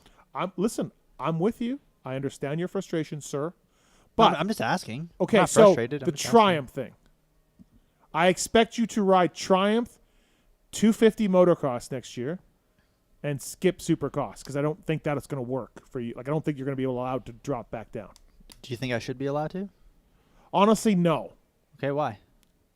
Because at what, like, okay, so if they allow you and Shane in, then Dean would cover to it, wasn't he? Because he never won a championship, but he pointed it out. Maybe not. There's got to be a line, right? Well, okay, so if they let you and Shane back in, and I get why you guys would want to, then what's to stop Dean from saying, hey, can I get back in? Because Dean never won a championship. He pointed out, right? Maybe different criteria than you. Didn't he win a lights championship? Motocross. Supercross? Not Supercross, no. Oh, well, then nothing. Yeah. So then you and Shane go back in, and then Dean comes in and goes, well, what about me? And then maybe Nick Way puts his hand up and be like, I want to race again. And like, when do you stop it? Like, how do you stop it? Steve, my argument to that is the rule reads what used to read championship, year to defend. Three consecutive 3 years of 130 points. 3 years of X amount of points. You're pointed out. Yeah. Okay, so why did they change that rule? They changed the rule because they didn't have enough 450 rides for people, and the manufacturers told them we don't have enough rides, so we got to keep these guys in longer. So would you say that they changed it because the rule was broken? Sure. Yeah. Okay. I mean, we have riders taking dives. If you want to, you don't listen to my shows. I have ranted about the 250 Supercross rules. For 100 hours. I know. It's a joke. I think that the rule is broken simply because you could throw Dean in there if you want. I don't know his point criteria. I don't know if he I don't know all of that. What I do know is right now there are two people affected by the rule, The old rule, not the new one, because they've changed it since. Yeah. The old rule Yeah, that the they old changed rule. because Yeah. it was broken. Right. There's 2 people that are affected, one of which took a dive one year and missed out on races to Mhm. avoid that. Yeah. I never did. Right. So, hey, good job on being super consistent. You never won a championship. We need you to move out. Oh, hey, by the way, the rule that bumped you out, we changed that rule because it's broken. And we feel like if a guy hits the point threshold 3 years in a row, we don't feel like that's enough to boot him out. And maybe he's not ready for the 450 class. Mhm. We're going to change this rule. Oh, cool. I was affected by that. Yeah, but you don't get a buyback. You're forced out anyways. But Tell me how that's fair. Okay, but well, I understand some bitterness, but No, it's not bitterness. well, I'm okay, asking, yeah. is it fair? Yes, because that's the rules were the rules when you pointed it out, and you can't But- go but they're back. not now. I understand that, and the way it is now, the only way you get out is if you win a championship and then you defend again, I think, or something. No, I think championship. Just one championship. I think one championship year to defend, and if you don't get Okay, yeah. if So you don't do get a to year to defend, I right? think so. Yeah. But okay, so if you mowed down a family of 4 because you were drunk at a .8 breathalyzer and you just mowed a family of 4 over in your Tesla, and then Florida went and said, "Hey, you know what? .8, you can you're still with it. That's just manslaughter now. That's not like negligence." And they raised the alcohol limit. Should they go back and let you out of jail? This is, I mean, I hear you, but this like- isn't even a close comparison. But I'm saying we're talking about a point out rule, Steve. I know. that And is- I'm talking is- about a murdering is a family death. of 4. I know, but I'm saying like, what point do you stop and be like, hey, Okay. like I get it, what you're saying. Yes. Okay. Two people. Yeah. What teams? I mean, no offense to Nick Way, and Nick Way would never come back to the lights class. But who's going to hire Nick Way? I don't know. Now, off the top of my head, that's all I can okay, think of. and answer me this. I've been told, and I don't know, you probably know more than me, the reason that they don't want me or they don't want us. Marty pointed it out too. Yeah. Yeah, without winning. Yeah, so Yeah, I mean, yeah. again, he can move back down. So the reason they didn't. So the reason, and I was told, and I don't know how true it is because I never Mhm. asked, that they don't want me or us to move back down is because they don't want to take opportunity away from young kids. But I would argue that that's ridiculous because there's really no young kids. Well, I would say there's 20 250 rides available and 10 450 rides, maybe less. But yeah, so I would say to that person, wait a minute, there's twice the amount of rides in the 250 class. Literally, I think there is. I think there's 21 factory riders in the 250 class. Well, the reason that I was leading up to that is because my argument to that, if that is true, would be, why is it though that when there is an injury and these teams get fill-ins, why do they never fill in with young riders? You know, their angle, you know, You mean 250 teams? Yes, Yeah. supposedly, and again, Yeah. I Yeah. could be wrong. Supposedly, the manufacturers all agreed that it would be taking away opportunity from younger riders. But these yeah. are the same manufacturers that when somebody gets hurt, hey, Blos, we need you. Yeah. Hey, Chiz, we need you to drop down the lights class. Yeah. Race 250 for Yeah, start. yeah. No, I think that rules. I think that explanation is ridiculous. Okay. Because there's double the amount of rides. Yes. Yeah, so how are you taking it from kids? There's tons of rides available. I So agree. and your point about filling in with older guys is also an excellent point as well. So I don't believe any of that. But I just like you got screwed a little bit for sure. I just Shane want. too. I just have. But never I don't think you seen- can go back and change it. I just never seen a rule affect 2 people. 2 current people, Well- because Dean's made it very clear. He's got. I mean, he's made it on social media, but this year, maybe next. Yeah, next year's probably. He next has year. no. Yeah. He has no. I know, but you get my point about like guys going in and be like, hey, the rule change. Look, the fact that you have Geico Insurance Company paying, I've said this over and over, Geico Insurance Company writing $1 million check to Factory Connection to sponsor their team, and then their number 1 or number 2 rider doesn't show up at races. Who? Jeremy Martin. Oh. Because he's taking a dive, and this is okay with Geico, who wants the rider on the podium, and this is okay with Honda. It's a joke. I it's know. a joke. And so, like, and how many whatever people rule, did it? Whatever we have for a rule where healthy riders stay home is fucking stupid. Agreed. Is stupid. However, you got to change it because we have stars of the sport staying home. So Yeah. it has been changed. So now it has been changed. And to me, that speaks volume. They changed the rule for. They didn't change the rule for no reason. They changed the rule because they realized, hey, this is wrong. Yeah. 3 years of X amount of points does not qualify you to be ready for the big class. Well, okay, but I would flip it a little bit and be like, dude, you're a multi-time indoor and outdoor winner. Like, you're good. You lost a championship by 50 feet, you know? Like I bet how many, you're a great rider. Like, I would say, like, you know, hey, that guy's ready. Like, you've won it you know, you're not a lucky winner. You won everywhere. So I would look at you and be like, dude, that guy's ready, you know? Now, it hasn't gone as great as you would have liked I it, mean, obviously. my first year was pretty good. Yeah, but, I mean, overall. Well, but yeah. I mean, I would just be like, Savatgy's ready. He can win indoors. He can win outdoors. Yeah, but would you really know? say that? Yes. You won 7 times in Soupy? I don't know. Okay. But 4 outdoors? My point is, I mean, you're good. But the problem is too many times people group in the championship rule and the point out rule because those are two totally different things. Yeah, I agree with that. Yeah. You and I have had this Yeah. conversation before. You're Yeah. like, what about Justin Cooper? Well, he won a title. Right. He did what he was set to do, Yeah. and that's win a championship in the lights class. He Yeah. didn't get to defend, but he went what he went there for, and he won a I mean, championship. Colt's kind of in your spot right now, right? He won a championship. Yeah. Wrecked at Anaheim, never raced. Yep. And now he's a 450 class, and he doesn't have a ride. You know, he's one of those guys. He does He's have a ride. piecing it together. He has a factory ride. He had a factory ride. Well, he's a fill-in. He's factory beta. Oh, okay, wow. Okay. Well, I'm just saying he had a factory He could have ride. done factory beta. Okay, back to the question though. I'm just saying what you're gonna do. Why the rule So is you've ridden the they Triumph. changed the rule. You've ridden the Triumph. Carmichael's your buddy.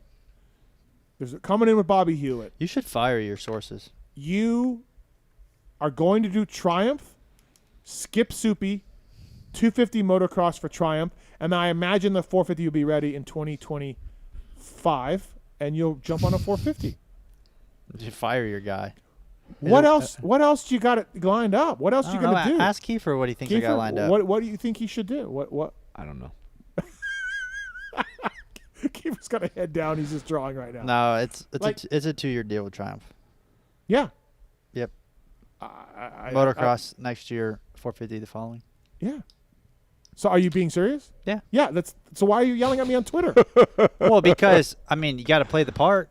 I can't just Steve from We're role-playing, dude. Steve from PulpMX said this. I might as well just confirm it. I can't do that. I mean, what it makes no other sense for What you. is my plan? Yeah. My plan is I would love to have the opportunity to be back in the States and do Supercross, do motocross, and the Super Motocross all as one. Yeah. And be able to do the whole thing. And unfortunately, because of a rule that, again, has been changed. Yeah. For Listen, I get it, For- but for I don't. what reason? I don't think they can go back and let you in there. I just don't. Let me play this. I just so don't agree. He said 250. What did you say? You're riding what? 250 MX. Okay. Where do you put him next year? Well, This is I wish great. I knew anybody who rode the bike. I don't know anybody who rode the bike. I have no idea about the bike's bike. awesome. No, I'm You serious. suck, So, Do you want to know about it? yeah, we need to get into it. I mean, I saw the video. I saw Evan Ferry. He looked Yeah. great, by the way. Bike's good. Yeah, I think he's gonna have to get used to the mentality of the 250 class because you get a little lazy in Okay. 450s after a while, right? Mhm. So you have to get back in the mindset of you had when you won, and that might take a little bit of time. But yeah, top 5 guy, Yep. I think, podium, right? Maybe Does he race win? Sure, yeah. I mean, we got Joe on a Honda, Hunter's out, Cooper's out. Why not? Yeah. What do you think with those guys in, I couldn't win? Well, the odds are less. Yeah. So, fuck Steve Mathis. No, I mean, again, but I don't know about this bike. I it's don't know good. about the bike. It's good. I've been riding it. Been doing some testing on it, and Yelling at me on Twitter.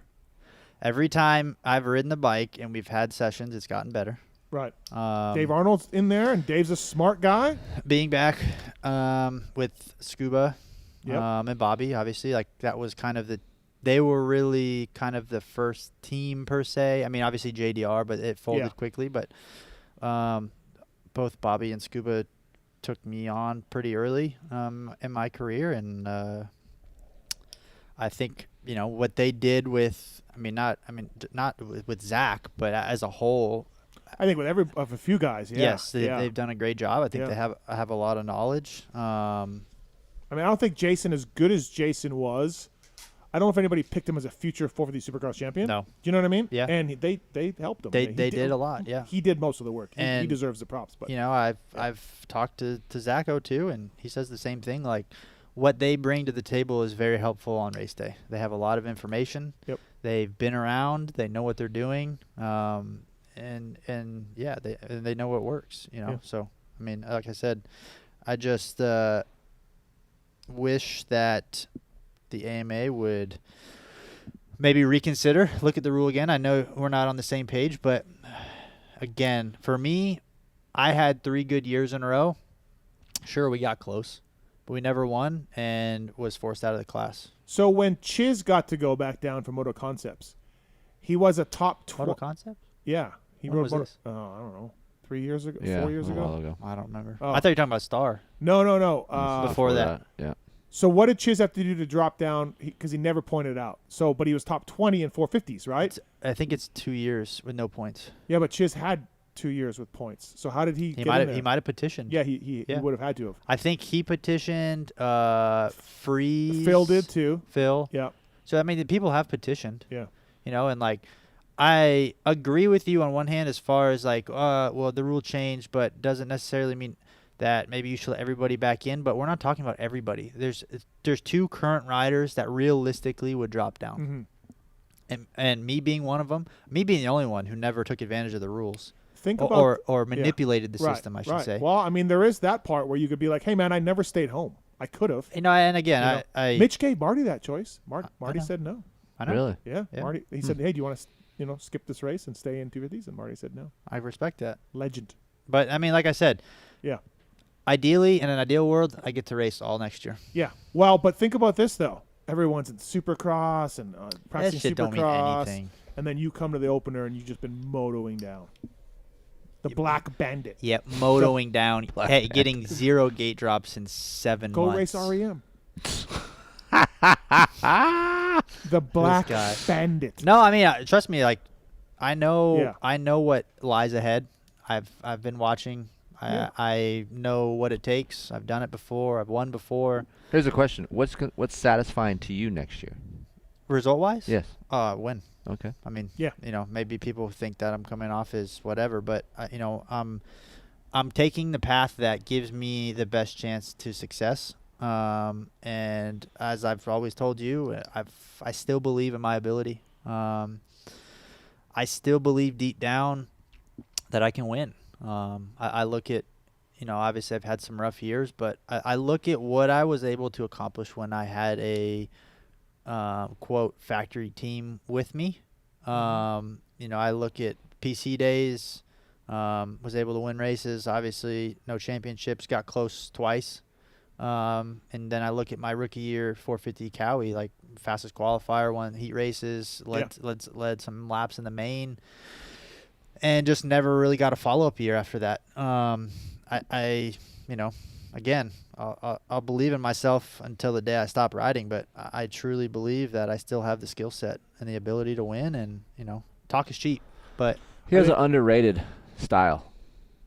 Like Joey, pro circuit days, always technically really good on the bike. Like feet, elbows, everything was really good. That's what I always noticed. Predict a couple interviews with you, first couple rounds of the Nationals, and you're going to be like, these fucking kids, man. Oh, they're gonna send it. Trust me. I mentally I know where I want to be, and obviously the goal is to win. I don't want to. I didn't choose this path and choose to do what I'm doing and go this way for anything less than that. Yeah. You got to move to Georgia? No. No. Yeah, I mean, I'll spend some time there. Yeah, for course, sure. Right. But I don't. I mean, obviously. It's obvious. It's not easy. If it was easy, everybody would do it. But I know what lies ahead. I didn't drop back down. I didn't do this for any other reason than what I feel like is unfinished. Yeah. business. Yeah. But, again, as a mechanic end of things, you've got a brand new bike and you're going racing in 100-degree weather with 2 30-minute motos and all the load and the stress and the mud that puts on a motorcycle, and you're coming from a base of zero knowledge of what's going to hold up in this motor or chassis or whatever. So that's going to be interesting to see. That's the part where I'm a little skeptical of a brand new OEM. Maybe we'll see, right? We'll see how it goes. I mean, I would assume. But I'm going to assume by then we'll have plenty of absolutely, plenty of for sure. But again, I agree. Race yeah. days, again, you can't replicate what race days like. Nope, for sure. It's an interesting frame design also, right? We haven't really seen that frame design done. Good or bad, I either way. It'll be interesting to see. So Jalik Swoll will be your teammate. And that I couldn't tell you. Okay. I just do my thing, man. Fantastic. But what was fantastic? No, we are not done. Okay. Are we still in the segment? What segment are we in? We're still in this segment. The X-Brand logo is getting a lot of screen time. Okay. Yeah. It's good for them. So I don't know. Well, the question was, what would I advise Joey to do? And that's exactly what I would advise Joey to do. 30 seconds or less was because great. It's a factory team. It's a real paycheck. It's a support you haven't had for a couple of years, and you got to do it. Yeah. I mean, again, the reason I took it is obviously with the equipment and the knowledge and the people around it. But, I mean, I even look at last year, like coming into outdoor with, I mean, literally 2 weeks of riding time with the fill and gig off a knee. Like, I felt like I got decent. Yeah. Like I had some good rides. Felt like we showed speed. And, I just wanted, for so long, I've wanted an opportunity to go racing with an actual prep of off season and resources around me that give me what I need. And this is it. Yeah. And with the group of people, Bobby and Scuba and obviously RC being involved, it's I mean, that's a good combination. Put up or shut up, and I'm all for it. All right. Okay, 2 more. Joey, what did Mitch say to you after your 250 SX championship loss to Zacho? Honestly, he didn't. There wasn't much to say. It was kind of. I mean, I think the whole deal kind of summed itself up. Like nobody wanted to be there. That's not what we had planned, intended going into it. I mean, it's like when your dog dies. What do you say? Like it was what it was, and again, it's on me. It was my fault, but yeah, I mean, I think we all kind of took it deep just because it was something that it's something that should have been, truth be told, and it wasn't. So, again, like I said, chip on my shoulder or unfinished business, whatever you want to call it. It just this to me, I really did have to think about it for a while, but in my mind, it's what makes the most sense. You look at your loss in Vegas, and you look at AC's loss a couple years later. All alone, crashes, bars broke. Like Mitch has had some tough races there. Yeah. 16, we lost that one by 1 point. You think about too, like, dude, he hasn't won a championship for a long time, and it's tough. Yeah, especially being that good. And he's got Joe, and Joe looks really good, and Joe's leaving.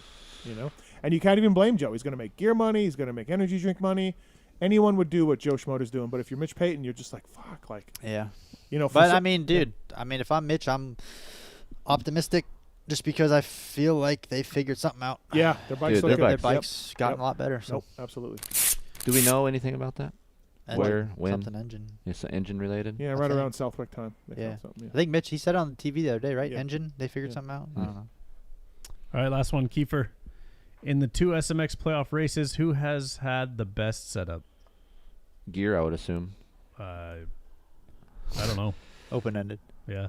How about you go gear and bike? Best Did setup. you like the Honda look this weekend? It was a team up with.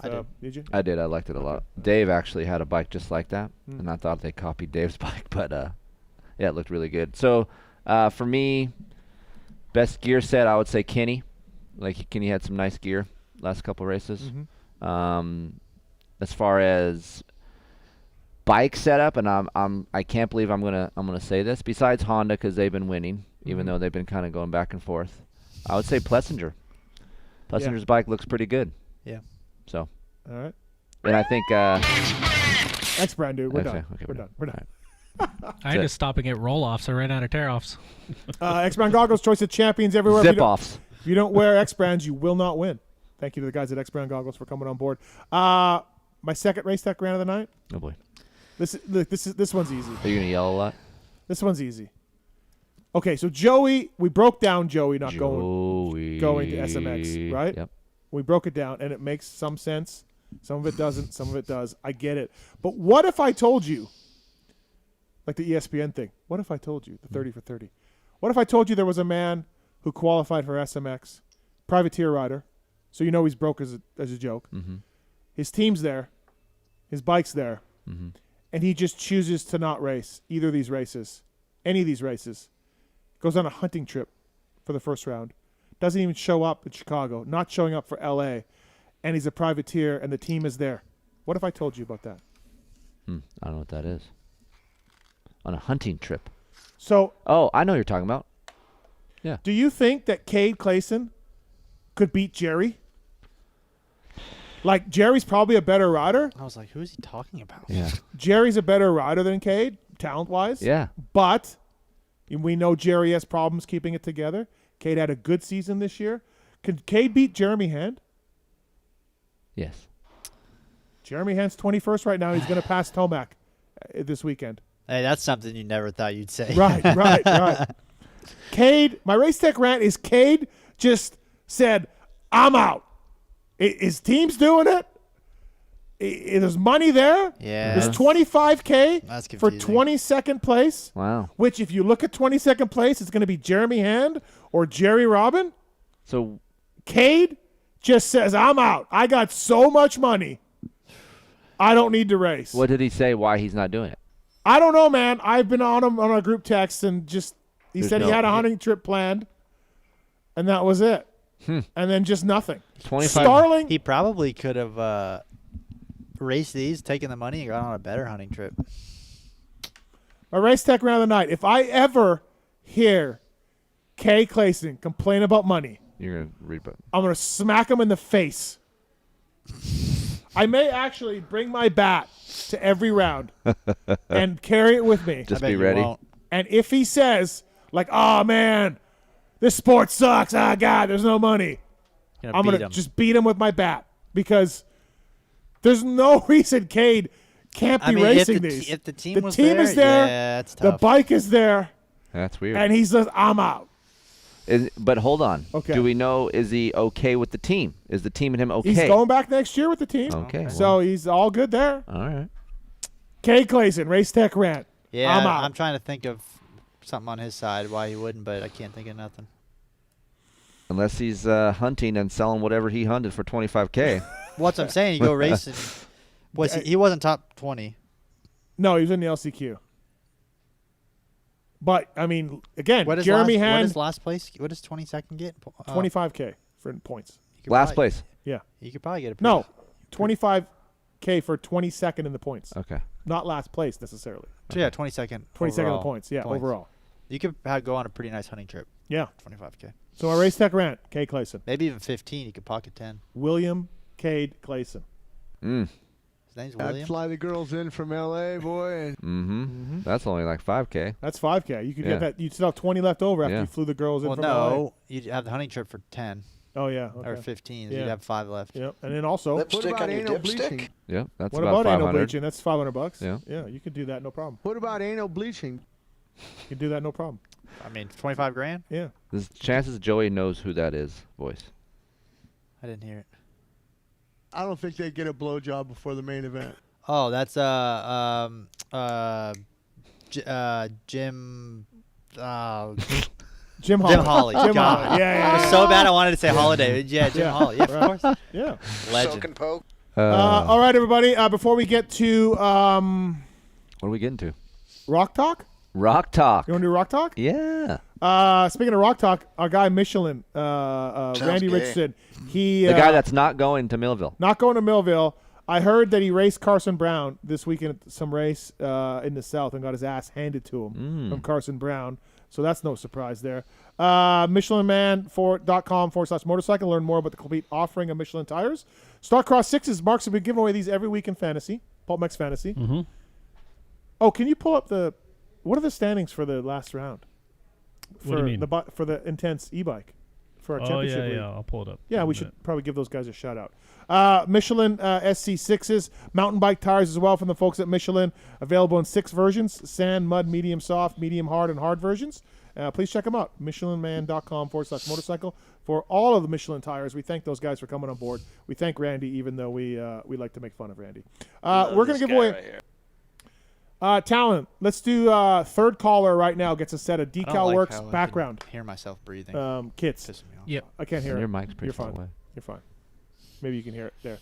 Third caller, 702-586-7857. Decal Works, pre-printed backgrounds. Thanks to those guys. This is actually a PulpMX Fantasy winner that doesn't have a bike and donated them to us to give away on the show. All right. So really cool to do that. All right, everybody, it's time for our first ever segment of Rock Talk. We don't have an intro or anything, but I mean, Rock Talk, Rock Talk, Rock Talk. Boom, boom, boom. What is Rock this? Talk. Boom, boom, boom. Rock Talk. Like a sponsorship? Nah. So I just wanted to bring it up on the show because Kiefer and I haven't done one, done a live show in a while. We saw the Counting Crows in concert, both of us. He saw him in L.A. I saw him here in Vegas. Terrific show. Why don't you guys go at the same time? He lives in L.A., so. Do you even know 3 Counting Crow songs? Nope. Okay. Do you know one? Oh, I was like. Oh, sounds gay. Do you know one? What? No. Counting Crows? No. Nothing. I don't think so. I mean, I'm sure if you play a song, I've probably heard it. But Mr. Jones? Off the top, no, I don't know. Play something. Wow. Play something. Oh, you So- can't get copyrighted. Yeah. Good job on that. Wait, great I'll concert. play it real quick. Great show. So, Yep. was weird. I was telling you, I was telling people out there, like, great concert. Adam Duritz is amazing live. If you haven't seen Counting Crows, go do it if you like Counting Crows because it's even better live. We had one instance when Steve and I went to a concert. It wasn't great, but you were leery about going because back. they're infamous for changing their songs. Right. And I didn't want to go back, but They kept to the script for the most they part. really did. You discovered a couple songs that you didn't know about. Yep. Yep.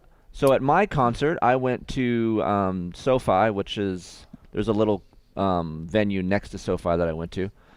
He actually forgot the lyrics to one of his songs, and he stopped the band, and he just goes, "Fuck, shit! I did this the other night.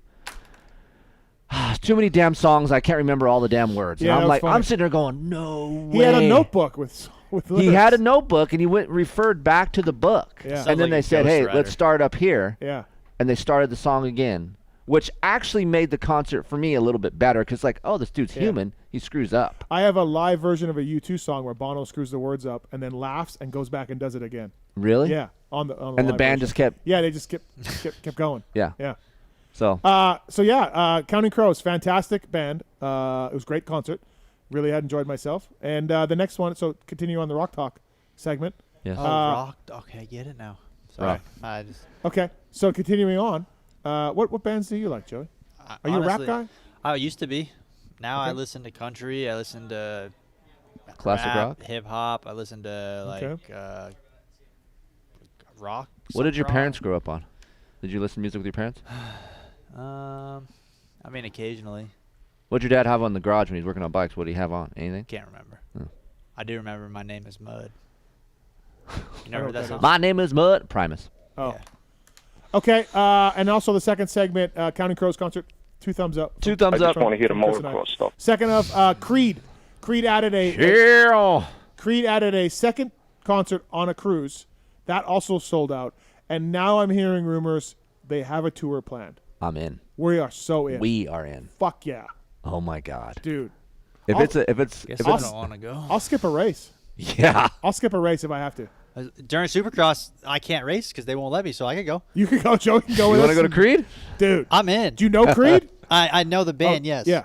Any I'll songs? sacrifice. If you play them, I would know it. Just sing it. Go ahead.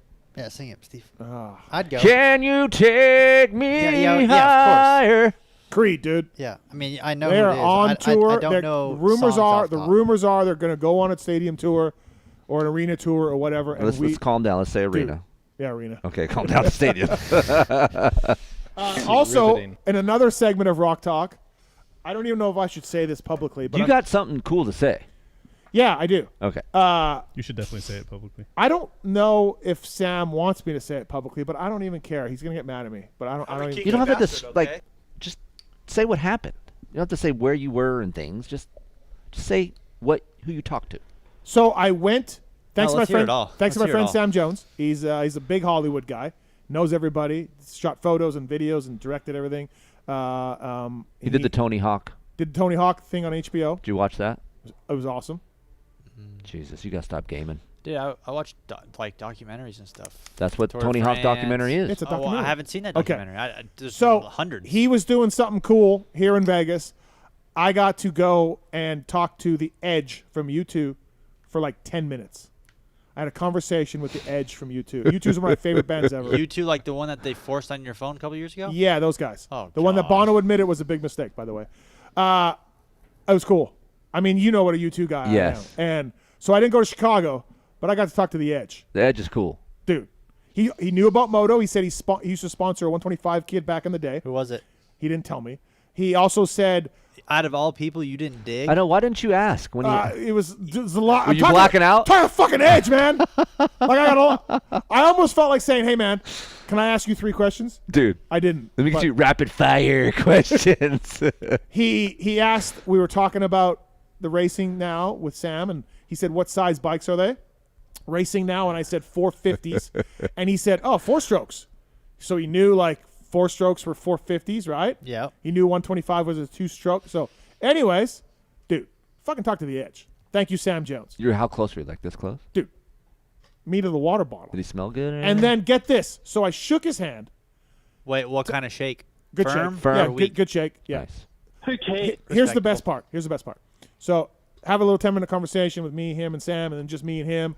And then he walks over here, and he's talking to some other people, and he's like, okay, I got to go. He said, I'm out of here.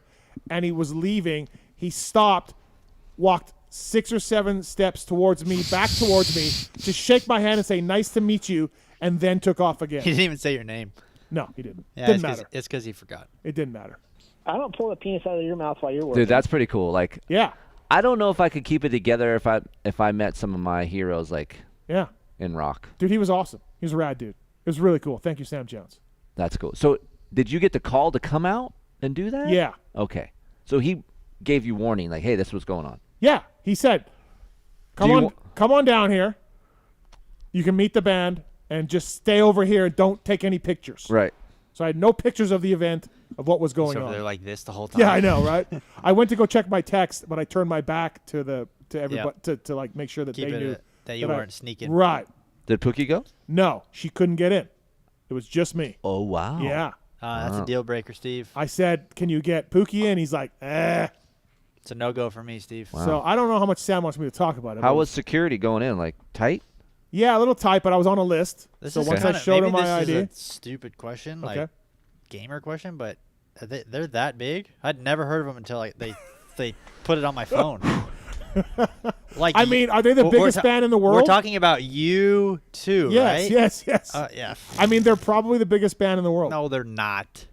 Like, if you go worldwide, Yeah. it's not a far fetch. No. Who? Can you?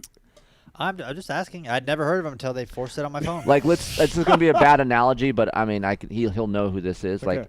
Like, should we have something with him and Lewis? Should we have a contest? Dude, listen. Okay. All right. I know he's way younger than we are. Yeah, but, I like, know, but Taylor Swift, Yeah, what about her? like, as big, if not bigger. Ain't no way. Yeah, If I had a car, I'd leave, but I don't. totally. YouTube. okay. So, anyways, that was awesome. So I don't know how many people will appreciate this segment. Yeah. I know in this Rock room. Talk? I know in this room probably not a lot. Rock Talk. Rock Talk. Yeah. But I appreciate this. Thank you. So- Rock Talk. Rock Talk. Bam bam. Rock Talk. Boom boom. Rock Talk. Yeah. Okay. All right. Moving on. I'm looking into this. I'm gonna do it later. One race to go for the SMX series, and we have an intense Taser e-bike up for grabs in PulpMX Fantasy.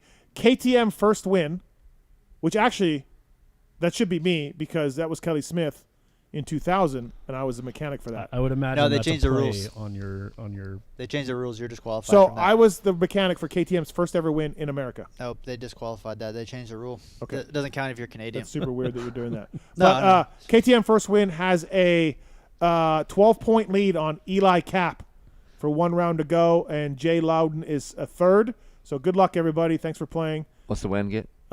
Intense Taser e-bike. Okay. Yeah. Ooh. Yeah. Signed by Fuck you. my ass. That's a good bike. Yeah. Are you gonna sign it? I could if they wanted me to. Yeah, add some I value. could. All right. So that's the update for PulpMX Fantasy. We still have the motorsport.com tweet at Tallon segment. Also, do you want to do the dark now? Dick. I mean, Is he on the phone? No, but I feel like he needs to be in here if we're going to do it. So if he calls in, we'll do it. If he doesn't, we're not going to do it. Okay. Well, then he's not going to call in. Yeah, he will. He likes punishment. He's not listening. It's not even a punishment. We just need to help him. He left this conversation after Steve had a full meltdown about the burnout. If Dark's around and he wants some advice, he can call. If he doesn't want advice, then that's fine. Yeah. We can move on. It's not a problem. The 9 o'clock hour brought to you by Renegade Race Fuel. Will Hahn won a championship with Renegade Race Fuels. Justin Brayton did as well. Renegade Race Fuels, they're looking for dealers and distributors. RenegadeRaceFuel.com. Renegade is your guide and partner to get the whole shot and be the first one to the checkers. The fuels burn cooler, cleaner, and more consistent than any competition. Renegade offers real octane and not overhyped marketing bullcrap. Thank you to RenegadeRaceFuel.com, the only fuel going into Justin Brayton's bike. Renegade Race Fuels, lubes, racers who win, pour it in. Thank you to those guys. Pulp20 is the code to save with Maxima and ProFilter. Please check out MaximaUSA.com. Love you using Maxima stuff? That was a full tongue twister. What? That whole sentence. Okay. Would you read that last part? Maxima USA? No. The fuel. The racers who win, pour it in. Yeah. You like that? Yeah, that was nice. All right, thank you. Maxima? Yeah, I use it. All right, Pulp20 is the code to save with them and ProFilter. Thank you to Maxima. Love the contact cleaner, MPPL. Yep, good stuff. Suspension clean, SC1. I mean, yeah, I am a mechanic nowadays, so I kind of do it. Yeah, all. you are. Yeah, you and Osborne just grinding away. It's not ideal, but no, he has a guy. Don't let him fool you into that. Oh, really? Yeah. He has a guy? Yeah. I mean, it's not full time, but he comes to the track when he rides. Listen, I was on him at the Vet Destinations. We were there in England. Yeah, so was I. What? What?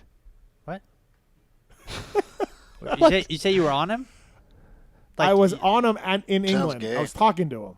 Oh, yeah, but I was blowing him out for not doing Oh, good. so his arms were literally like Popeyes. It was hilarious. They were this big. Didn't you get arm pump surgery? I don't know. Here's the fucking point. I mean, in England, Joey, I'm trying to connect I'm all the like, dots. dude, I'm like, Zach, what the hell is going on with your GNCC racing? Like, what is happening? What did he do this weekend? How did he finish? Did we see? That's a good question. I didn't find out. I don't. He didn't win XC2. I know he didn't win. So, anyways, I was like, what happened? I'm trying to remember. I thought he told me. Okay. I don't know. Well, anyways, I'll look real quick. Anyways, I was getting on him about Zach. Like, what are we doing? What's happening? Like, it's not going so well. He's like, no, it's not. He admitted it. Struggling a little bit. Yeah, he's our guy, right? Zacho's our guy. So let's hope he can get it all together. All right, Joey Savatgy here in studio, brought to you by OGO Power Sports. Kris Keefer, Decal Works. Let's get to this caller right here. Here we go. The gentleman is on the line. Yeah. Oh, shit. That's David Bradshaw's bike. I just fucked up. What's up, Mr. Guida? You tell me. I don't know. I was told to call in. Yeah. Go ahead, Chris. Spider. Go ahead, Chris. Just all right. Talk to him. So see if you can talk to him. Let's just for the people out there that don't know, Darkside had to go to Club MX to do some stuff with Vital MX, and you were there to strictly just see what the program is, go alongside them a little bit, learn what it's all about. Am I correct so far? Yeah. I was going to do the amateur program, not the pro program, Correct. obviously. Right. So you were on a track with a couple jumps, yes? Yeah, triple and some whoops. Okay. Small triple, very small triple, not a supercross triple by any means. So as you guys know, Dark went back to Italy and did the gas intro, had a fall and hurt some ribs. Maybe that's old news. Hold on, I'm just setting this up. Okay, just so the people know what we're talking about. That's all I'm trying to do here. Cracked some ribs. First day on the intro, couldn't ride the intro. So shit happens. Italian hospital. Shit happens. Yep. I get it. Yep. Things happen. Whatever. Fast forward to now, he's at Club MX. He feels like he needs to jump this triple, and he was specifically told no by a couple people that said, "Hey, don't do that. You don't need to do that. You're fine." But Dark. That's not no. Nobody said no, not to jump I'm just giving you what I was told. Okay. But Darkside felt like he needed to do the triple, and of course, as you guys know, back east it's grabby, ruddy, and maybe I don't know, maybe Texas has some of those kind of ruts back there where you ride, but I feel like it's a little bit different there at Club. So Darkside proceeded to try to jump that, and I guess maybe I don't know the final ending to it, but what you did do is you hurt your ankle, you cased the shit out of it, and swapped and ate shit. Correct? Yeah. I did it a few times, but yes, on one attempt it did not go well. Was the track breaking down more and more? Yeah, I was getting a little ruddy. Yep. Yeah, and I caught a rut on the face. Yep. Just the edge of the rut. Yep. Threw me to the side, and I lost all my distance. So I got a text saying, "Hey, Darkside fell again. He might have broke his ankle. He's gonna go get checked out at the doctor." This is a month after he went to the Italian hospital. He broke ribs, all that. So I started getting worried. I wasn't gonna text Steve, but I'm like, you know what? I gotta text Steve just because I'm worried about your health, for one.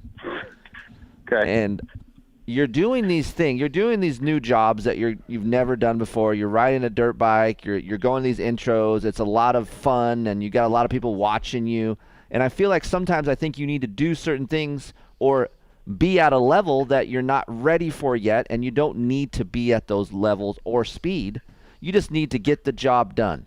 Joey, what do you tell someone who's riding over their talent limit and getting hurt repeatedly? I don't know, man. It's kind of like, what's the saying? You can lead a horse to water, but you can't make him drink. Okay. All right. Yeah. I mean, he can make his own decisions. If he felt like he was capable of jumping it, then let him live. If he wants to do a 45-second burnout, let him do a burnout. Okay, so do you feel like if you're Vital MX and you're sending a reporter to these junkets to report on PulpMX and the new gases, and your reporter is ending up in the hospital? Well, that's a problem. That's a problem. Yeah, I would say that's a problem. Like, hey, man, we just really DeCosta's not going to hire you. Right. Back it down. Well, you don't know that. Well, I don't, but anything's possible. But you're saying these things as if I don't know these things. Well, here's the thing. Hold on. We got a call. Okay. Call. This gentleman can maybe break things. Go figure. Skippy. Yo. So Darkside's always been a crasher? Well, look, check it out. So whenever we first met Darkside, it was a very similar time that I first met him, like at the local races. And he does crash sometimes, but the thing is that like I only wanted to get it on audio, that audio from the Bradshaw bike, because it was on a roller. And so I think that you guys are being a little hard about the big jumps, because we got to remember the first crash was from a roller. Mm-hmm. So we got to And the Italian crash was a flat turn? Flat corner. A flat turn? Yeah. Yeah. Oh, no. Yeah. I didn't know that. Yeah. I didn't know that, Darkside. Yeah. I was trying to come back here and back you up, Darkside. I'm sorry. You guys are ridiculous. He's got a good personality, though. Yeah. Listen, we like Well, Dark. this is the reason why we're talking, because we care about him. We care about Dark. Like, and this is what I was trying to say is like, look, you don't always have to do the things that other people are doing to be successful in your line of work, Darkside. And that doesn't mean necessarily trying to jump something. Just wait on that kind of thing. You don't need to jump that if it's ready. You don't need to do it. Look at me. Like, you don't got to be a look at me guy. Like, no, but nothing you about looking you guys at got to me, realize Steve. that Texas I wanted sometimes them it to gets jump. ruddy and Look for gnarly. it. It's not like California. We actually have like real good gnarly tracks, so you got to give them the benefit of the doubt a little bit, right? All I know is he went to 2 media functions in a row, and he ended up in the hospital both times. Yeah. I mean, yeah. Like if you're Michael Lindsay or Brad McDonald, is that Brad McDonald? Is that his name? No. Oh, Brad. I don't know. Darkside knows. Darkside, I'm trying to help you out here. Old McDonald. I'm trying to help you out here. I came on here thinking that I could help you out here. Yeah. Can you give me a little something? Just here, Darkside, to wrap this whole thing up here, we're just worried that you're getting sucked into this kind of like fame thing. This like lifestyle. I have to like do these certain things to live up to a certain aspect to other people's, view of me. Nope. Like Doesn't have anything to do with any of that. Oh, hold Nope. on. Well, just relax. Maybe you don't know, because this is a call to intervention. We're trying to make you see something from the outside. Yeah. So you might be getting caught up in some of these things, like you're troll training, you're riding more, you're getting in shape. Like, it's okay to back it down. Can we also talk about, if you want to go further back, cyberbullying me for the World Vets, and how he's going to beat me, and how he's gunning for me. And you didn't say anything. I didn't say anything. I just did my work in silence. Bullshit. I just did my work in silence. And then Joey knows. And then he comes out at World Vets, and I kick his ass. Yeah. So like it kind of backfired on him, right? Yes, it did. It kind of like he didn't end up crashing, but like he. And honestly, I thought he was grinding enough that he might have did something. No, you're not gonna beat me in my natural talent, but so insane. Like the World Vet thing blew up in your face, Mr. Side. When are you gonna learn? Yeah, and then now you're in the hospital. The last 2 junkets, like it's been a long day. Steve blew a gasket earlier when someone lit their bike on fire doing it's called a celebration rant. It's called a Race Tech rant. I have to get excited. I know, but since then you just haven't been the same. Joey, what do you say to a friend who's just like, what do you say to a friend who's like got a bad cocaine habit, and he just keeps going to the coke, and you're like, bro, stop doing the coke. See, I do a lot of cocaine and eat some pills. This escalated quite heavily. But I mean, you got to tell that friend. You got to tell that buddy. You got to be there. You got to be there for him. I'm gonna be honest. No. Joey's. Well, the only reason I say that is because if there's actually an issue, like you being like, hey, dude, stop doing that. Well, that's what we're doing right now. It's not gonna fix it. He's going to the hospital. On behalf of Texas, you know, he may have crashed a couple times throughout the years, but he's done it like with pride. You know, and he's been tough that's about always it. that's you got to always give him a good. little. There you go. That's the up. Right. There's Joey the went. positive. Joey went down in Vegas, but he went down with pride. Yeah, there's the zinger. Yeah. Thanks, Skippy. You know, Thank you, Skippy. Thanks, buddy. Thanks, guys. Thanks, appreciate it. We've all crashed. We've Yes. all pushed our limits, and yep. But that's the point, Darkside. After Monday, I backed it down. I rode Tuesday. I rode Friday, Saturday, Sunday, and yeah, no problems. Backed it down. So you're not broken. No, it was. But you went and got an severe X-ray. sprain. Yeah, it was swollen, huge, and purple, and I want to make sure. That's what she said. Hey, you know what looks Yeah, it is crazy? Steve, you know what looks crazy on this sheet? What? Look at the total wins. The total wins. It's just it's crazy to me. Like you look at that sheet and there's just one that's just yeah. absurdly more Right, than everyone right. else. It's crazy. Yeah. Joey wants to talk about Moto. Yeah, again. he's out. He's wants out to on dark side. He's over the rock talk. Yeah. And he's over dark. He's bogging actually. He's bogging. think? Yeah. I just want to hit him over. He's more of that ice Duncan right I think there. he's fine. He's all right. Yeah. All right. Dark. Have you been listening? Not all of it. Oh, No, okay. I actually had a date tonight. Oh, that's what we need to talk about. See, there we go. Why go on a date when you could be gaming? Where are you at? Are you in Texas? Yeah, I just got back home tonight. Be gaming. Got home. Gaming. Yeah, Jesus. got back home tonight. Hey man, Might you have beaten came off? the earliest he's ever come. Hey. Okay. Well, now you got me all fucked up. I want to talk about this more than his intervention. I don't know. Date. I heard something about. We'll talk Sunday when I'm at your house. We'll talk Sunday. I'm about to go to bed. I've been up since like 3 a.m. your time. Dark. How'd you enjoy the races? Did you do okay at the races? How'd you do? At Next Level with Daniel? Yeah. Oh, I didn't crash. We'll go with that. That's about the highlight. Okay. Well. All right. Yeah, we just rode within our means. The track was very, very ruddy. We have a lot to work on. There's no doubt. Well, any of this training that you've been doing helping, or what's been going on? He's had a few injuries. If I'm being He had to take honest, some time off. I'm not comfortable on that 450 at all. So I was just taking it easy. Well, good God! I mean, you're in the hospital, so please take it easy. Just chill, dude. And you're in Monday, right? You're are you still on for Yeah, co-hosting? yeah. Daniel and I be there next Monday. Yeah. Dark and Daniel. Dark and Daniel. That's right. The Dark and Daniel show. All right. All Let's right. talk about people crashing. I mean, did everybody see Daniel's Oh, crash? did you see that? Yes, I did. Yeah, I did. That was like, hey, I'm gonna take this tip over and just escalate Right? it. Like, look, he watched the front end, and you're like, oh no! It's like a wash out McAdoo style. He just gets sucked up in the bike and rolled over.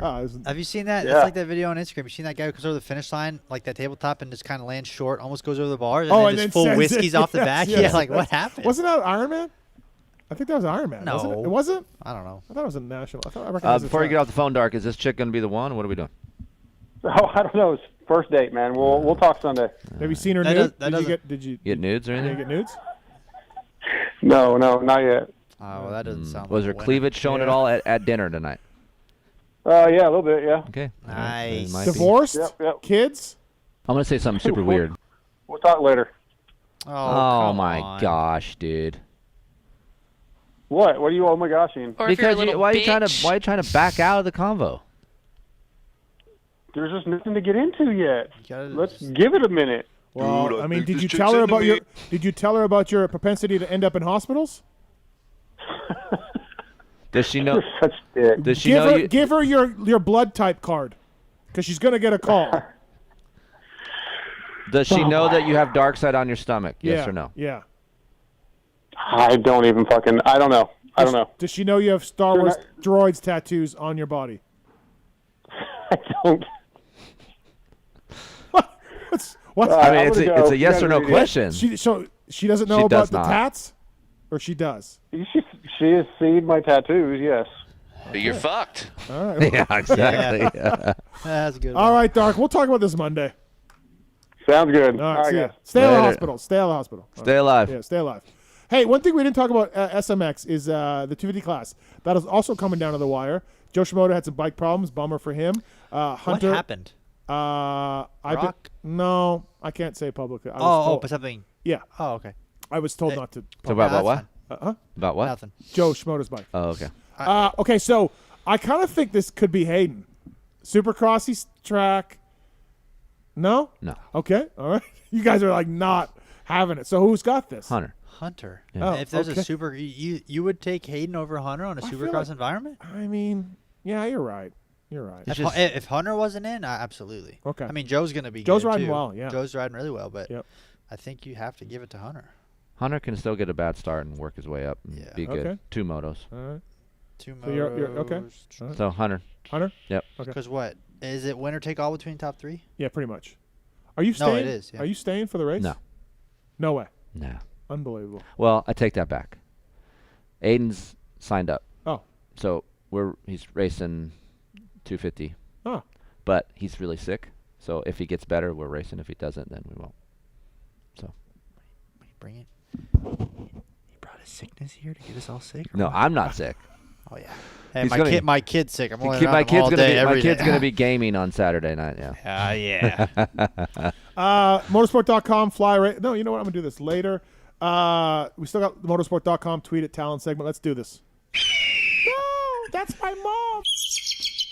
It's the motorsport.com tweets at Tallon segment. Are you you been enjoying yourself tonight? Yeah. Is this everything you dreamed it would be? I'm just, I feel like, it was a little bit of a smack in the head for not introducing me earlier, but I did introduce I at you. least left you with some good information. Yeah. Absolutely. It was Yeah, shocking. absolutely. First to How do you know. like the studio? You like the studio? You Yeah, like it's nice. Yeah. Any Savatgy stuff in We here? have no Savatgy jerseys. No. Can we get one? Yeah. What are you wearing next we year? We can work on it. I don't know, dude. Can you wear anything you want, or is it a team deal? I don't know, dude. I don't know, man. I feel like he would know this. I feel like he No, would know. that's probably legit. Like he probably really doesn't No, know. he would do a contract. They would tell him in the contract. Okay, point is, let me get a Triumph one, like a little more cooler. First year team and all that. Oh, like a jersey? Yeah. Okay. Yeah. I mean, it's going to be a minute, but yeah. Oh, yeah, but we'll just try to get that. Yeah. Well, we got to take one of these Osbornes down, though. Okay, all right. You got 4 of them up. I don't No, care I got which one. 4. Yeah, you do. Preferably the number one, which should come down. Well, that was I have 20. 3. That's I have 2020. 3. Oh, okay. 1, 2, and then the one in the frame, the Designations one. 3. Yeah. That's it. Just 3. There was 4. That one's pretty good because that's snack pack. Yeah, that's snack that's pack. OG, That's OG. snack pack. Yeah. You know. You can tell by the jersey's big. No, too. you have a wacko set of pants right there. So Because yeah, I gave him the name Wacko when he put him in the back of pants. yeah, so that that's was pretty 4. cool. We got 4 wacko items. Sorry, Zach, but we're booting one of these. Okay, we'll boot one of those for a He can take Savatgy the pick. 17. All right. He can take the pick. Fair enough. No, yeah, it's been good. Okay. Hopefully, the reviews are positive, like maybe 4 stars out of 5. YouTube reviews, Marks, for Joe Dog?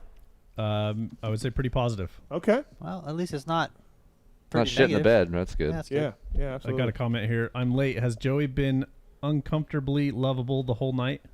Oh, wow. Wow, that was kind of Whatever that that was means. seductive. Who Yeah. said that? That's John. Megs. It's Megs.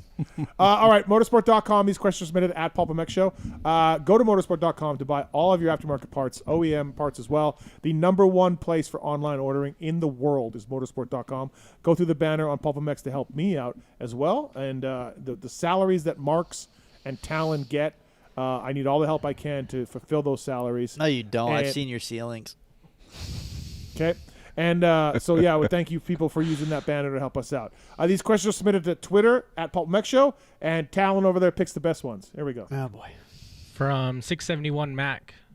Steve, are they using more dirt than ever in SMX? Is this because of the TV money? Do you think it will continue into the Supercross series? Well, no. At Chicago, they didn't bring any dirt in. They just dug in the grass. Did they really? Yeah. We just saying that on a review show. They just. That's why it was so soft. Chicago said, just do whatever you want. So you know how much dirt costs for Feld. It's a massive expense. Yeah. So That's yeah, crazy. no, they didn't bring dirt in. Fresno's smoothest for Chris and Joey. If you were a 250 team manager looking to acquire amateur riders, what attributes would you prioritize when scouting and getting to know riders that you think can lead to success? Ones who ask please for goggles. Debo commented, a really hot mom. I mean, what's the saying? I guess it's not a saying, but I'll go look in the Lamborghini store all the time. I'm not going to drive a Lamborghini or own one, but I'll go look. So, I mean, having a hot mom's not a bad thing, man. Okay. I mean, honestly, that's the weirdest thing Joey said all night, right there. I actually like that. Yeah. Honestly, I mean, Opa. for me, like, speed is something that I feel like you can not always get, but having good fundamentals usually can lead to being able to build speed easier. I would look at a lot of kids and be like, okay, factory, homeschooled, factory. Okay, there's a kid who has a production-ish bike, and he's hanging with these kids. Yeah. Not beating them, but hanging in the mix. And maybe On lesser equipment. and maybe mom and dad don't have that much money. I want to help that kid out. It's kind of what I would do. Yeah. Yeah. I could see that. Like I said, I just think we're seeing it more and more now. Like, the fundamentals are so important. Yeah. These riding facilities are hurting, man. They're hurting these kids. I really believe that. They don't race anymore. They don't have racecraft. Yeah. Well, that's true. Yeah. You watch some of these guys in 250 class scrubbing in traffic, Yeah, or just moving over. Yeah, it's stupid. And you're just like, dude, if you race more, you would understand that you just can't do that on opening lap. You know. Yeah. I was talking about this. This brings up a point. Like, Okay. I was watching a documentary about football and these guys trying to make the NFL, and the guy's like, he didn't make it, and he's like, dude, I didn't make it. He's like, yeah, but you got a lot of great film on on tape. Mhm. These other teams are going to see that. And all of these kids, like, people say, you need to race more, and they go race, and they're mediocre through a long series of races. You're not giving these guys that are supposed to help you good tape. Like, you just got a bunch of mediocre vanilla races. I would rather race a little bit less and have a lot of good tape versus having to race a lot and not doing shit with it. So that's kind of where I'm at with Aiden. Like, I'm like, let's go to these bigger races, not race as much because obviously I can't afford it. But, like, when we go to these races, let's be all in, do well. Yeah, but honestly, truth be told, that's bullshit. You think so? Yeah, because I went years where I won multiple titles at Minios. I won titles at Oak Hill. And I didn't get won shit? titles at Vegas. Didn't do well at Loretta's. They don't give a shit. And truth be told, I mean, it's bad, but yeah, I agree and I disagree. You can have... But that's what I'm saying. You won a lot, though. Yeah. Right. But if you don't win the race that everyone looks at, it doesn't matter. You could... let's just say you race 4 nationals all year, and you go to those... 3 of the 4, you win... Let's say you sign up 3 classes around, you win 6 of the 9 titles. Mm-hmm. You go to Loretta's, 2 classes, don't do well, had a bad week, struggled, whatever. Immediately, naturally, everybody turns their back on that. They don't care. And for me, that's where I think there needs to be a better system somehow of some sort. I think they're working on that because there's longer races now at these mini majors, they call them, they're longer than they used to be. Because the whole thing with, like, back in your day, it's like, well, Oak Hill is 4 laps. Yeah. So, like, how can we really judge this kid, right? No, for sure. But the amateur ones now, Kiefer would know more, like the Freestones and all that. They're longer motos. Yeah, they have elite classes now. So, like, some of the B classes are longer motos along with Pro Sport. Mhm. But, like, for me, I think they need to run it within a conjunction of a series. Like, you're saying, oh, these are the major races. Well, why not put points towards Point structure. Yeah, so, like, these kids have a little bit of pressure. You see who's coming. You see who's going to be there for the long haul. I think you could see a lot more versus that. But for me, like, I feel like if you're looking for a kid, you look for a solid foundation in a human being. You look at their parents. You look at the kid, who that is, and then do they have the intangibles to go racing? Kind of like what you said. Is mom and daddy rich?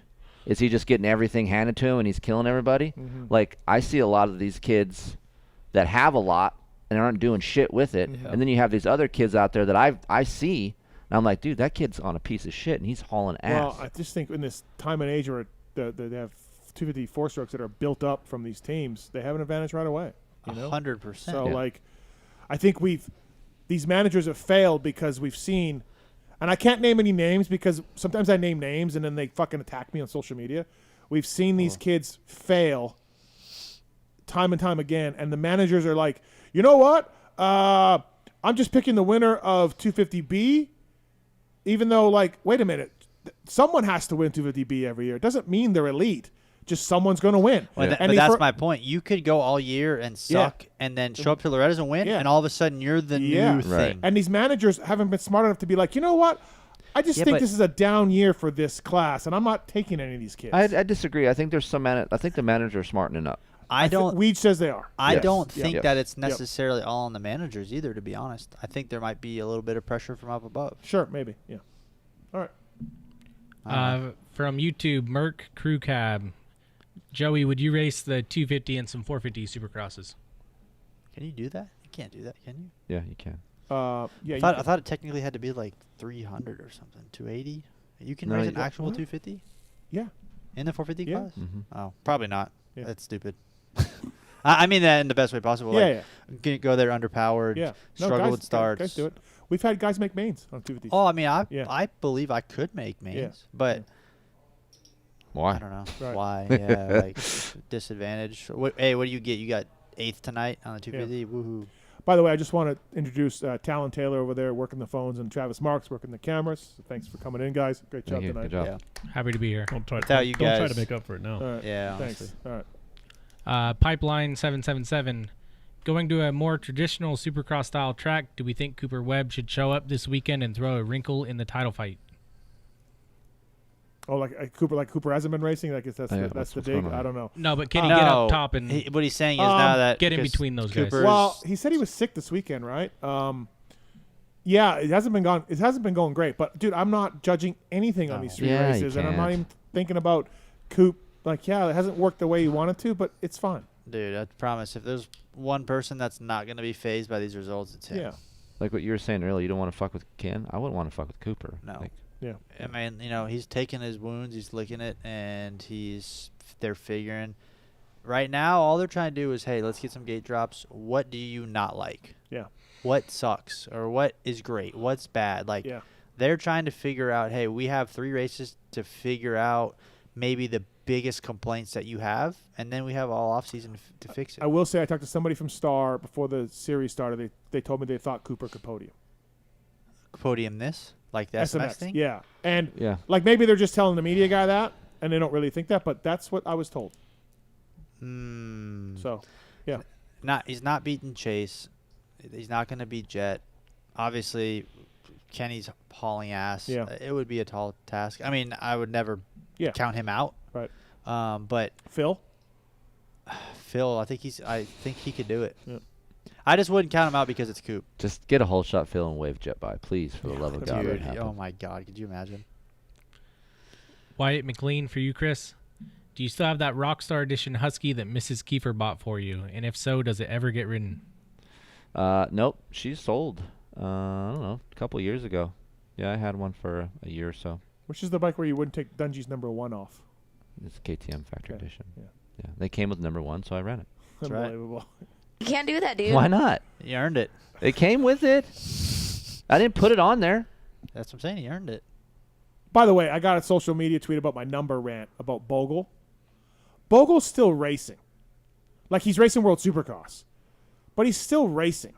But he's not racing the Yeah, series. but if Bogle wants to keep his number, that's fine because he's still actively racing, and he could get a ride in AMA Supercross. Yes, absolutely. So don't take his number away.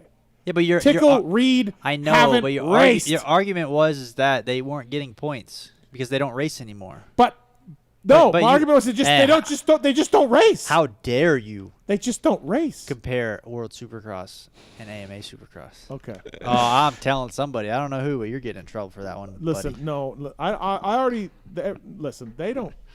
I don't care what those guys think. Which guys? Feld, MX Sports. I don't care if they get upset about my take on these things. What does it matter? Yeah. It's great to be like Bold independent media. statement. It's independent media over here. PulpMX. We shall not be bought and paid for. You're biased. By the way, thank you to motorsport.com. Yep. And Yamaha. Blue Crew. Oh, Blue Crew member sitting on the Yep. Fireman Dave. Blue Crew guy. What yeah. Okay. From Jimmy G. Okay. Gang, I seem to remember that Ernée, France is a pretty hard-packed track. It is. How will that serve the USA riders? I see Craig doing better. What about the other two? I did want to ask these two jerkies about thoughts on MXDN team. What do you think? I think. Okay, I mean, good. what do we think about the team, or what do we think we're going to get for results? Either one. Tell me what you think. I say 4-5 result. Yep. I think the team is solid. Mhm. The maybe downside is Christian not being able to race since Supercross. AP will be okay. RJ hopefully doesn't fly off a hill. Yeah, can RJ can he keep it together? I think so. I mean, obviously, it's not our A team, right? Yep. Ideally, we send Chase, Hayden. Eli. Hayden. If he's healthy, Hayden or Cooper. Right? Like, I mean, that's. I don't think obviously- RJ's a bad choice. No, I'm not saying he is, but I'm just saying, like, Yeah. if you had everybody who raced this year healthy, Yeah. like, this isn't the team that we would pick. But, you know. I think if RJ's on his bike and he likes his bike, he's good. Well, yeah, of course. It's just like RJ is one of those guys. Like some days the bike's not good, and you see that side of RJ. I You know. just hope he can stay on two wheels. I mean, at the end of the day, Australia is going to be hard to beat. Or France. Australia, in my opinion, is going to be harder. Okay. You're going to have Jet and Hunter. And Ferris, Dean Ferris. And Ferris. Ferris is going to be not the anchor, but he will be probably the weakest part of the link. But you could pretty much bet Jet and You Hunter got- first. Yeah, but you got Vial, Renault, and Febvre. Febvre, dude. Febvre is unbelievable the second half of the GPs. Yeah, he was good. Shout out to Ferrado for the Saturday quali win. Dude. My guy Ferrado. Yeah. He almost Saw podiumed. that. Yeah, too. tied for third overall. Yeah. I just think if I'm ranking it, Australia is No, you're right. number one seed. I almost go with Aussie and France tied. No. Okay. I say France wins. Okay. Simply the fact Also, that too, they're practicing at Ernée probably Correct. as we speak. Right. Yeah. It's all right. Okay. We don't need that. All right. From Golden Midnight, what is your favorite and worst thing about the SMX series so far, and do you think it helps boost both series? I don't think it helped boost I don't both think it does series. anything for the My favorite thing is probably how much these riders are whining about bike setups and stuff. Like that means they're uncomfortable. That means it's something different. It means it's something new. So I like that. I like these tracks challenging these guys. I feel like it's challenging, and I like that. What I don't like about it, well, having the super mini guys just eat shit everywhere. That wasn't very good. They Yeah, should but rethink that. But whose fault is that? Well, Feld for Super putting Mini? super minis? No, Oh. that's not Feld's fault. Whose fault is that? That's the riders. Oh. You're in control of your own ability, right? But when you have so many crashes, isn't there Yeah, something going on? No, it's just a part of the rider. Like you know. have to be smart enough to not Okay. do it. All right. I'm just saying, like, Okay, what I don't like, no, perfect example. Kenny, first moto or was it Charlotte? Yep. He wasn't going 3 over the tabletop. Yeah. He didn't try it and then just yard sell and KO himself. He wasn't comfortable. He didn't do it. yeah, That's the but bottom line. shouldn't these kids are 14-year-old kids? Like they're gonna be prone to, lights and supercross and Yeah, I understand that. like they're gonna freak out because they're not mature. I understand that, but you don't think like there should be some sort of. I mean, I know they're not mature, but you don't think it ever crosses their mind like, hey, maybe I shouldn't do this? No, Hey, they're Feld kids, actually yeah. shaved down some stuff for them to make it easier. Yeah, but I mean, I get it. Okay, But real quick, you're holding super minis on the same track as the Super Motocross series. Yeah. Like, what? Yeah, that's what I mean. Maybe they should rethink that whole thing. Like I don't know. I mean, yeah. Just, I don't know. Okay, so what do you like and don't like? One thing. Kiefer, what? Yeah, you one go thing. first. I like that the tracks have been different. Yeah. And it's been a little bit more awkward than normal. I like the first round was super crossy. Mhm. This round was outdoors. So I never know as a fan what I'm going to get. Mhm. And it's cool to see, hey, this guy might be better here. This guy might be better there. And then we got LA Coliseum coming in that's going to be more supercross. So for me, it keeps you on your toes as a fan. And you can definitely see who's better at what tracks. And thing I don't like would be, honestly, I like seeing more privateers race. So I miss like a true LCQ race. Right. That's what I miss. Marks, have you been watching these on TV? Yes. And do you find them a little boring to watch? Yeah, a little bit. They seem like they drag just a little bit for me. This week did. Last week didn't for me. Okay. So. Yeah, I like. What I don't like is, in my opinion, I think 220s is too long. Okay. I think if you make it a little shorter, I really like 2 motos. You know, I like the idea of, hey, first moto, for instance, Kenny wasn't comfortable, right? Didn't gel with it. Able to make an adjustment and come back for second moto and make a statement, try to redeem himself. Sure. I like the 2 moto format a lot. Okay. I don't. 220-minute plus ones. I'm not saying the time's long. I just think for racing purposes, if you shortened it a little, it would keep the action tighter. What's Triple Crowns in 450s? 12s? 12. 12? Are they 15? No, they're 12s. 12, I think. Yeah. I don't know. Okay. All right. 10. No, I thought there was one that was long. They're all the same now. No, they're all the same. Are they? Yeah, they are. Yeah, they were changed, but they now changed this year. I don't know. They changed the Did rule you race again. these things? I think you raced them, didn't you? Do you have a career number? Yeah, I don't deserve one. Fucking take it away. Take it away. You raced 6 races this year. Yeah, was there a Triple Crown in the first 6? I don't know. They should take your number away. Yeah, there was. Was there? Yeah. Where? Anaheim? No. 2? Yeah, I think so. They should take your number maybe. away. I don't know, dude. You think they should take your number away? I had such a long hike from the freeway, I forgot. Why take my number? What'd I do? Going back to the lights class? Yeah. Take it away? Take it away. Nick What was Bussey. your amateur number? Your first 3-digit number came 176. Oh, yeah. That was JDR? Yeah. Yeah. 176. 17. That's why I picked 17. See, like, there's sentimental. I'll tell you what, my favorite hockey player growing up was number 17, so I'm all on board with 17. That's right. Loved it. I thought you picked 17 because they had won number 17 had won 5 lights championships in a row, and then Joey took it. Yeah, it was that's true. Tomac. Oh yeah, yes, yeah. Anderson, Barsha. Should have been. Yeah. Yep, I should have added to that list. Shoulda, woulda, coulda. If your aunt had a wiener, should be your uncle.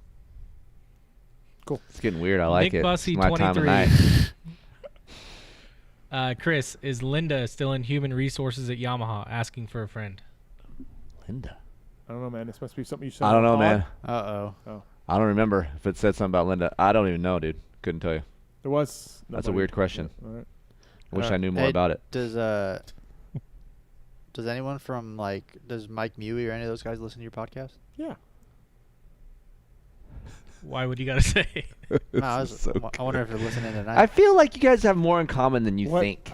Why? We're good. We're because fine. you're both Oh, yeah, fives. You're both fucking fives. Yeah. This is how you guys are. You're just fucking mellow. No, Joey's a 5 for Yeah, sure. he's a 5. Yeah. No. That's just, maybe they listen to this one tonight. They might.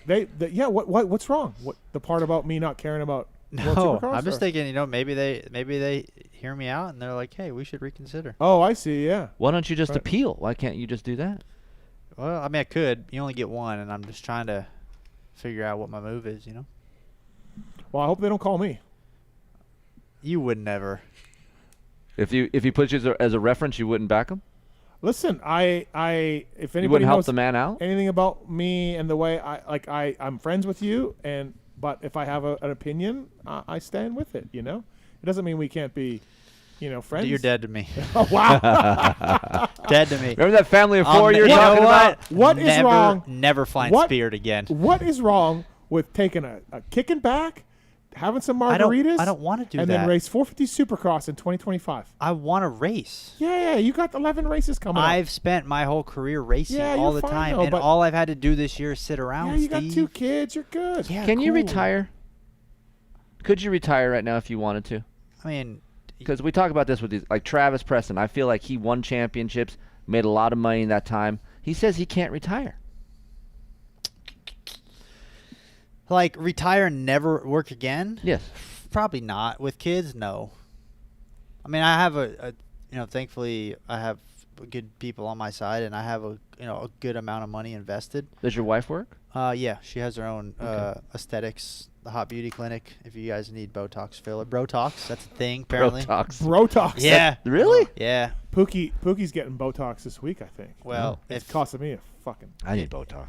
Hey, Brotox. Hey, I need Brotox. I'll buy her flight on Spirit. She can come out. My Okay. wife will do it. She does All a great right. job. All right, But yeah, sounds she's good. got her own thing, and Yeah. you know she But, does well. But I don't know. Probably What- not with kids. No way. How much you got in your investment? What are we talking? I don't know. Maybe like a couple bucks. I think got He's two- not. He doesn't talk about the money. I know he doesn't. He's Yeah, not one of those he's guys. out. Do you think he's got like so? He's won 10 races, 12 races, something, Right. right? That's And contracts. And the contracts are probably 250. Gear. You had some gear deals. Yeah, not big gear deals because you got. He had bet you he had six figures. Just one. I mean, I bet you just one was 6 figures. How much is just one paying? I bet you 6 figures. Oh yeah, well, if you got it all. They're Hey, Italian. that just so one. The just one Italian gear. companies are kind of like. Just one gear wasn't bad. No, I Thank you. Yeah, no. I was skeptical. No, I stood up for it. It was fine. Dude, Yep. we had best dressed that whole year. Yeah, He got yep. a lot of that shit because No. they look really good. I remember laughing at just one and then being like, actually, it looks pretty Yeah, good. right. Yep. So, I think you'd. Never mind. Come on. I'm just saying. I think you. No one listens to the show. I think you'd shit if you knew the number. Like big or small. I mean, I felt like it was pretty big. So 6 figures. what do you mean 6 figures? Like 2 hundo For what? a year. Gear Of deal. course. Oh no, not for that. No, I'm talking overall career earnings. What's he got in the bank? No, is but what I'm he talking. was talking about gear. We were on the gear. We were rant. just trying to make. I was just trying to like think about all this stuff. Oh, total in the bank, you think what he got? Like what he's made. You know what I mean? Because you count his 450 career. He I'm only gonna throw made. out a number. You tell me if it's high or low. Well, hold on a second. He only made gear money like one serious year. I at Cali. got you. Other than that, he's had to wear fly. He's had to wear whatever the hell else you had to wear. So I still got to wear it at Suzuki. JGR, I got to wear just one. Oh, okay, yeah. Go ahead, throw the number out. Yeah, I mean, 2.1. I mean, you guys are gonna say a number, and I'm gonna be honest. I couldn't tell you. 2.1. I would think more than that. Think so? Yeah, because you think about how many years at Pro Circuit? 4? Let's see, 13 went to 14, then I went 15, 15 to 18, 15, 16, 19. Yeah, 4. 4 years at Pro Circuit. That's 200 to 300 a year. Okay. So that's now you're at 800 right there. Factory Cowie contract probably 200, gear 100. That's 3. Now he's over $1 million. You got all the other shit added up. So I'm saying 2.1 maybe. Nah, more. Think so? Yeah. I don't know. Yeah. You guys asked me how much I'd invested. Why do people get weird when they talk about money? Like you just say, yeah, you're on the right track, or it's good. I don't know. What do you think he's got? That's bullshit. It's your money. You'd have to know. Well, I don't know because I have a lot of it invested. So like my money is distributed throughout places like in stocks and things. Okay. So like I don't have all of it. Right You got 10th at Triple Crown this year. I did? Yeah. Where did I go? Where was it? Anaheim 2. Anaheim 2. 3rd round. You got 10th. You got a lot of. I got 10th the first 3 rounds. Yeah. Only rider in history, dog. Really? I think someone said that. I don't know. To get 3 10s? Yeah, I'm the only person row. ever to get 3 Yeah. 10s Right. to start the season, I think, Right. or something. Okay. I don't know, dude. Somebody tweeted it. Might have been Fowler Facts. All right. I don't know. Go ahead, Tallon. Colby Marchand. After the second 450 moto, Jet unbuckled his pants on the podium and showed Kenny something. What do you think Jet could have been showing Kenny? What? He did. Oh, I don't notice that. Yeah, I don't know. You said he did, though? He definitely unzipped his pants. He maybe had Charlie horse in his, like he hit his stomach or roost, probably roost. Oh, yeah. Hey, you hit me Yeah, with a yeah. rock, dude. Oh, It yeah, was yeah. like right Yeah, here. good point. Yep. Or he's just like, hey, dude, look what I got. Check what I got. Yeah. Dude, I'm fucking packing. What's Yeah. up? Why does yours look so much different than mine? The Aussie donkey up in this bitch. Smorsky 281. Joe Dog. As a veteran of letting someone by and getting the shit end of the stick, what was your initial reaction to Jet letting Kenny by? I mean, Like just we covered that. Yeah, already. confusion. Honestly, I didn't understand it, and then when he explained it, at first I was like, wow, that's pretty good, but then immediately I was like, well, wait a second, that doesn't add up. I don't know. Like I said, at the end of the day, it doesn't matter because next to his name right here in this sheet, it says he got first overall. So that's all he's worried about, I'd assume. Twerkin' Merkin, Steve, you say you don't or won't call anyone that wins an SMX championship a real champion, yet you still call yourself a Summercross champion. What's the difference? Jeremy McGrath raced, Oh, and we beat him. They just took that bat to the top of your head. No, I mean McGrath. We beat McGrath.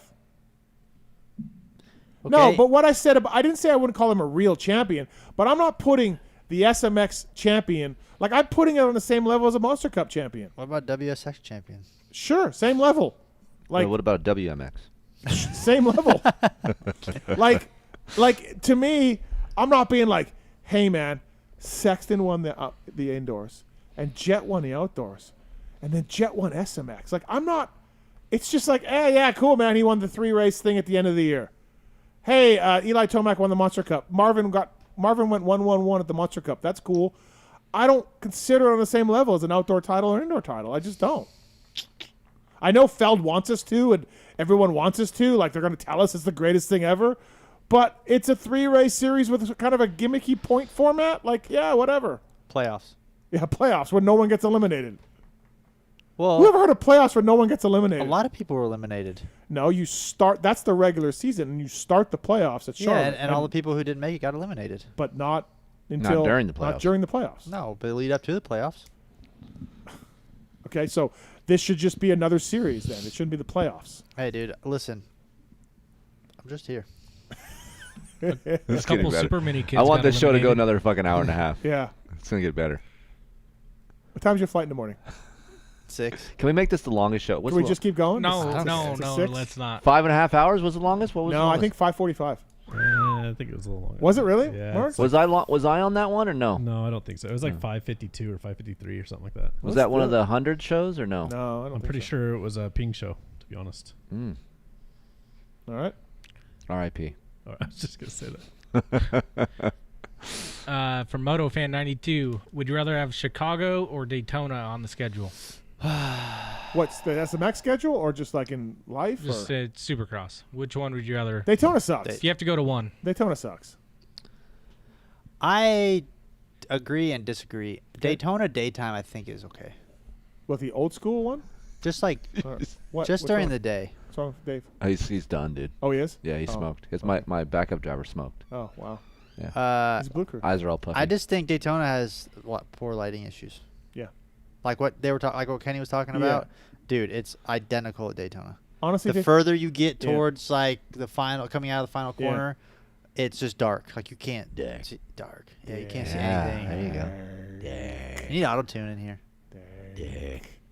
Spider. We could work on that. I'm sure you got software. Spider. What's the spider? Spider's those fucking 3-wheel things you see on the freeway. Yeah. I wanted one so bad. It's like a slingshot. Yeah, but what does that got to do with dark? Before I wasted money on a Tesla, I wanted one of those things, and then I found out they were stick, and I didn't know how to drive stick at the time. It just reminds me of like when you say, I'm going to drive a Spider. I just want to say Spider. Because dark needs training wheels. Dark. Yeah, exactly. That's a great one, yes. All right, last one. Final spec.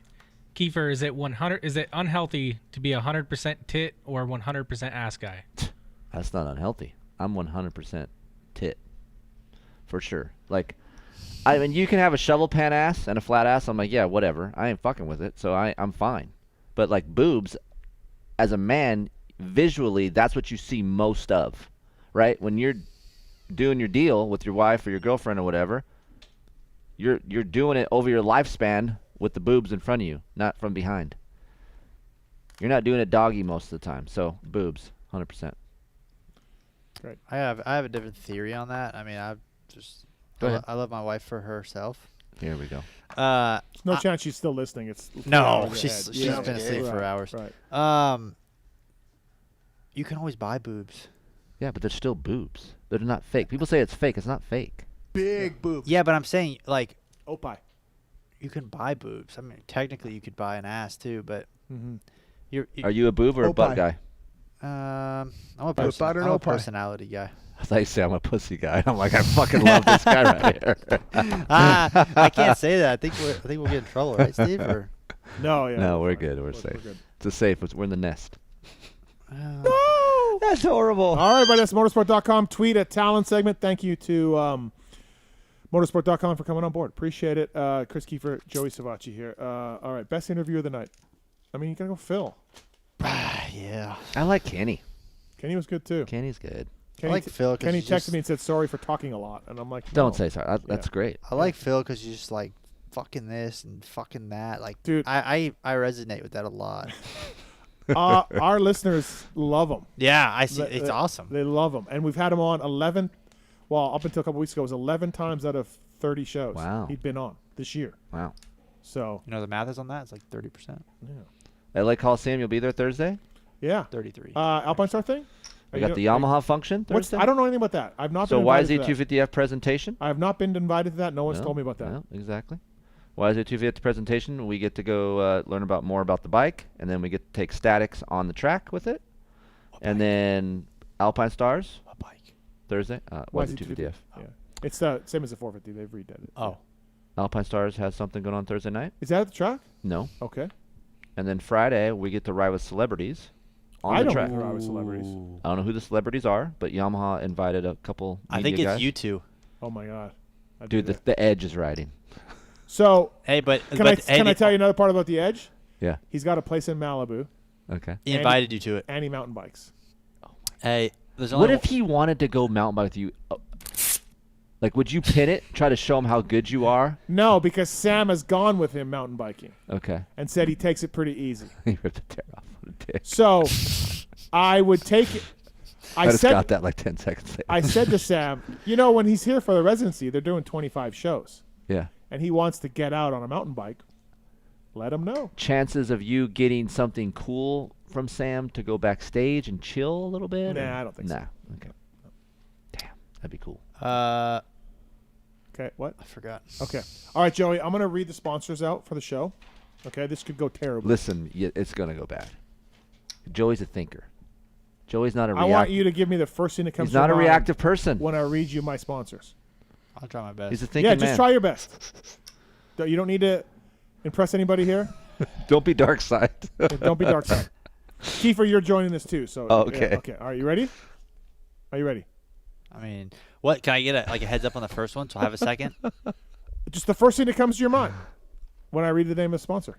Say it off air. Off air. Yeah, like move your head away. Okay. No, don't let them hear it. I want to hear. What do you want to hear? I want to know what the word is so I have time to think about it. It's my sponsors. SkyTech with 3080 graphics card, a Ryzen 7. Oh, that's his internals. AMD Ryzen 7 3600 16 he's AMD. gig. I don't know a lot about AMD stuff. Tell Joey, let's play MX bikes. Dude, tell him I don't do bikes. I'm more of an NVIDIA guy. But a what? NVIDIA. It's graphics. I don't know. Graphics cards. Okay. Anyways. All right, let me give an example. Chris can do this, okay? Okay. All right. Motorsport.com. Whole shot. There it is. He whole shotted me. Fly Racing. JT. Decal Works. Die cuts. No, this is Joey. Decal sorry. Works. Graphics? Yep. See, you're getting it. Oh. Race Tech. Rant. Paul Feed. Oh. No, it's his turn, and then I go to you. Well, I didn't know. Okay. Yeah, okay. So, Race Tech. Paul Feed. Rant. Are we ready for this one? X-Brand Goggles. I wanted to say something, but I can't. It'll be Just bad. say it. He's a thinking man. No, I told you. can't say it. Okay. Thinking man. You can say Zach Osborne because he used to wear them. Yeah, there you go. In England. Zach Rich Osborne. Taylor. Something. Yeah. Renthal. Jeremy McGrath. Michelin motorcycle tires. Michelin man. Acerbis. Franco. Firepower batteries and chains. Martine. Maxima USA. Ronnie. Pro Filter. Air filter. Renegade Race Fuels. Smells good. Nope. What's the saying? Pour it in the wind. Pour it in the wind. Yeah, that's what you should have gone with. That'd have been a real good one. OGO Power Sports. Rig bag. ORW. Butt patch. FMF. Exhaust. Guts Racing. Hot girls that work there. Atlas Neck Brace.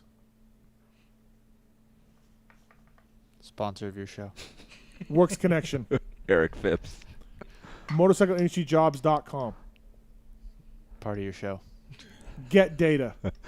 Dan. WUSA. Dan's mad at me. Dan's mad at you, yeah, he is.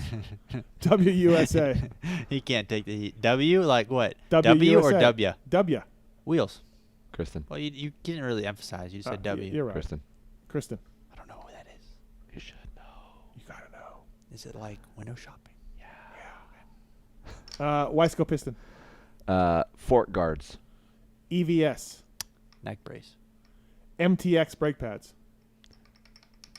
Aftermarket pads that are better than OEM. Intense cycles. BMX. Good job. You did a good job. I mean, yeah. It could have. It was better than you thought. I wish you would have done like good words. Those are the words I had. Boobs. Like big and juicy. Great. But. Yeah. See, like, we could have really. How did Joey do tonight? Not bad. Here's what I took from this tonight. Yep. It's his humor. It's very dry. Yeah. Yep. It's a 5, but it's funny in spots. And I feel like his humor works best if there's someone following it after he says it. That's when his humor kicks in. Yeah, I need tandem. Where's Batman? Yeah. So Okay. I liked it. Yeah. Yeah. It's good. You have fun tonight? Thanks for coming in. Yeah. Thanks for flying you Spirit. Why did he want that, or did you pay for this, or what happened? I paid for the flights. Well, he hasn't paid for anything yet. I haven't paid for anything. But why did? Oh, so you didn't pick that for him? He actually said, "Listen, the Delta there and back is really expensive." Yeah, I said that these are the options. He has miles, dude. No, I don't have miles for Delta. Oh, that's right. You're not Delta. You're American. I'm and I'm not using miles because I need to maximize my money spent on an actual flight so I can try to hit Diamond. So, I gave him 2 options. He said, "Listen, it's too expensive. Like you're not going to want to pay it. So I'm going to go Spirit." And I'm like, "Okay, man." Like he said it. Didn't you fly Spirit? Something? I did. I just flew Spirit. Yeah, It's United canceled the top flight. notch. It's fantastic. Letting the ice melt for water. Yeah, that was. fantastic. I've never they walked by me and I just wasn't paying attention and people were like, "Yeah, I'll get a water and this and that," and they were paying and I'm like, "Oh, it must charge." And then the lady in front of me was like, "I gotta get a water," and I don't remember how much it was, and she's like, "For water?" And the lady's like, "Yeah, but we can give you a cup of ice if you want." And she's like, "Okay." And so she grabbed it, and like she didn't understand it. And then when she was holding it, like she realized if I just let it melt, I can drink it. So the people next to me got cups of ice, and I watched it sit there until it melted enough to drink it. Wow. And that's what they got instead of just getting water, because they charge you for water. Spirit Airlines do catch a fever. Hey, you could fly for $68, but by the time you buy water and seats, you're spending the $400 more dollars. Yeah, that's how they get you. Thanks for coming in, though. Thanks for flying all the way across the country for the PulpMX show. I know. Good luck at WSX coming in. Thanks. Good luck at Triumph, of course. We'll probably have you on the show before then to talk about it. I don't know what you're talking about. Longest show 411. Kiefer, Weege, and Skip in studio. Really? 5 hours, 54 minutes. Fuck. Yeah. So you would have drove home that night, too. Yeah. Probably. Wow. That's what I do for you. You have a gaming computer here by chance? No. No. Why? Because I would just game until I leave for the airport. Oh, I got a PS5. Damn. Does that count? Time's your flight? You're rich. I think it leaves at like 6. So yeah, thanks for coming in, man. You did a really good job. Thank you. I appreciate it. Yeah. Yeah. I had fun. Fun times. Can Hopefully, we get you back in there? What if we? Hey, do you normally get feedback right away, or is it like people will listen to it later? Yeah, we get Yeah, no wonder, because it's 5 hours. It's midnight. Yeah, people listen all during the week. And Ozzy's kicking it right now with us. Have you tried shortening your show? The YouTube comments come in right away. Huh, Mark? Yeah, and we still have the long shows are good because I get get a lot of emails saying, "Hey man, I'm driving. This is awesome. Makes the time go by." Yeah. Millville Ride Day. Emails went out. I'll be there. If not, Sunday. You got all my email guests? I sent them. Yeah, they should have got it. All right. I'll definitely be there. I just got to buy a bike and maybe drive up. when. No, that won't work. What? Well, Can Dave go to the Millville Ride Day? Yeah. Blue Crew. Right. Yeah, Was he on your list? No. Oh, you had sorry. 8 people. Yep. Not on the list. Sorry, buddy. Dave's driving out from Cali. No, just fly with me. Oh, okay. Dave's on my list. Yep. Okay. Wait, you guys got a list? Am I on the list? Dave can take my spot. Thanks, Marks. Great job tonight. Oh. You're welcome. Yep. Yeah, Great work. You guys crushed it. Thank you. Yeah. Tallon, thank you. Appreciate it. thank Great you. job, Tallon. Yep, Hey. you're welcome. Yep. Tallon could have got some. This is his first time he's going to be able to get some after the baby. Fell asleep. What? Yeah. Dude, it's a big build-up. Yar was ready to rock. Uh-huh. Out. How do you know this? I'm going to He say told something me. super weird. It's the first thing he asked when he saw me today. I go, did you get it yet? Get it in yet? Oh, today was a green light day. It's a good day. Back in it. I was a woman so I could and he feel wasn't a even dick available. inside of me. Out of the office. You've been had that for how long, and you're out of the office? Come on. I mean, sleep's important.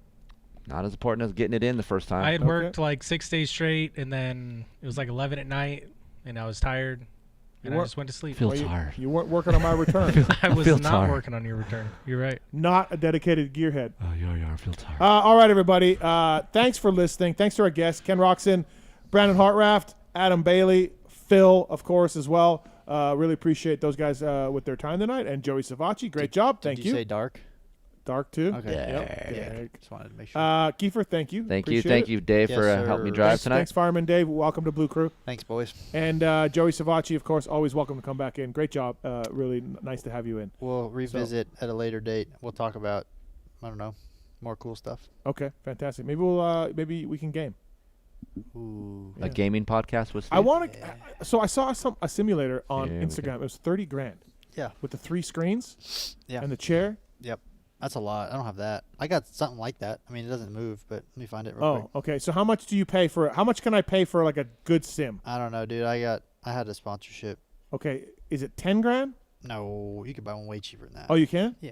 Would you like that though? These things are pretty sick. Chad brought one to. I saw that. The driving sims are awesome. Yeah, it was pretty fun. I played it. It is a money hole. I played it. It was gnarly fun. Really? With iRacing, it is a money pit because you got to buy tracks, cars, like it just. Oh, you don't get all that. Oh. But the experience while you're doing it was pretty fun. Oh, it's unbelievable. Dude, they make it your make seats moving, your steering wheel's moving. It's a whole thing. If you want all of the moving and everything, yeah, you're spending 10 at least. Wow. But like the one I have, like if you have that thing on full throttle and you hit the wall and that wheel snaps and you're not holding on to it, dude, it'll break your hand. Jesus. Yeah, like it's violent. It's awesome. Okay, goddamn. I'll find a picture of it real quick. All right, well, we'll look at the sim picture when we're done here. Thanks for listening, everybody. Really appreciate it. Next week, Daniel Blair, Trevor Reese, I think, is coming by as well, and Dave. And we'll wrap up the LA Coliseum and more. So thanks for listening. I really appreciate it.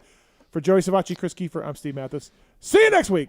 There was a guy in RacerX comments today that said, "I'm so fat I can't see my feet," and I just want to clarify: I can see my feet easily. Can you see your dong? Yeah. Okay. See my dong too. There's something I want to get off my chest, and it's about that summer when you went away to community college. I got an offer to do Playgirl magazine, and I did it. I did a full spread for Playgirl magazine. I mean spread, man. I pulled my butt apart and stuff, and I was totally nude, and it was weird. I mean, you probably didn't hear about it because I went under the name of Mike Honcho, but I just wanted you to know that. If you could hear me, if it got into your brain somehow, that I spread my butt cheeks as Mike Honcho.